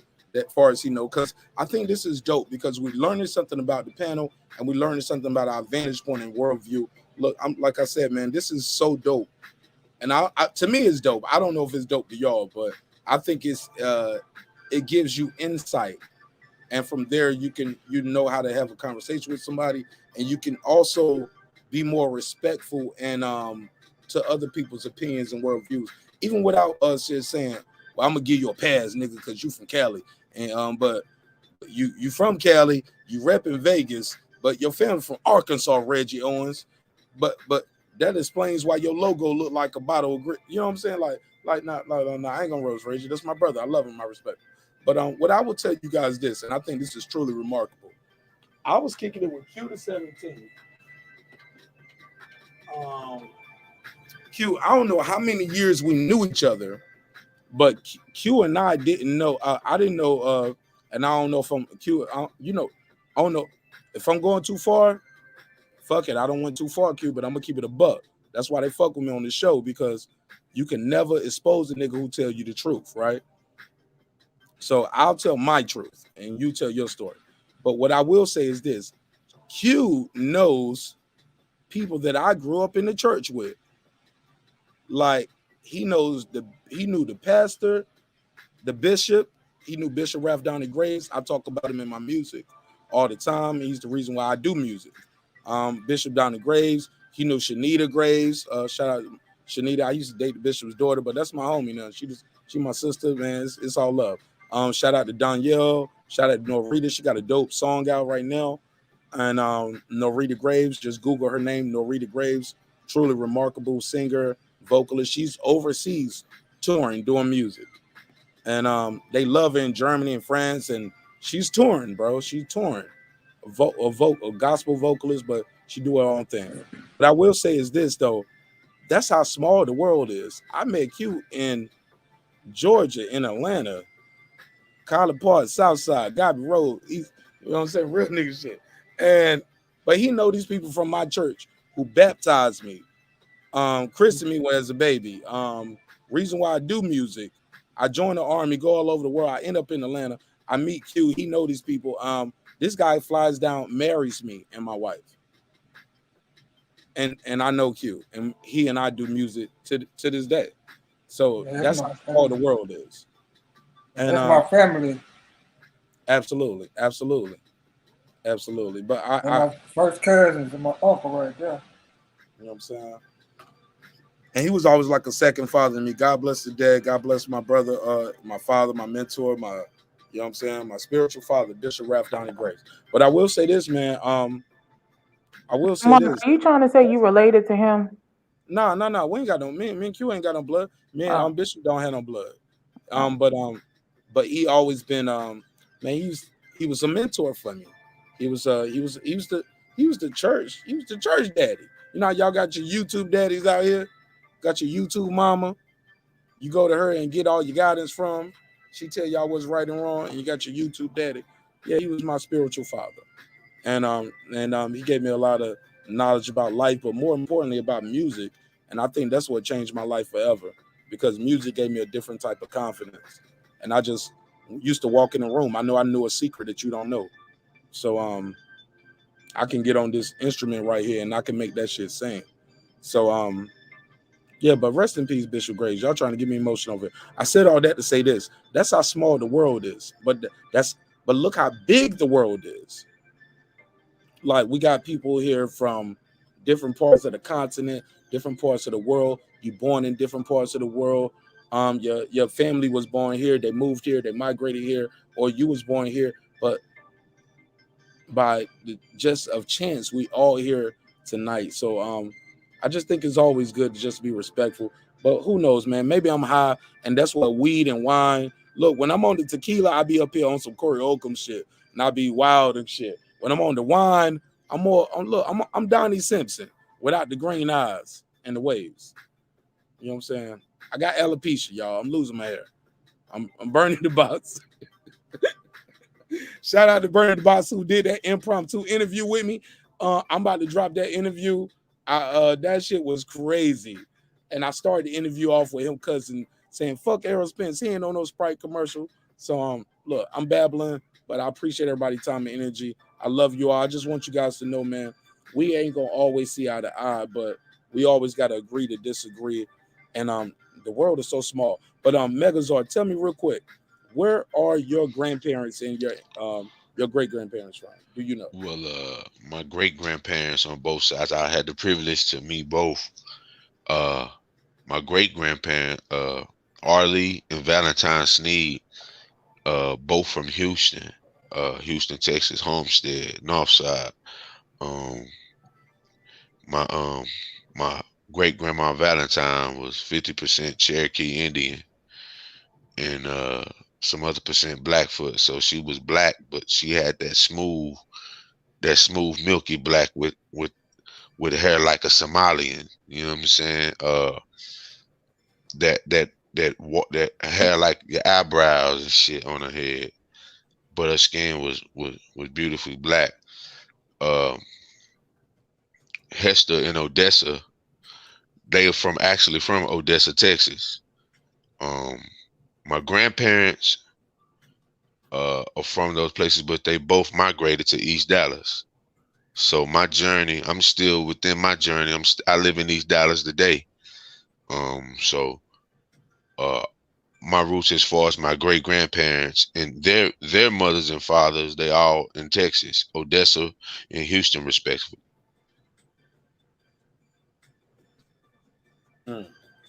Yeah, man. All right. So I said all that to say this. Girl behind the mic, your American experience as far as dealing with something like this is not going to be the same as Nick Rich, right? Nick Rich, you say your family was from where? I should have wrote it down. I got my notebook. I went and ran and got my notebook. I should have Alabama, Georgia, Alabama and Georgia. Thank you. Now, Nick Rich. with a small stop in Oregon. Yep. Oh, He's got it right. Alabama, Georgia, and Oregon. That's Clips. That's Clips. Clips don't stuck in his bitch. Don't change his avatar on me. Man, I done been in here for a minute just listening, man. Man. That was Clips? What the hell? Motherfucker, man. Look, I'm thank God it's a good person up here. It could have been a troll. Could have been my tallywhacker all in the avatar. The tallywhacker and the winker, man. Please, ladies and gentlemen, like, don't get offended. If I don't know you, your first time on the show, I'm gonna put something on the screen. I'll put the topic up on the screen. We cover the screen up. But I prefer you call in. If you never joined the show, we don't know you. Call in, introduce yourself, let us know who you are, and then you can join the panel and kick it with us. But man, like it's pause. But it gets hard doing this show. Reggie, you know, Reggie was like, man, Reggie, I'll never forget that day I was on your show and that shit happened. Like, we let it go and go. But Reggie, your face, where's my camera at? Let me cut my camera on. Hold up. I could just see it in your face. He was like, I can't believe I let that shit. Motherfucker got me, man. Let me get the center square Megazord. He was like this.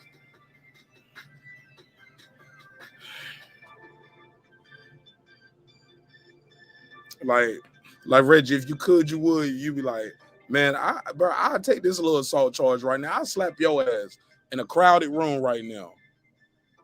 Like, why would you play with me like that? Like, so I saw it in your face. So I just want people to know, like, yeah, man, I had somebody ask me yesterday, like, you put everybody on the screen, you question them like this. I'm like, nigga, I got an interview going on and you beaming in. I got Bernie DeBoss up here. You know what I'm saying? I can't just let you just randomly, but he ended up being cool. So, but we got my guy, that guy, Eclipse.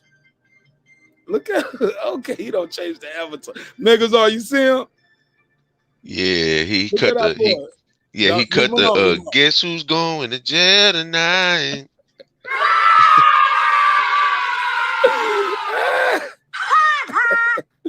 Oh man, y'all ready for that next row session? Okay, we gotta cue it up. Gotta let everybody know. But go ahead. You talking that shit. But shout out to my guy, that guy Clips, my brother. I love him. Clips, talk to me, man. What do you think about this topic? We're asking people what they think about these charges against Snoop. We read the story. I don't know where you came in at on the story, pause. But what I will say is this: let you know where we stand and where I stand, because we all have different positions on this topic. Where we coming to right here, and I didn't get your take on it, was what should happen to people who false accuse? Have you heard about the charges against Snoop? or not the charges, because there's no charges. The civil suit, right? Nick Rich, I got to be careful, right? Nick Rich is gonna keep me from getting Tasha Cade out here. That's what we You're about. absolutely That's right, what Mr. we about. Nash. It's no charges, accusations about him in the form of a civil suit, right? Nick Rich, I'm on point, right? Sir, you are on point. We do not want you to get Tasha Cade. It is an allegation Actually, I by don't even an want to keep saying accuser. Tasha Cade. I'll say TK.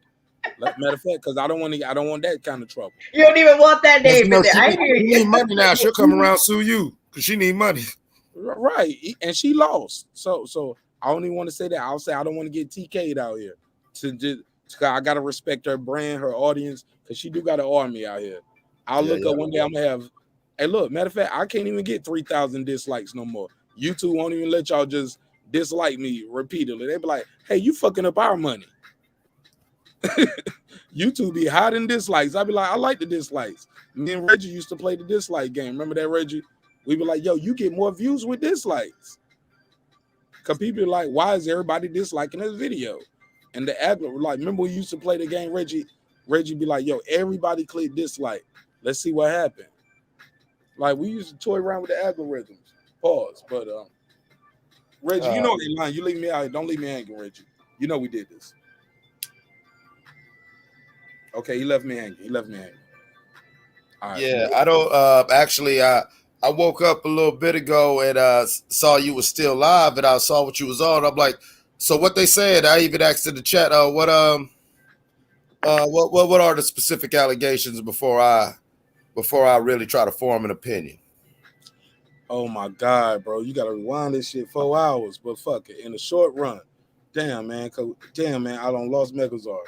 Damn. Okay, we're Snoop is losing being accused of sexual assault. Oh, sorry, Mark. Go ahead, Queen. Go ahead, Queen. Like, damn, man. Kill me with that one. I thought you in a nutshell, bro. The chick said she got okay, let me see how fast I can do the micro machine commercial. The chick got she knows Snoop because she said she was a dancer. I don't mean to call her a chick. Am I being disrespectful, ladies? The woman. Let me say that, right? The accuser.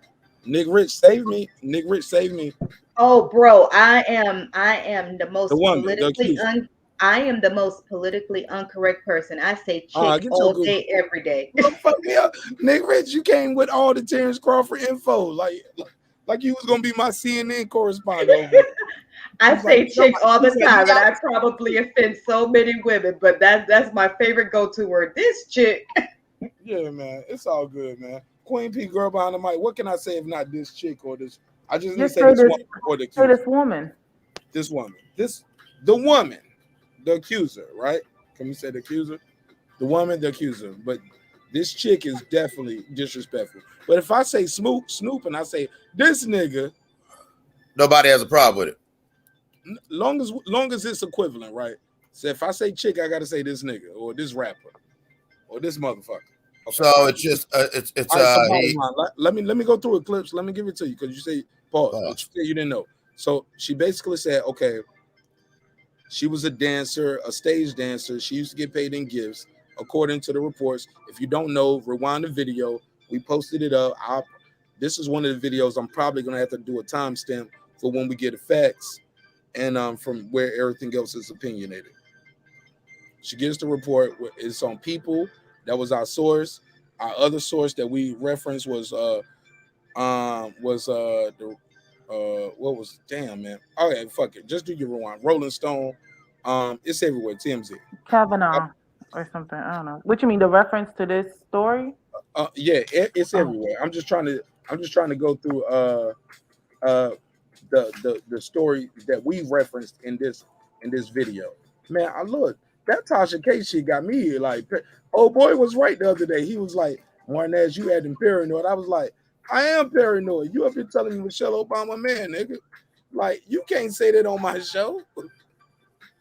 I need some info. So like, yeah, so I maybe I am a little paranoid, but let me move forward and let's try to speed this up. She said she went out. She was a dancer. She knew him. She bumped into Bishop Magic Don Juan. Her friend went home. She told Bishop Magic Don Juan, I want to go home. He ended up taking her to her house. She fell asleep, woke up at his house. She went in the house, go to sleep. She wake up.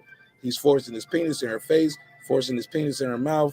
She performs oral sex because he wouldn't leave her alone until he got what he wanted, and she feared for his safety. He rolls over, go to sleep. She goes to sleep. He wakes her up, say, "Hey, we're going to we're going to Snoop Network.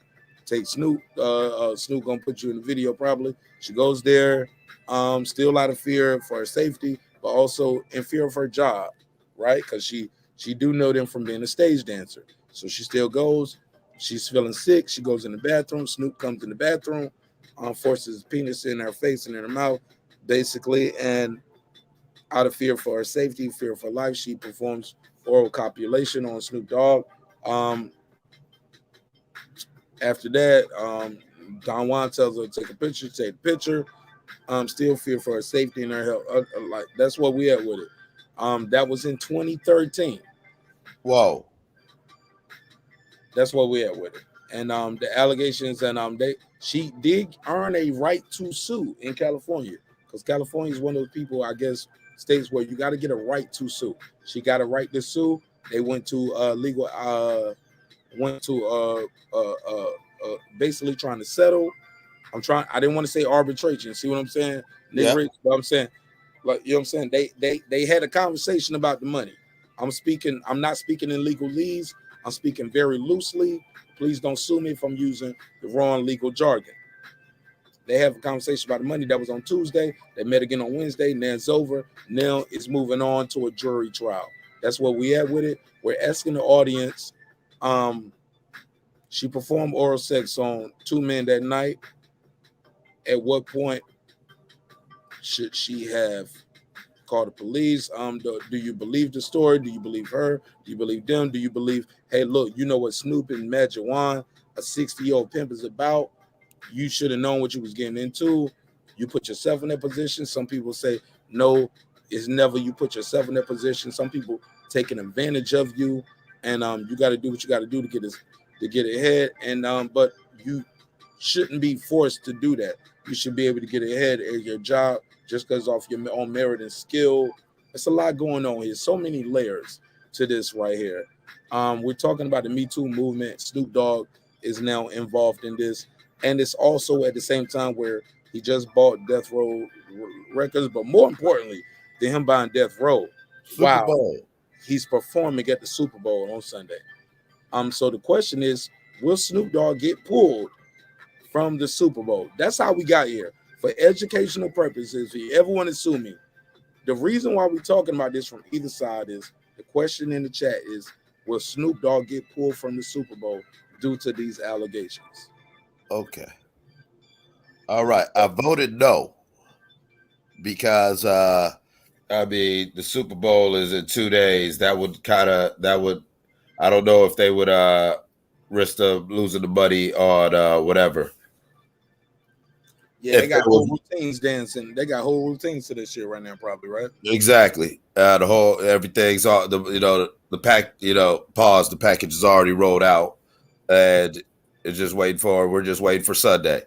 We're here Friday night, Saturday morning. So, like, I don't know if they'd be willing to go ahead and just flip the whole script in less than 48 hours. As far as the allegations, no woman should feel under threat. No woman should feel pressured to do anything. Nobody, not just no woman, nobody, no human being should feel pressured to do anything. But I do have a problem with the rationale that she had to do what she had to do to get ahead, because then that means that she gave that head to get ahead, and now she's suing to try to get ahead.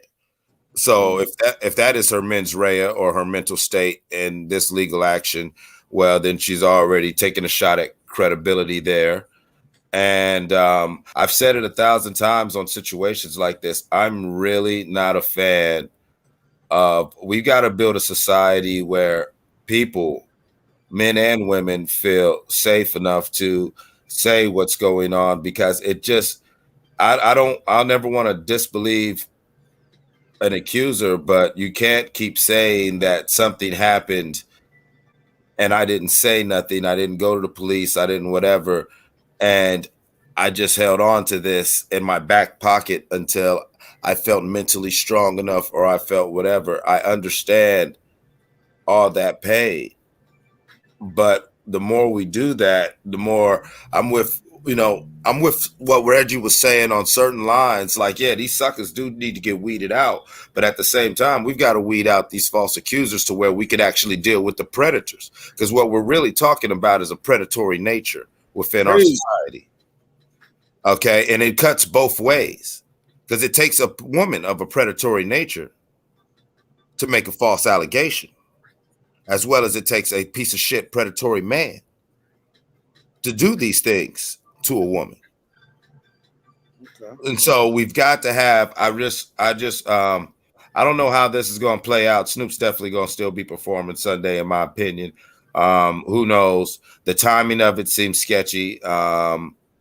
And I really do wish that there needs to be a state and national agenda on sexual assault and allegations, to where not a time window, like, if she doesn't say nothing in so many days or so many months or whatever, then you got to throw it out. But no, that also needs to be legally considered, and not someone shouldn't be vilified for saying that, because it's not attacking the woman. But you've got to understand that not all of these allegations are true. And I'm not even going to play the percentage game. But if we are living in a society of laws, if saying by like they say in a criminal suit, like, saying the reasonable doubt, to where if there is a 1% or 3% chance, even a 0.5% chance that we have men being falsely accused, men who are having their careers or whatever destroyed by a vindictive woman in a false allegation. I mean, because these are still, this is slow down. You kind of threw me off. You said even if it's 1%, what now? Even if it's 1% or 0.5% of the men who are being accused that are truly innocent. We throw out everything else, or what? What you mean?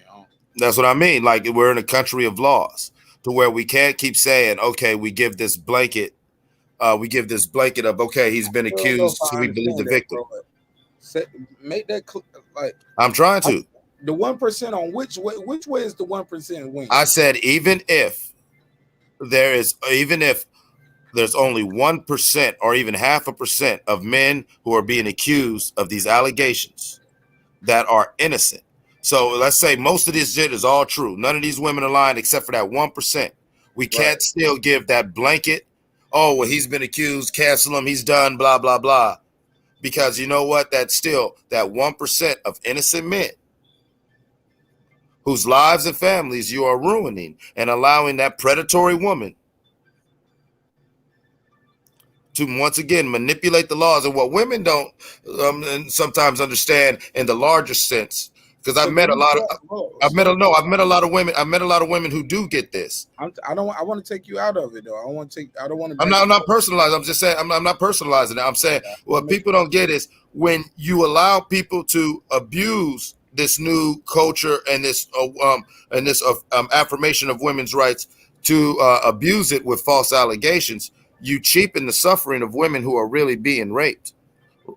Being assaulted, women who are really subjected to sexual discrimination and harassment.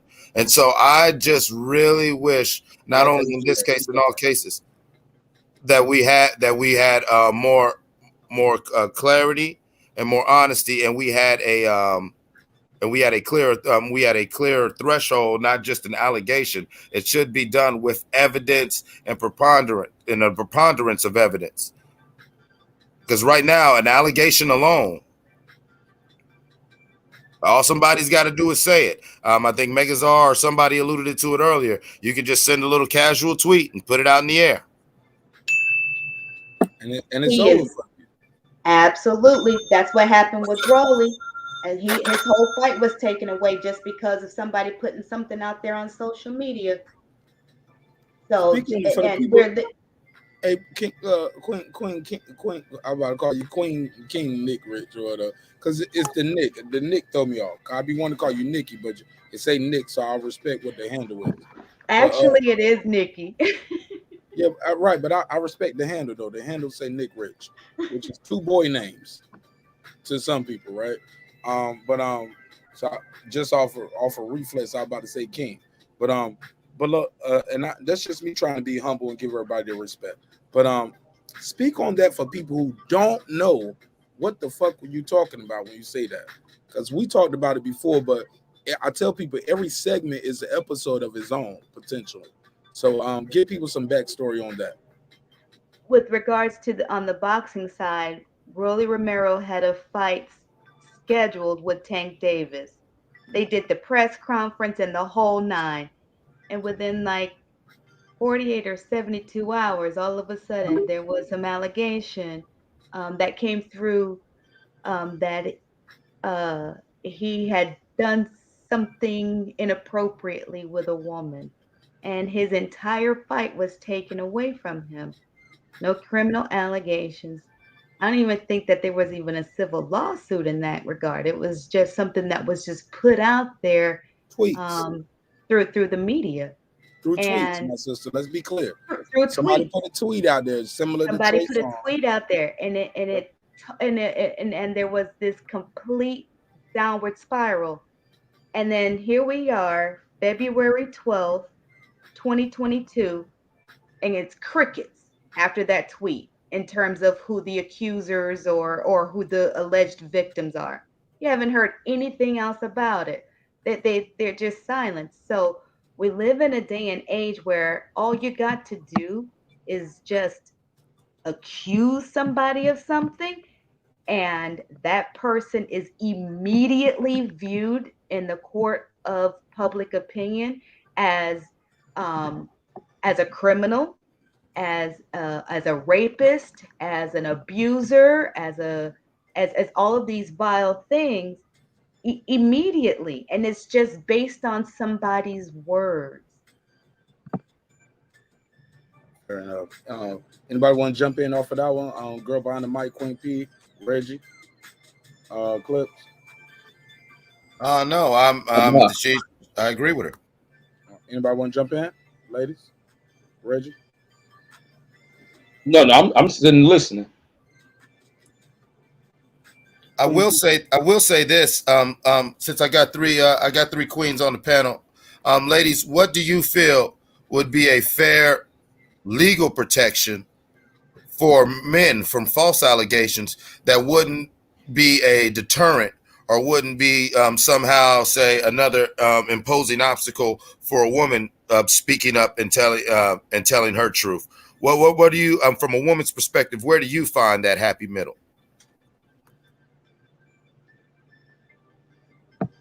So I was thinking like, and I know it was just brainstorming, but one of the other things I mentioned earlier is perhaps people of air quotes lightly power or in certain positions, so umbrella celebrities, actors, actresses, these people, perhaps they need to be more conscientious of who they bring around them, how they bring these people around them. I know that things get wild and on tours and all this other stuff, but perhaps that could be something they may lean into. I don't know what that will look like, an extra person to curate the whole situation. I'm not sure, but in R. Kelly's case, it's because he made poor decisions. Perhaps if he had a stronger team or perhaps somebody on his team to help him make the right decisions, because in reality, people, like R. Kelly could have done whatever he wanted to with women of age had he had the right guidance or whatever the case is. So perhaps maybe on the other side, just governing themselves accordingly. I know we talked about NDAs and stuff like that, but just being really realistic of who comes in your camp. I don't know how you can, I don't know how you could decipher that.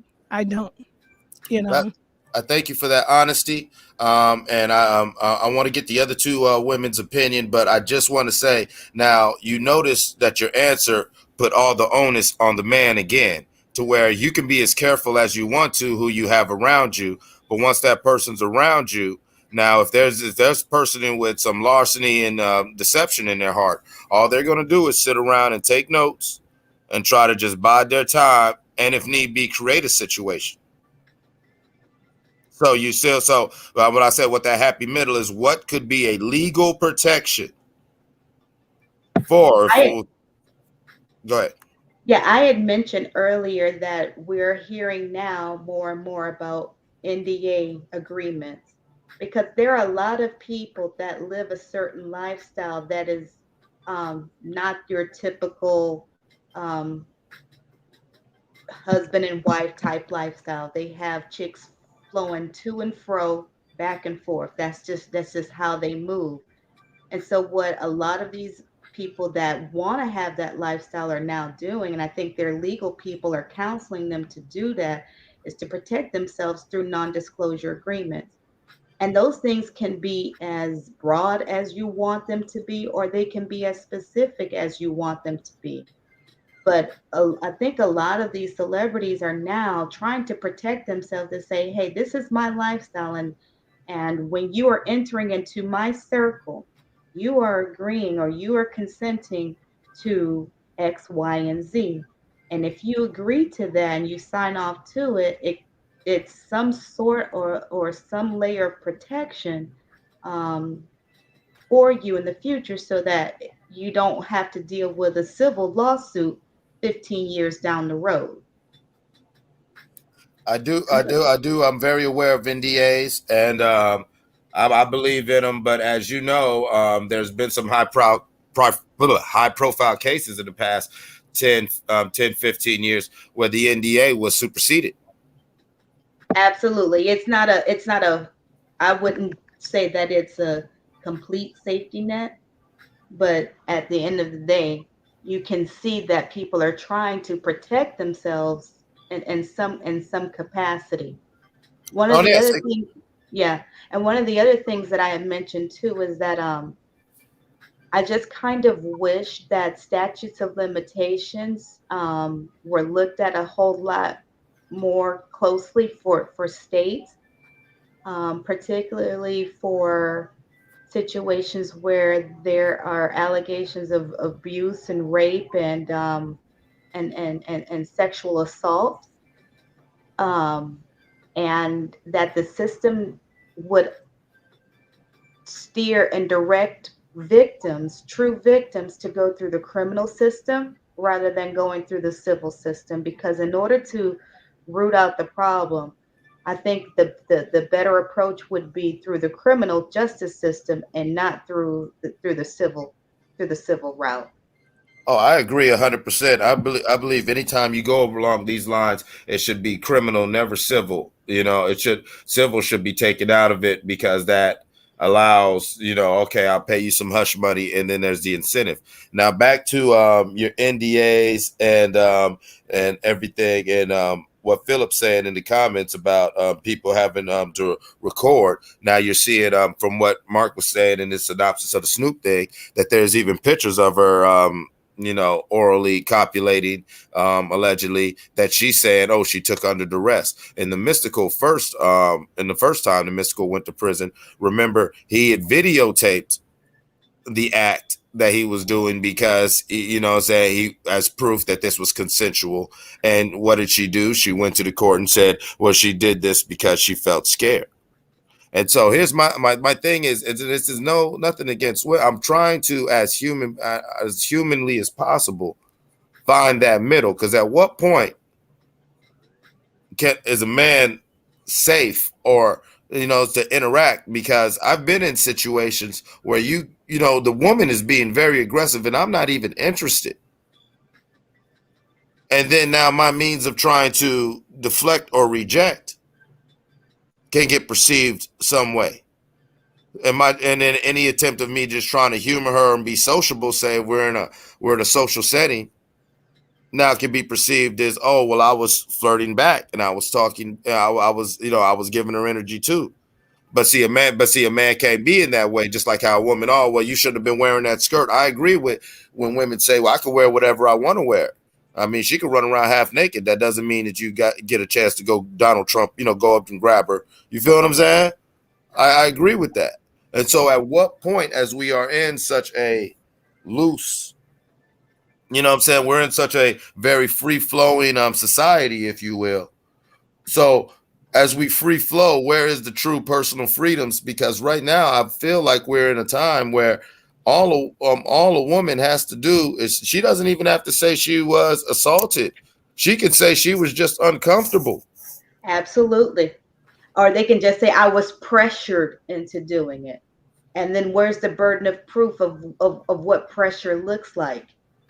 Or, oh, I was drinking and as while I was under the influence of alcohol, I was pressured to do XYZ. I love It's you, Queen. I love what you're saying because, like, think about Mhm. that. So there's more as we travel this slippery slope that women are putting all of us as humanity on. Therefore, is it now socially acceptable to be out drinking and hanging out with females? And see, I You feel am me? We're getting to it.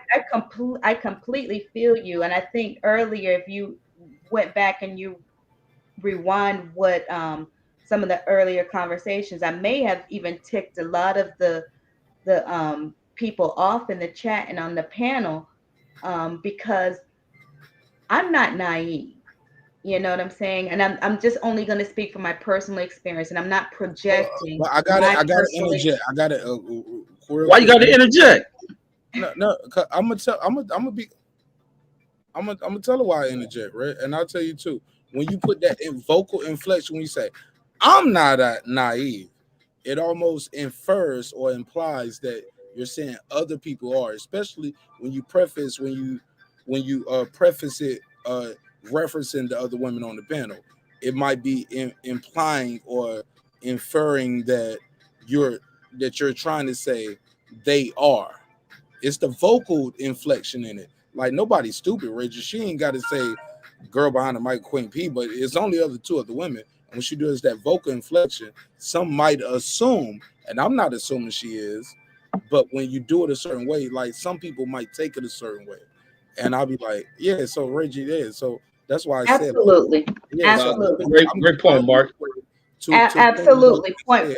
Yeah, yeah, yeah. Absolutely. Point Because you well getting taken, Mr. Nash, because and what I look, was there's doing. different cultures, three different cultures, first generation, immigrant, and like I can't even count how many people have been born here. Like different cultures, different worldviews, but vocal inflection, tone, like it just can be misconstrued sometimes. Absolutely. I Go ahead, go ahead. definitely agree with you, Mr. Nash, and thank you for checking me. Stop calling me Because that's Mr. something that Nash.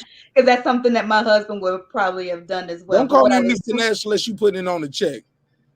Other than that, just call me Mark. Call me Mark Nash. Just call me Nash. But when you put the Mr. Nash on me, because after that, people gonna start calling me Mr. Marcus, and we all heard he had syphilis or something like. And I don't like people calling me Mr. Marcus. no Respect, worries, no respect. worries. It's just something that I always do when I No, I address got it. I got people. it, my sister. It's And just it's look, it's we just talked about it my tonight, baby. We talked it's about my it tonight. I call white girl sister too. I just feel like I'm safe. Like sister, I ain't trying to fuck you, sister, sister. But go ahead, go ahead, go ahead. It's all love. It's I all love. get you. I It's just just want us I all to I get. usually I say really want us sir. all to get along. I promise I want us to. I usually say sir, ma'am, Mr. or Mrs. when I'm talking to people because in my own mind, I always think that that's a term of endearment.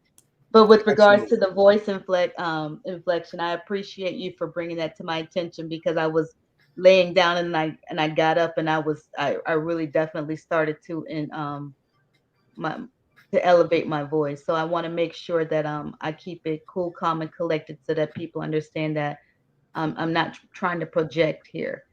But what I was referencing to Eclipse earlier was that I think maybe a lot of the things that I said earlier um, been um, may have been perceived as me being a very critical of women and of women who are truly victims and have gone through certain things because I'm looking at it from the lens of my own personal experiences, my own personal encounters with other women that have set dudes up or that have lived certain lifestyles that lend towards a lot of men thinking, yeah, y'all women out here are doing some shisty stuff. So with all of that being said, it is a very fine line that you have to walk. But when you have these type of allegations out there, people have to understand that the court of public opinion is going to be there, and until we find out all the details for the lawsuit, that's just what it's going to be. And so going forward, there is no true resolution that we could that can be set, because if somebody at the end of the day if a man tries to do all that he can do to protect himself, but if somebody wants to go ahead and make it be something that is truly not, and make it be a lie and put it out there in public, then he's screwed. That's just the bottom line, because that's just how our society works. It's sad, but that is what it is. Fair enough. And Go ahead, that Reg. go ahead. Let me get Reg back in, and then we're gonna get the girl behind the mic, and we'll go back to you. Yeah, no, absolute great point on the. Y'all see what I'm doing now? Some people don't even see that, Reggie. Boy, girl. I'm trying to let everybody mix it up. Go ahead, Reg. Yeah, no, great point on the inflection thing that you were bringing up earlier. But no, I've just been sitting back listening to the points because we kind of went over it. But I agree with everything, man. Absolute great points.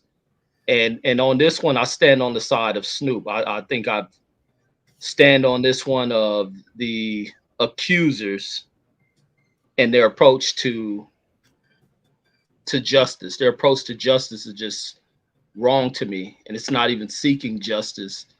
To seeking to right or wrong, because money ain't the way to right the wrong. If you like I state, you suffered, but you allow these people to maintain their freedom. It's like, so what's the point of punishment? What do you get out of punishment? What do you get out of healing if all you're looking for is money?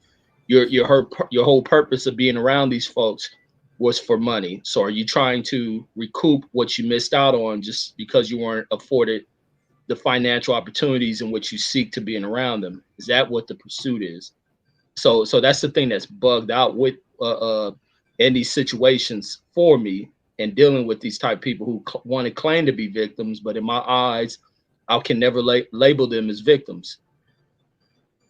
Yeah, and that's what I want to add to it. Like, look, man, I ain't got all the answers, guys, but I know this true to my heart.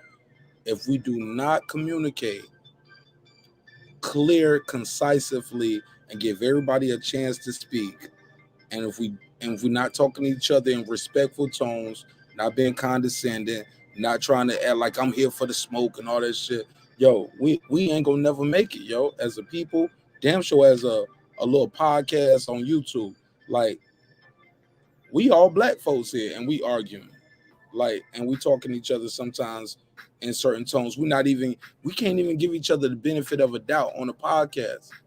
Give each other the benefit of the doubt. Maybe I misunderstood you, my brother. Maybe I misunderstood you, my sister. Let me put this in a private chat, because you guys had the ability and you guys have the advantage of a private chat. You guys don't have to bring each other to smoke. It's a private chat here. Click the comment, talk to each other. We can build and we can grow and we can help each other and we can get to a common resolution. Or if we don't, that's okay too. But we don't have to get to a point where we feel like I feel defeated, or I feel like I'm not being heard. My voice and opinion is not getting through. Okay, look, you can say it all night. We just don't agree with you. Or vice versa, marqnash. We just don't agree with you. Errol Spence gonna kick Bud Crawford ass. I gotta deal with that every fucking night on this show. Reggie, am I lying? I can't escape it. I don't put my show on the line. Whenever they fight, if they fight, y'all know what side of the street I'm on. But you know what? I still got to give them a voice. I got to give them an opportunity. I got to give them a platform. Because if not, that's when we start fighting at the weigh-in. That's when the fans start fighting in the stands. That's when you want to fight somebody and blow up a building or something because your favorite fighter or your team didn't win the game. No, man.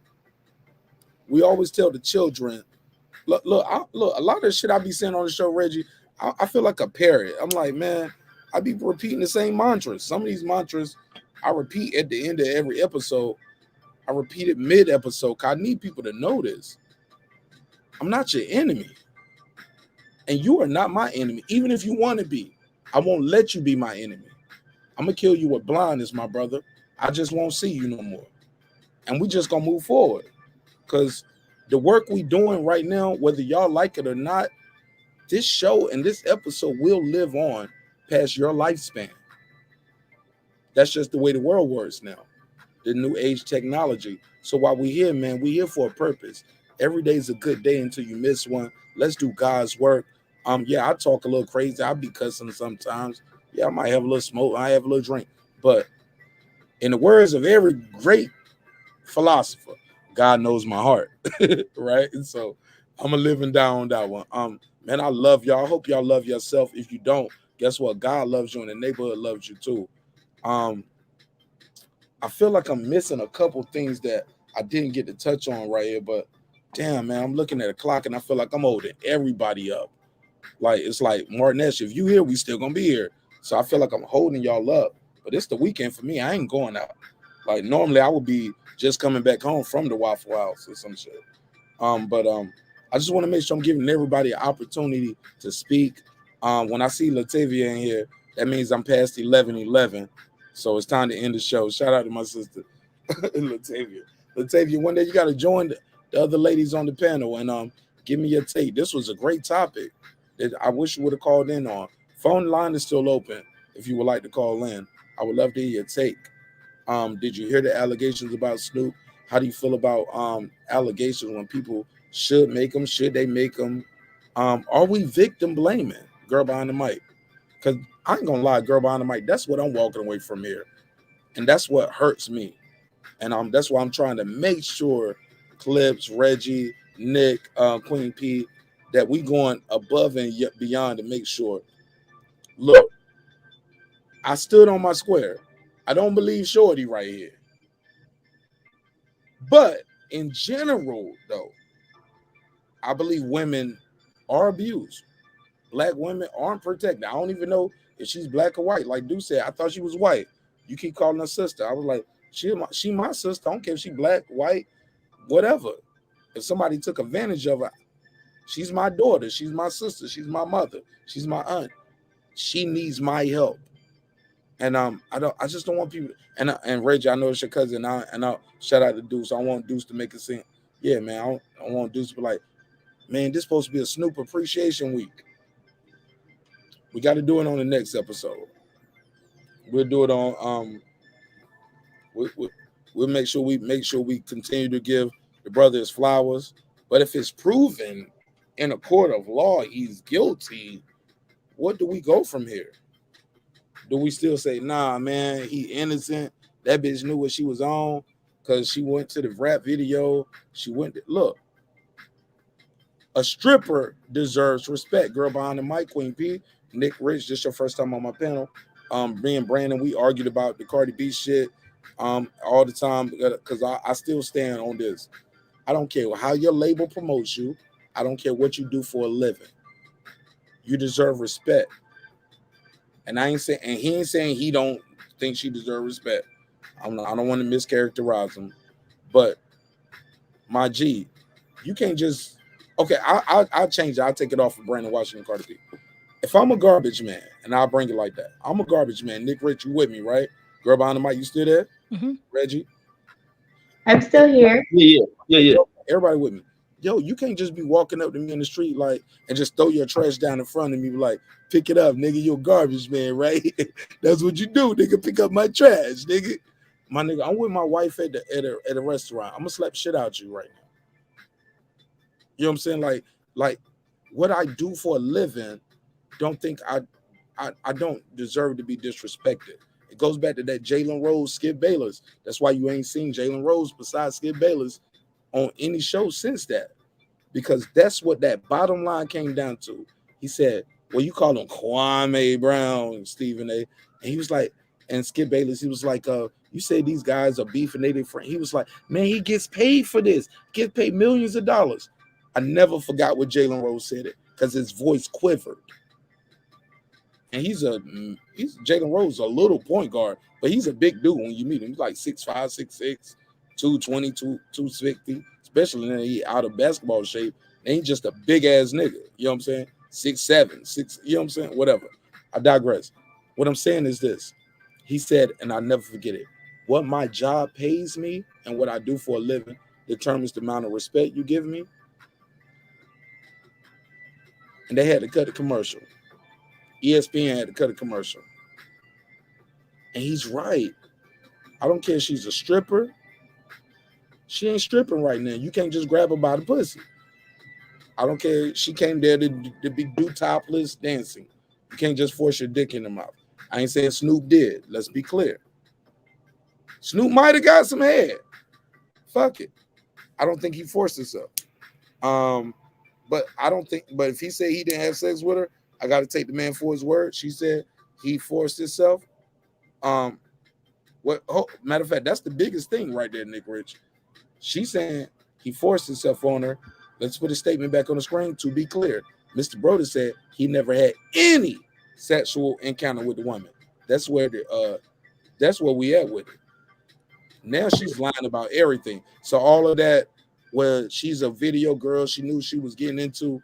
He said he ain't fuck her. She said he did. He made me suck his dick. Pause. Yeah, it's going to be a. So now this is what's on the line. Can she prove anything happened, let alone whether it was consensual? If she can prove that they had sex, now he got to move the goalposts and say, well, the bitch wanted something I did.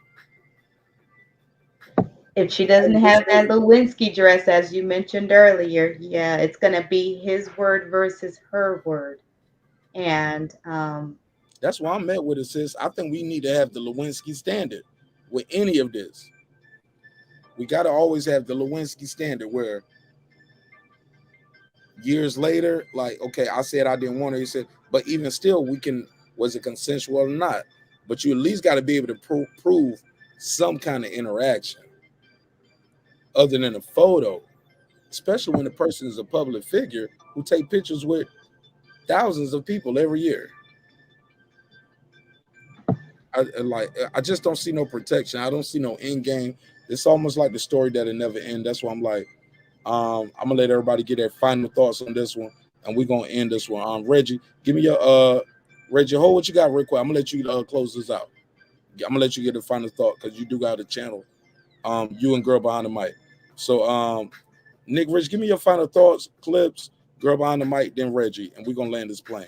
Go ahead. Give me your final thoughts, Nick. Thank you for having me on the panel. I'm not having no other way, my sister. I said thank you for having me on the panel and allowing me to just speak about my own personal experiences and to just share my personal opinions about the situation. I enjoyed the panel. I enjoyed the chat. I hope you come back. And we'll see where this ends up. That she has a civil lawsuit out there. We will all find out by and by where this ends up. If there's evidence out there that she has that can support her claim, we will find out. But if this ends up being a he said versus she said type thing, we'll have to see if the court will be liberal enough to allow a he said versus she said thing hold up and move the case forward. So you got anything you want to plug and promote, my sister? You got a website, Instagram, Twitter, anything that you want to plug and promote, other than other YouTube channels, respectfully? No, I do not, Mr. Nash. I'm sorry, Mark. No, I don't. My sister, thank you for your time. Thank you for your energy. Been begging you to get on the channel and the panel for a minute. Thank you for your time. And you stood in here with me tonight. And I appreciate you holding your ground. And I appreciate you chopping it up with us. God bless you. All right. Thank my husband for letting me hang out. And look, what's his name? Let's shout him out. Quentin. Shout out to Quentin Rich, right? Mr. Rich? Quentin Richmond, actually. Shout out to Mr. Quentin Richmond. Did he win any money in there gambling on the casino tonight? Did he win anything? No, he don't actually he don't actually put money out there. He up there playing for tokens and shit. Pretty much. Queen, if you don't get your goofy ass, man, Queen, send me a super chat, man. God damn, like we'll at least send you a shirt and give you a wrench or something. Like, damn, man, we gonna support you back, man. We support your business. He might not want look, he might not want an advertisement on this show. This is a show that'll probably never get a sponsor, but it's all but good, man. But but we gonna thank you again, and thanks to keep the everybody choice. on the panel, and peace out, everybody. I God bless. appreciate it. God bless, sister. God Peace bless. out, Queen. Yo, shout out to the Queen, man. God bless. Go ahead, Clips. Go ahead, Clips. Plug your channel and your panel and your platform. Plug your dope ass album and everything you got going on, my brother. Stay backstage though, come holler at you. I got something for you. To keep it all the way 1,000 with you, waking up, seeing this allegation, having this conversation. My life's a movie, but it's not about me. I want to plug compassion. I want to plug empathy. I want to plug communication and honesty, and more importantly, to thy own Good self. weed too. Sound like you plugging good weed too, nigga. Shout out to the weed, plug. Man. Salute to the plug. But yeah, we've got to do better, y'all. And I don't know where we start. That's why I just was quiet in the panel and I was just asking questions. I know that right now where we're going, we're at a slippery slope where if people are trying to say that there's an agenda being pushed in the culture, well, this is something very serious that we need to talk about, because we're getting to a place where male-female interaction is very, very, very dicey. And so there needs to be protection for the women, but there also needs to be protection for the men to protect the sanctity of human interaction. And so let's try to do better, y'all. I love all y'all in the neighborhood. And yeah, man, I stand with Snoop. And that's just off of hearing how the story's coming out. But I stand with women, and I stand with truth, and I stand with truth more than anything. And I love y'all. Absolutely. Hold. Stay with me, man, because I gotta holler at you, man, because you know, man, you got some beats we got to go through real quick. We ain't even finished playing them beats that you and I was working on earlier. But shout out to Clips, man. Clips got me back in beat mode, man. He really trying to get me back in the studio, y'all. Shout out to Bands on Bands. He said $10. He said just for being brave enough to do this topic. Wow. How about that? Wow, bro. I ain't gonna lie. I was a part in this topic, bro. I ain't gonna lie. Shout out to Bands on Bands. Let me give you a drop. A 10, a fucking 10. Yeah, man, it kind of got a little emotional for me because I have a daughter. You know what I'm saying? So it really got emotional for me. Like I found myself at a crossroads at points. Reggie, girl behind the mic, Clips, Queen P, Nick Rich, P, everybody who's listening, everybody who's part of the panel, Deuce, like guys, like ladies, queens, kings. I can see both sides of the spectrum because I could be Snoop Dogg and my daughter could be a victim. Does that make sense? She could be like, no matter how, like it could happen tomorrow. Either way. Go ahead, girl behind the mic. Tell people how they can stay where you at, Clips.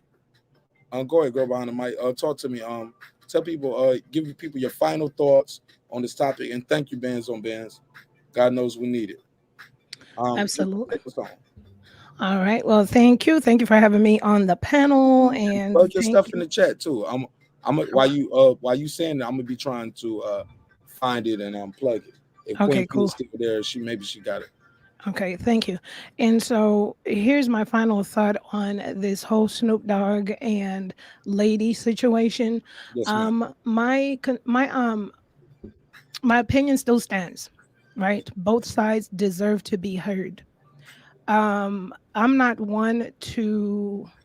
My opinion is that people should have the right to file accordingly, depending whether if it's legal advice or whatever.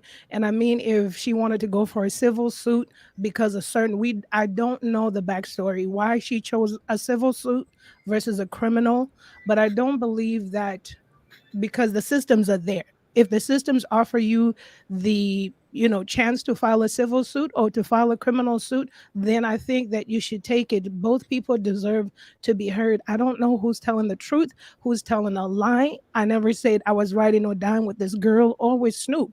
It's just the point and part that both people need to be heard. I will not minimize her experience if that was her experience. If that's the way she felt, then that was her experience. I'll let her have that experience. I won't re-victimize a victim if this is found out to be true in the court of law, because only the courts can determine what the outcome is. And so the reason why I stand strongly on both sides deserve to be heard, whether they pursue it, they go all the way to court, it goes through a juror of their peers, or whatever the case is because that's what's allotted to us.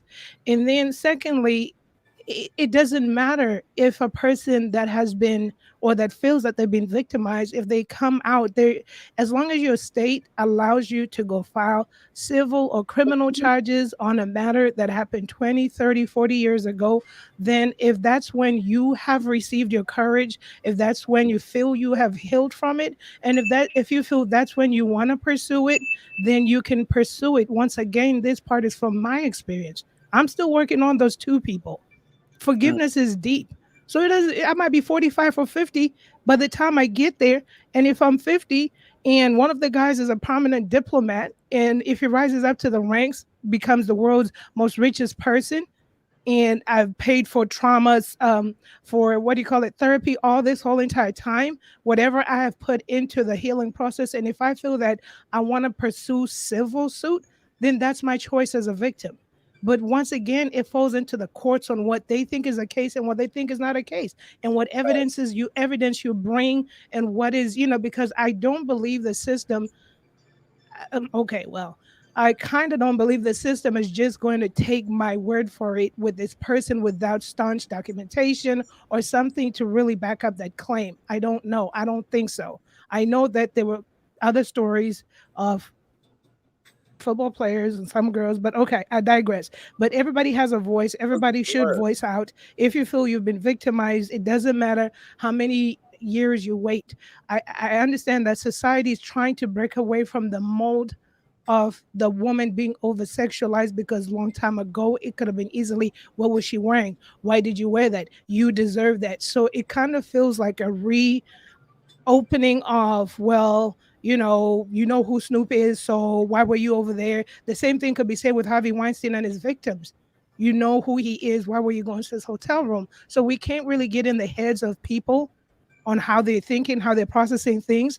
And once again, I stand strong on they could choose civil suits or criminal, because if you take away the choice for people that have been victimized, raped, or abused for having civil suits, then imagine the ripple effect from taking away from other civil suits.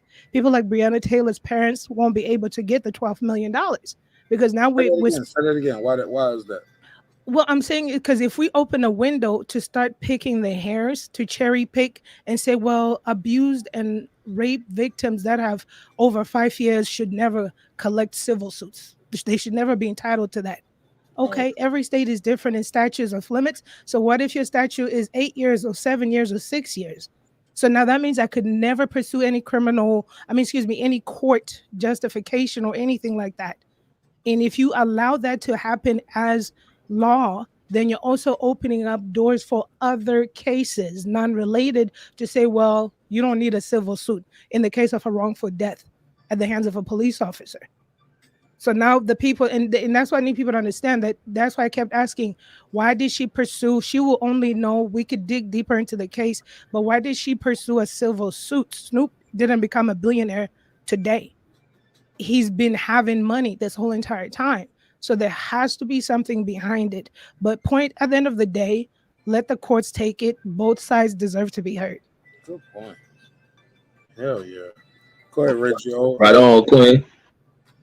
Yeah, man. Great show, man. Goddamn great show, man. How long we been on this damn thing? Oh, 5 hours. five Well, fucking look, hours. counting the other God show damn. too. 5 on this one, 2.5 on the other show. So about about 7.5, 8 hours, man. We did the whole shift on this bitch tonight.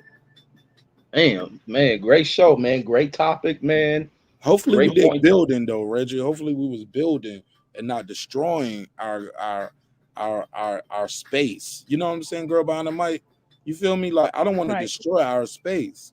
The whole shit is about our space should be about Legos. I connected this block, you connected that block. This shit shouldn't be Tetris. I don't want my show to be Tetris. I want my show to be Legos. And am I making sense? Like y'all get what I'm saying, right? You're making sense. I think all It's a the valid game. Yeah, points yeah. helped. We playing the game, my sister. Like, and you rolling the dice every time you drop that live link out there. Every time you go live with a phone line and multiple phone lines, you got the open panel. Shit, I'm rolling the dice every night. I don't know what the fuck about to happen. I just know I gotta be able to trust certain people to we gotta agree to disagree and we gotta have a certain decorum. Does that make sense, right? Hmm. But yeah, man, we still trying to figure it out. Look, this show is a living, breathing experiment, Reggie, and everybody can't do it, Reggie, because this shit could have got ugly a long time ago. But go ahead, my brother. And I put your links out there too. I got your political news, your show, the political news. I don't have the reading channel, but yeah, we got your links out there. I'm trying to put everybody links out there. But go ahead. But if you Yes, got other indeed. links out there, put them in the chat. Let them know how they can follow you. But Reggie, give me your final thoughts on everything we talked about, as far as the Me Too, statute of limitations, because it was a lot. It's a lot to unpack here. Yeah, my thing with the whole topic is, and even for victims, man, future, and this is the problem to even have to say it like this for future victims.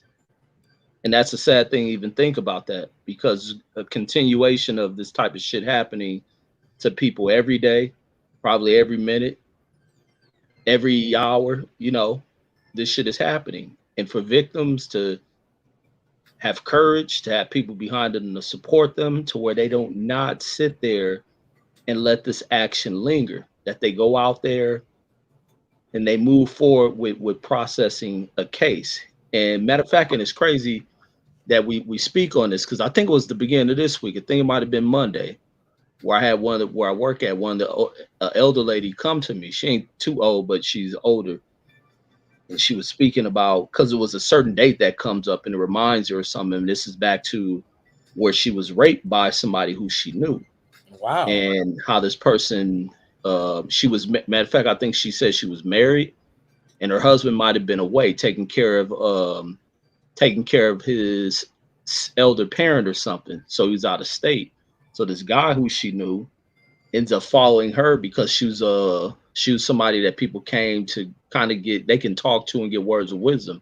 So this dude who had been making passes at her for quite a while had been trying to make passes at her, making the comments of, well, your husband ain't here, this and that, you being lonely and all this shit. So she was like, kind of pushing off, but he was like, he needs to talk to her. So when she had time before she was planning to go to some event she had later in the day, she invited the guy up over there. Said next thing she said she knew, this dude slanging her across the room, get her on the bed, and rape her. Then got what he got, told to get, I don't know if he made a threat at her, and just kind of moved on as if he can just move on and as if she enjoyed it or something. So she was like, she went to the event she went on and put that shit at the back of her mind and got to praying. And she gets on this thing. She brought up something about the Bible or something about not telling on the neighbor or bringing harm or trouble to the neighbor, that she wasn't going to speak on it. But her kids had noticed when she came to this event that she was acting different. And they were like, what's going on? And she began to break down. It was like, no, we need to do something. And she pursued forward with what that guy had done to her. But this is the thing about her allowing, if she would have sat back and not reported that, or her kids not recognizing that this dude would have been out here to continue on with that behavior because it's a predatory behavior. And that's what I'm saying. For those who even dudes, when you have friends, you know you got friends like that who are predatory in their fucking nature, to not be there to protect them and think you need to stick to some goddamn code and protect these motherfucking punks, that they need to be taken up off the street.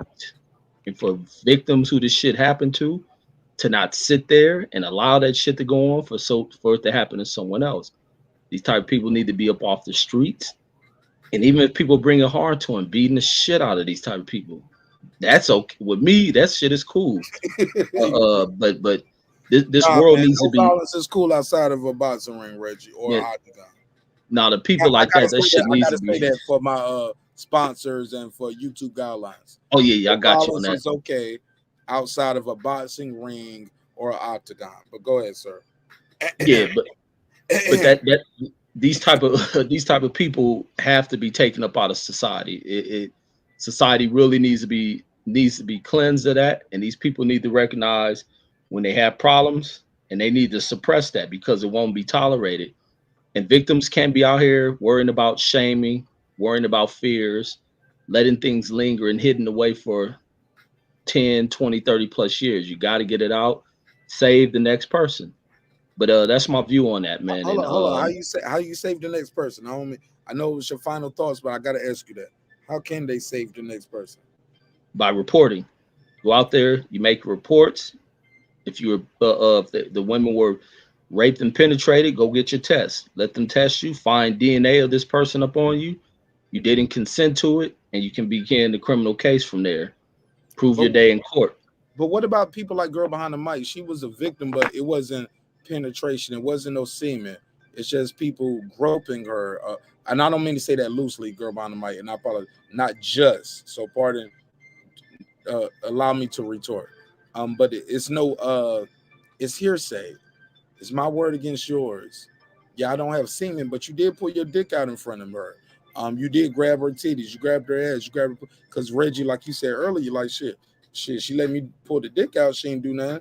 Shit, I grabbed her titties, she ain't do nothing. I'm grabbing the ass, she ain't doing nothing. Shit, like that's why I was joking. I was like, oh, you the casual rapist. Like you just Yeah, but no, but like situations in that, if a woman, no, like even when you bring it up like with that, if a woman sees something like that and they ain't cool with it, you stop that shit right in its goddamn tracks. That's how a woman addresses that shit. But now when woman allows, certain actions to be done and nothing is done to deter it, of course the next step's gonna be pushed forward because we must think because even in this world, there's still the attraction between man and woman.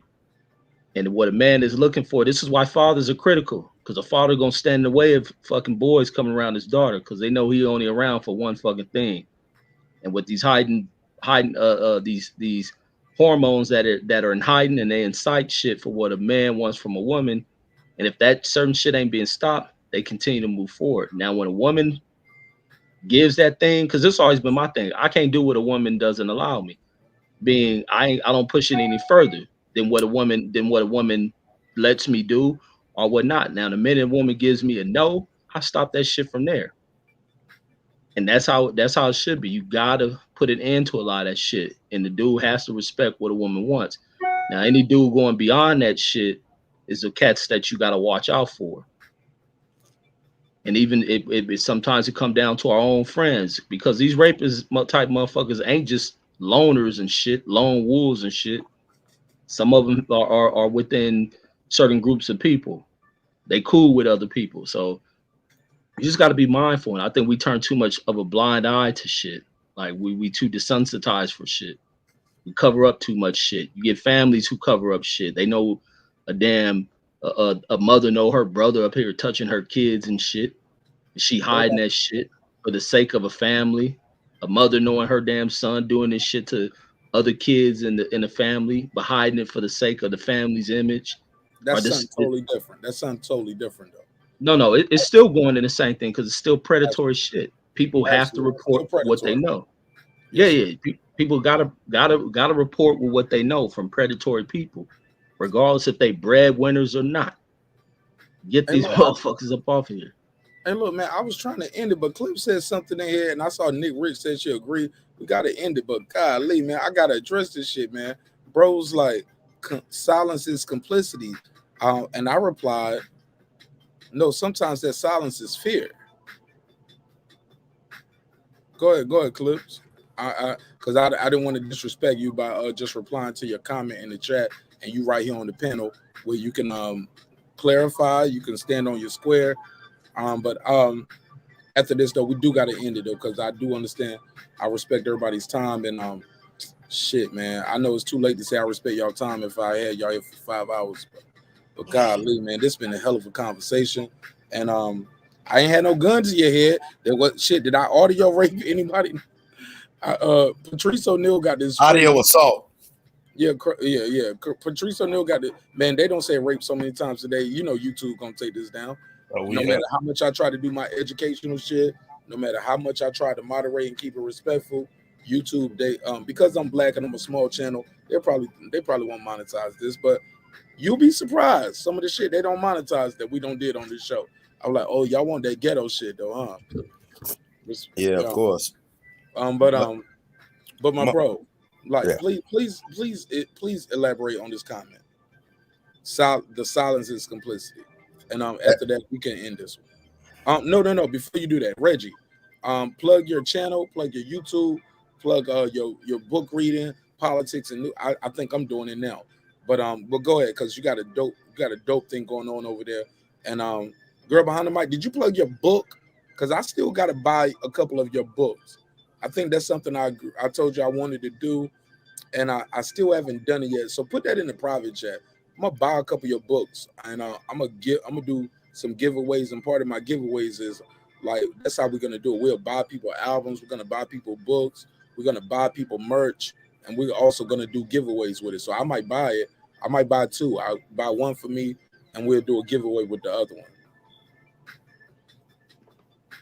Yes, indeed. Plug your book, girl behind the mic. Reggie, you know you ain't wrote no book yet, nigga. Respect. Girl behind the mic, unmute your mic, baby. All right, I'm off. Damn, I'm sorry. No, I didn't mean to call you baby. I'm sorry. That's okay. Automatic. Like, I'm not your baby. I was like, but you know I meant it in a good way.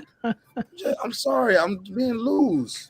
But I got to be respectful. I can get sued. You know I can get sued for that, right? You know what I'm saying?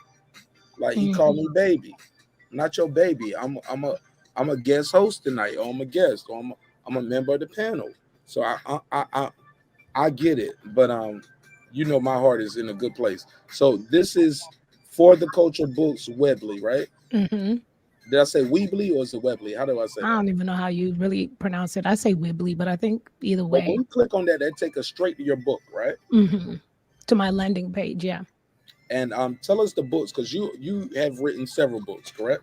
Mm-hmm. So that's just my landing page that will do a housing for the culture books that are geared for our community. So you will find a book, The Agenda, Wake Up Black America, Now Is Your Time, a book that's encouraging just this generation to, yes, remember our history, but now let's move forward, and what can we do to grow our community as a people, but not necessarily, glossing over what some of our ancestors went through, right?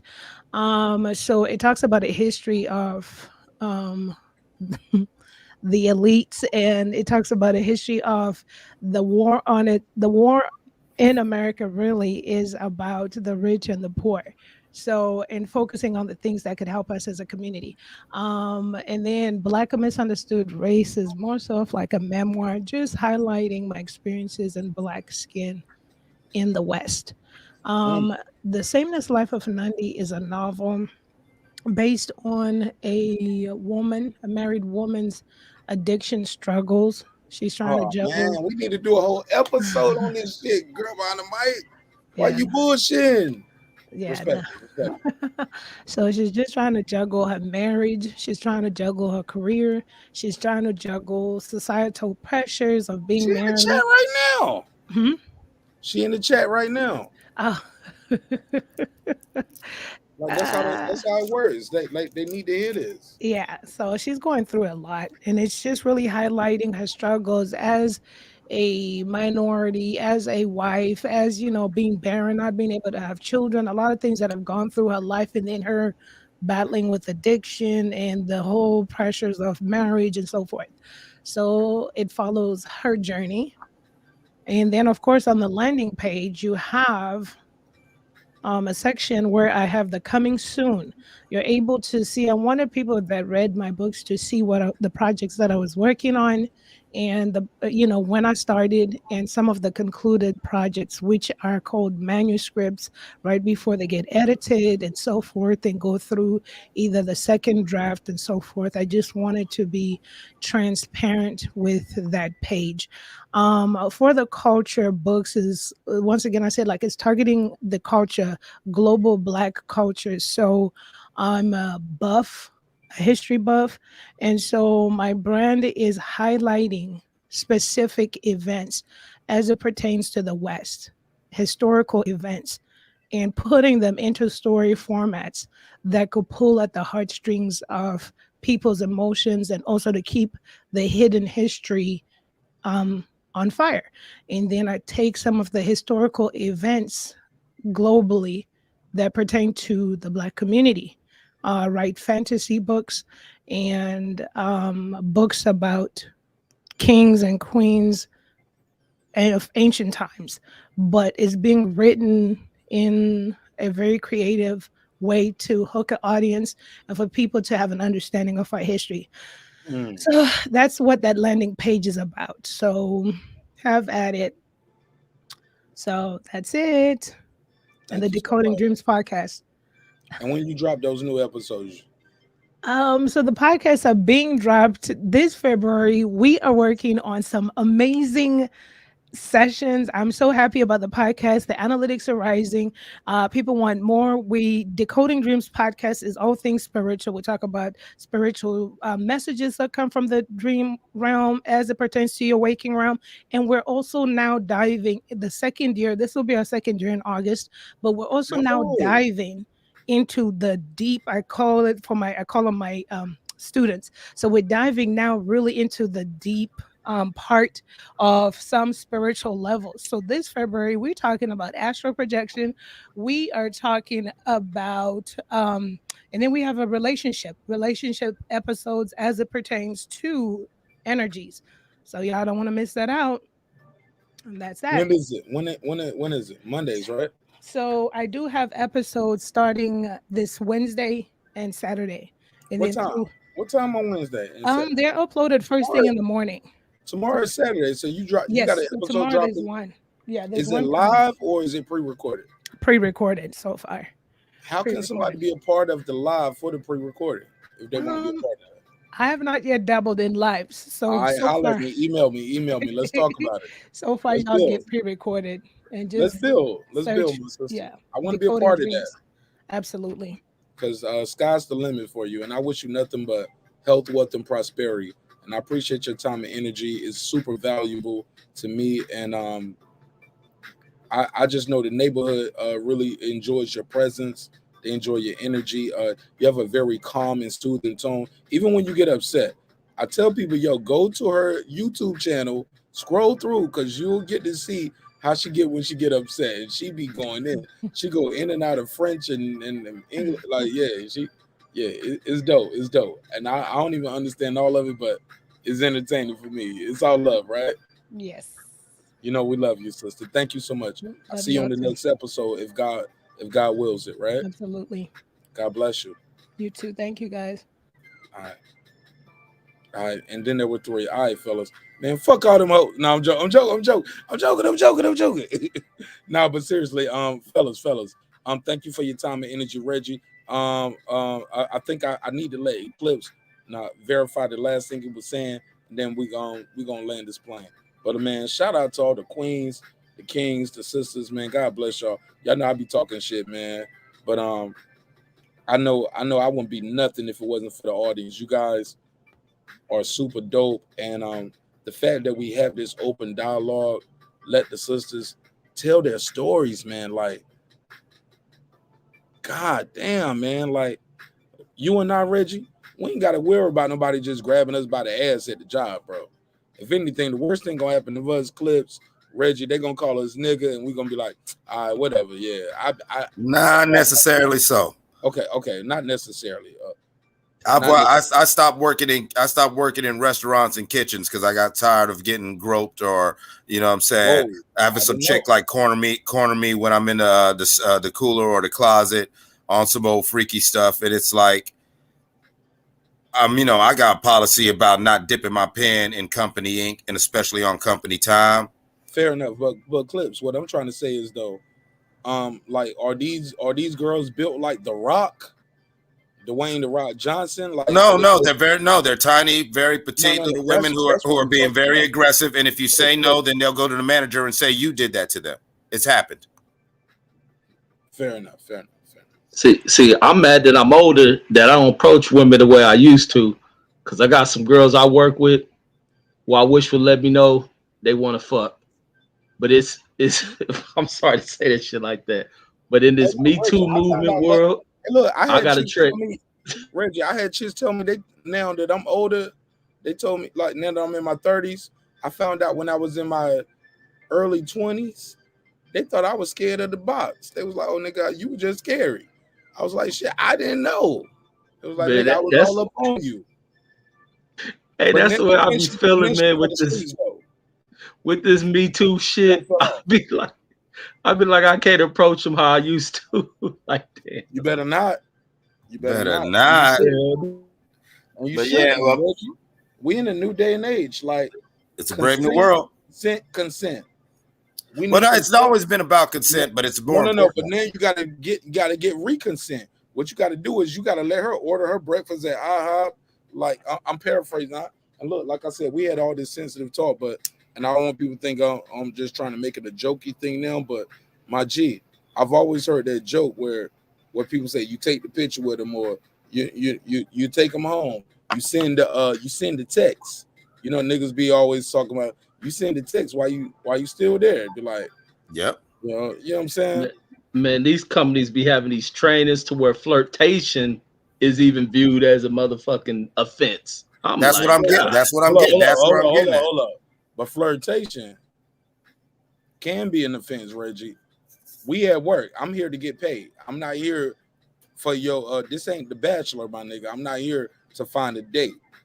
And Mark, but on that same token, hold on. I think as men, this is just me. As men, I think we gotta, when you're dealing with workplace environments, and I could be wrong, you gotta let the ladies make the first move when you're in a workplace environment, because whether you at a position of power or even if you guys are peers, because you're a man, she might feel like she's obligated or she's forced or she fear for her safety. So I just think, like, as that argument's starting to get old in certain cases, man, because we're in a stage of equality. No, it ain't gonna never get old. You And always that's the gonna problem. be a man. No, it's not. No, and I'm gonna tell you why. As a man, you always gonna be genetically built differently. But hold on. Can I say something? You just did, but let me finish this though. Like, I just want to say this. Damn, I forgot it that quick. That's what. Damn, man. Go ahead. Fuck it. A man say physiologically is stronger than a woman. As somebody who's dealt in stuff with management, we've had situations where the man was not the aggressor. I've had situations where another employee had a problem with the lady who she's just very affectionate. She's like that real mother auntie kind of personality. And she was very touchy and handsy and baby and honey. When he brought it up as a problem, now we, as all the managers, had to sit down and say, why are we sending him to human resources when he brought up, hey, I don't feel comfortable with her always hugging me, calling me honey and baby. And when I say something to her, I was called, all of a sudden I have an attitude. Clips, I got you. That's an exception to the rule, my brother.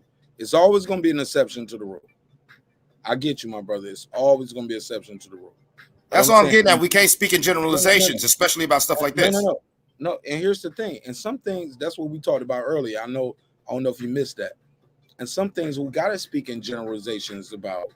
Some things we shouldn't speak in generalization about. Reggie, were you here for that? Reggie, were you here for that part? Wait, which part?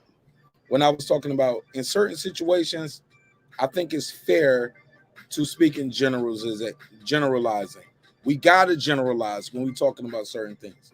But in certain things, when we generalize, it can be disrespectful to a whole culture and a whole race of people Oh yeah, or a my whole cousin was culture. talking. Right, Yeah, yeah. right. And I ain't trying to point fingers at him. And I won't even drop. I was gonna bring his name up and do it like that. But you guys get what I mean when I say these things. It's one thing to say in general, men are stronger than women.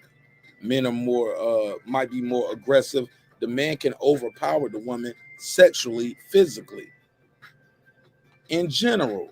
But also in general, we can't say um all black folks like watermelon and chicken wings and red Kool-Aid. Like when you say that, like okay, or black folks don't take care of their kids. Black dark skinned girls got bad credit. Light skinned niggas can't fight. You get what I'm saying? Dark skinned niggas gonna do this. You get what I'm saying? The general, we got to be careful when we generalize because sometimes generalizations are good and it can give you a vantage point. But even then, like I said, like Eclipse just said, it's always a exception to every rule. And I gotta leave this alone right now because I don't smoke too much and I don't have too much drink. So I can't be having these woke ass conversations with y'all. I'm Hey, just trying nigga, to. it's over, nigga. No, It's I know. I'm almost just 7 in not the for real. I'm morning. just Not trying to good. say, Let me like, do my thing. It's almost 7 in the morning on the East Coast, man. So I love y'all, and I hope y'all love yourself. If not, God and the neighborhood love you. Clips, finish what you got to say. But Clips, I need you here earlier, man, for this shit. And you got the good mic now. Reggie, Eclipse won our laptop when we did our Christmas giveaway. Yeah, no, I remember. Super Yeah. dope, man. We about to do another giveaway when we hit 6,000.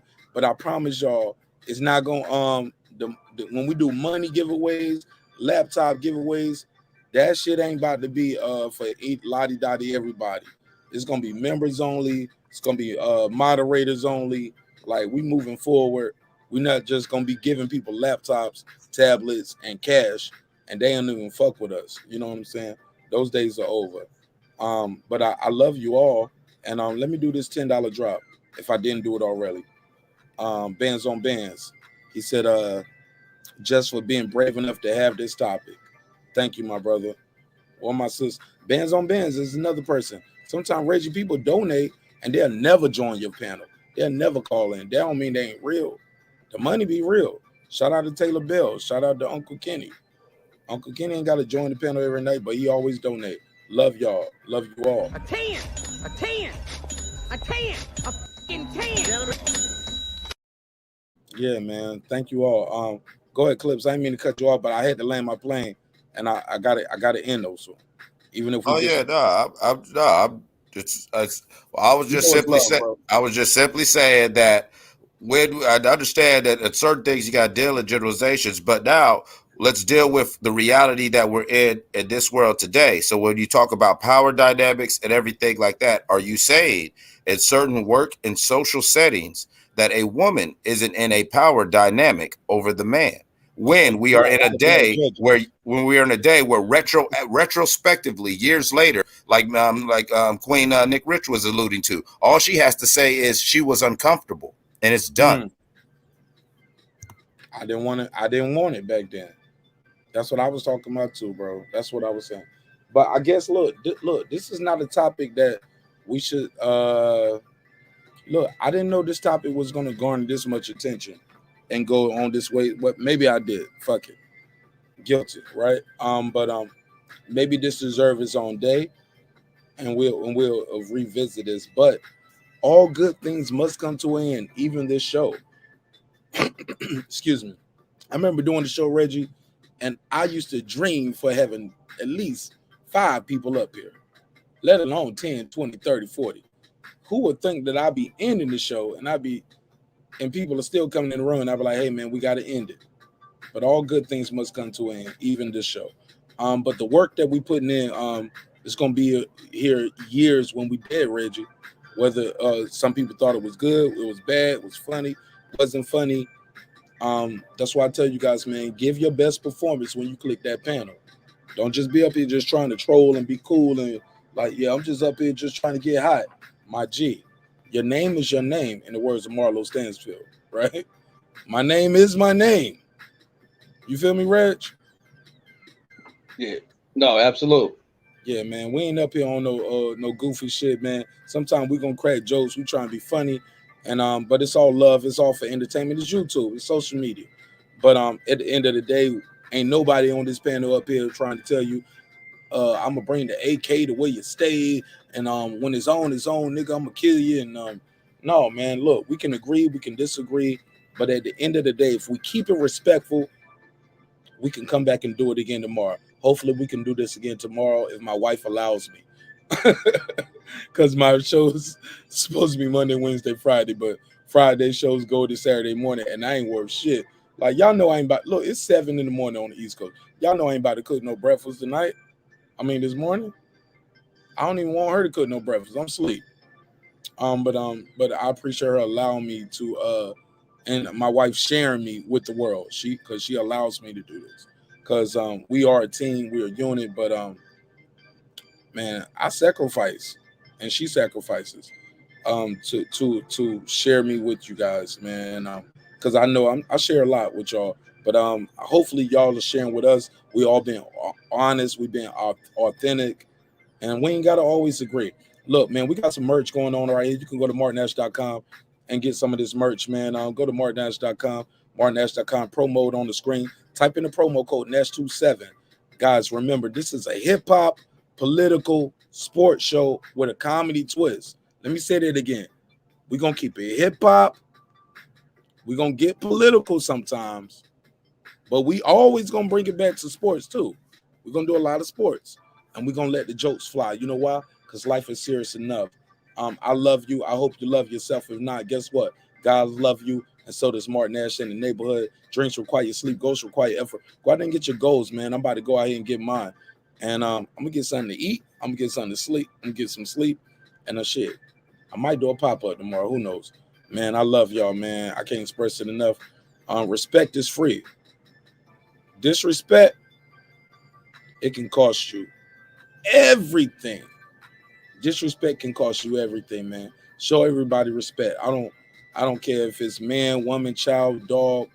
Like, you do not have to step on that anthill. You get what I'm saying? Now, granted, if roaches in your house, my nigga, kill the roaches. Hey, Clips, we gotta be clear on that. Look, roaches in your house, the motherfuckers violate. Kill the Trespasser. roaches. They trespassing. Roaches, rats, they trespassing. Kill all roaches and rats. But other than that, man, like, man, we just talking about life, relationships, and love.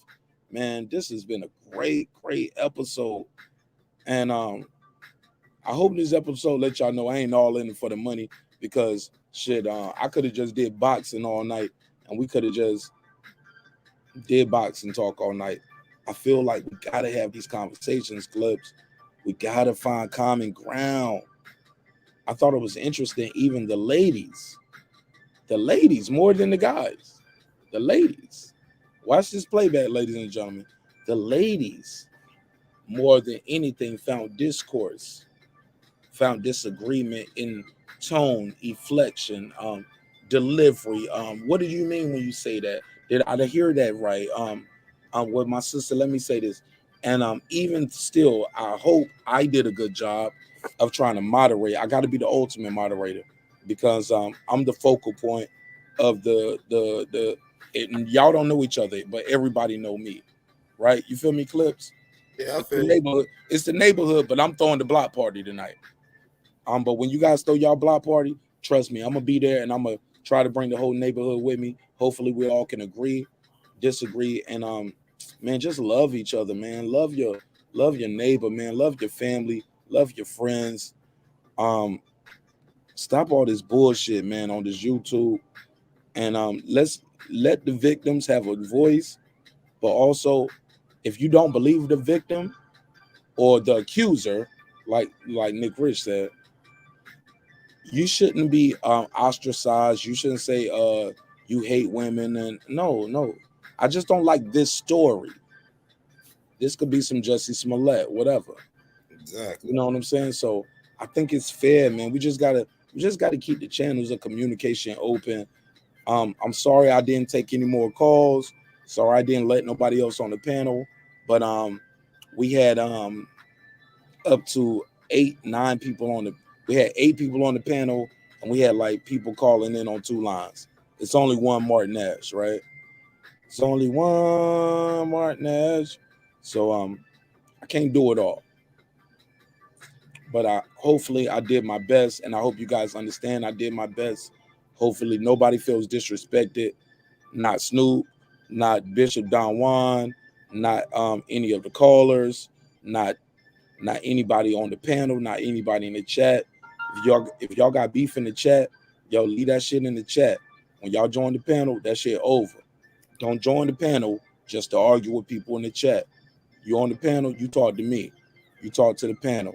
And man, we're gonna have a good show. I love y'all, man. Like, I just feel terrible sometimes because every time I end the show, I feel like I'm forcing the end of the show, but I'm like, damn, we've been 5 hours. But I know people still had more they wanted to say. I know it. I can feel it. I can feel it. People still walk away feeling like I ain't get everything off. And that breaks my heart. But all I can say is tune in on the next episode, all right? I love y'all. It's your man marqnash Breaking Beats. I'm gonna run the short outro. Put your chat, put your intro, your outro, your anything you want to plug and promote in the chat. Hopefully you guys know I did my best. Stay tuned in.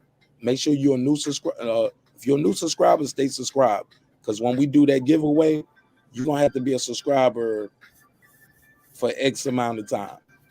It's gonna be like a 3-week minimum, 4-week minimum. Might be like the only people that can be in the chat might be members only, because we're gonna start members only this month too. But we are making sure we got members only content already lined up for you. So you're not signed up for members only and you ain't got shit but a hope and a wish. So the members only content that we dropping, I think we're going in members only February the 20th. By February 20th, I'm gonna have a lot of videos already lined up for you guys for each level of members only. So and like tonight, this whole second episode right here could have been members only. I'm teaching y'all at the same time. Teaching y'all. I'm gonna show you how to do it because I want you guys to do it on your own, because I'm gonna come to your neighborhood too. I'm gonna pull up on your block. I'm gonna be right there, and I'm gonna bring the rest of this neighborhood with me, and we're gonna chop it up with you, and we're gonna get your show popping, and we're gonna disagree. But you gotta know, like, if you one of those people where you just, well, I'm home now, so I can say fuck you, bitch. My brother, my sister, you're gonna lose everybody. Because they're gonna be like, marqnash, I don't know why you send me over there. He blocking niggas, time niggas. Like, the neighborhood's the neighborhood, and you ain't got to take it. You ain't got to deal with it. But I'm just letting you know we condition a different way over here, because respect is free. Disrespect can cost you everything. Drinks require your sleep. Goals require effort. Go out there and get your goals. It's your man marqnash Breaking Beats. Let's run this outro. I see y'all, if God wills it, maybe tomorrow. Peace. Longest outro ever, nigga. Yeah, you really meant it. Man, I love y'all, man. I just want everybody to be happy, yo.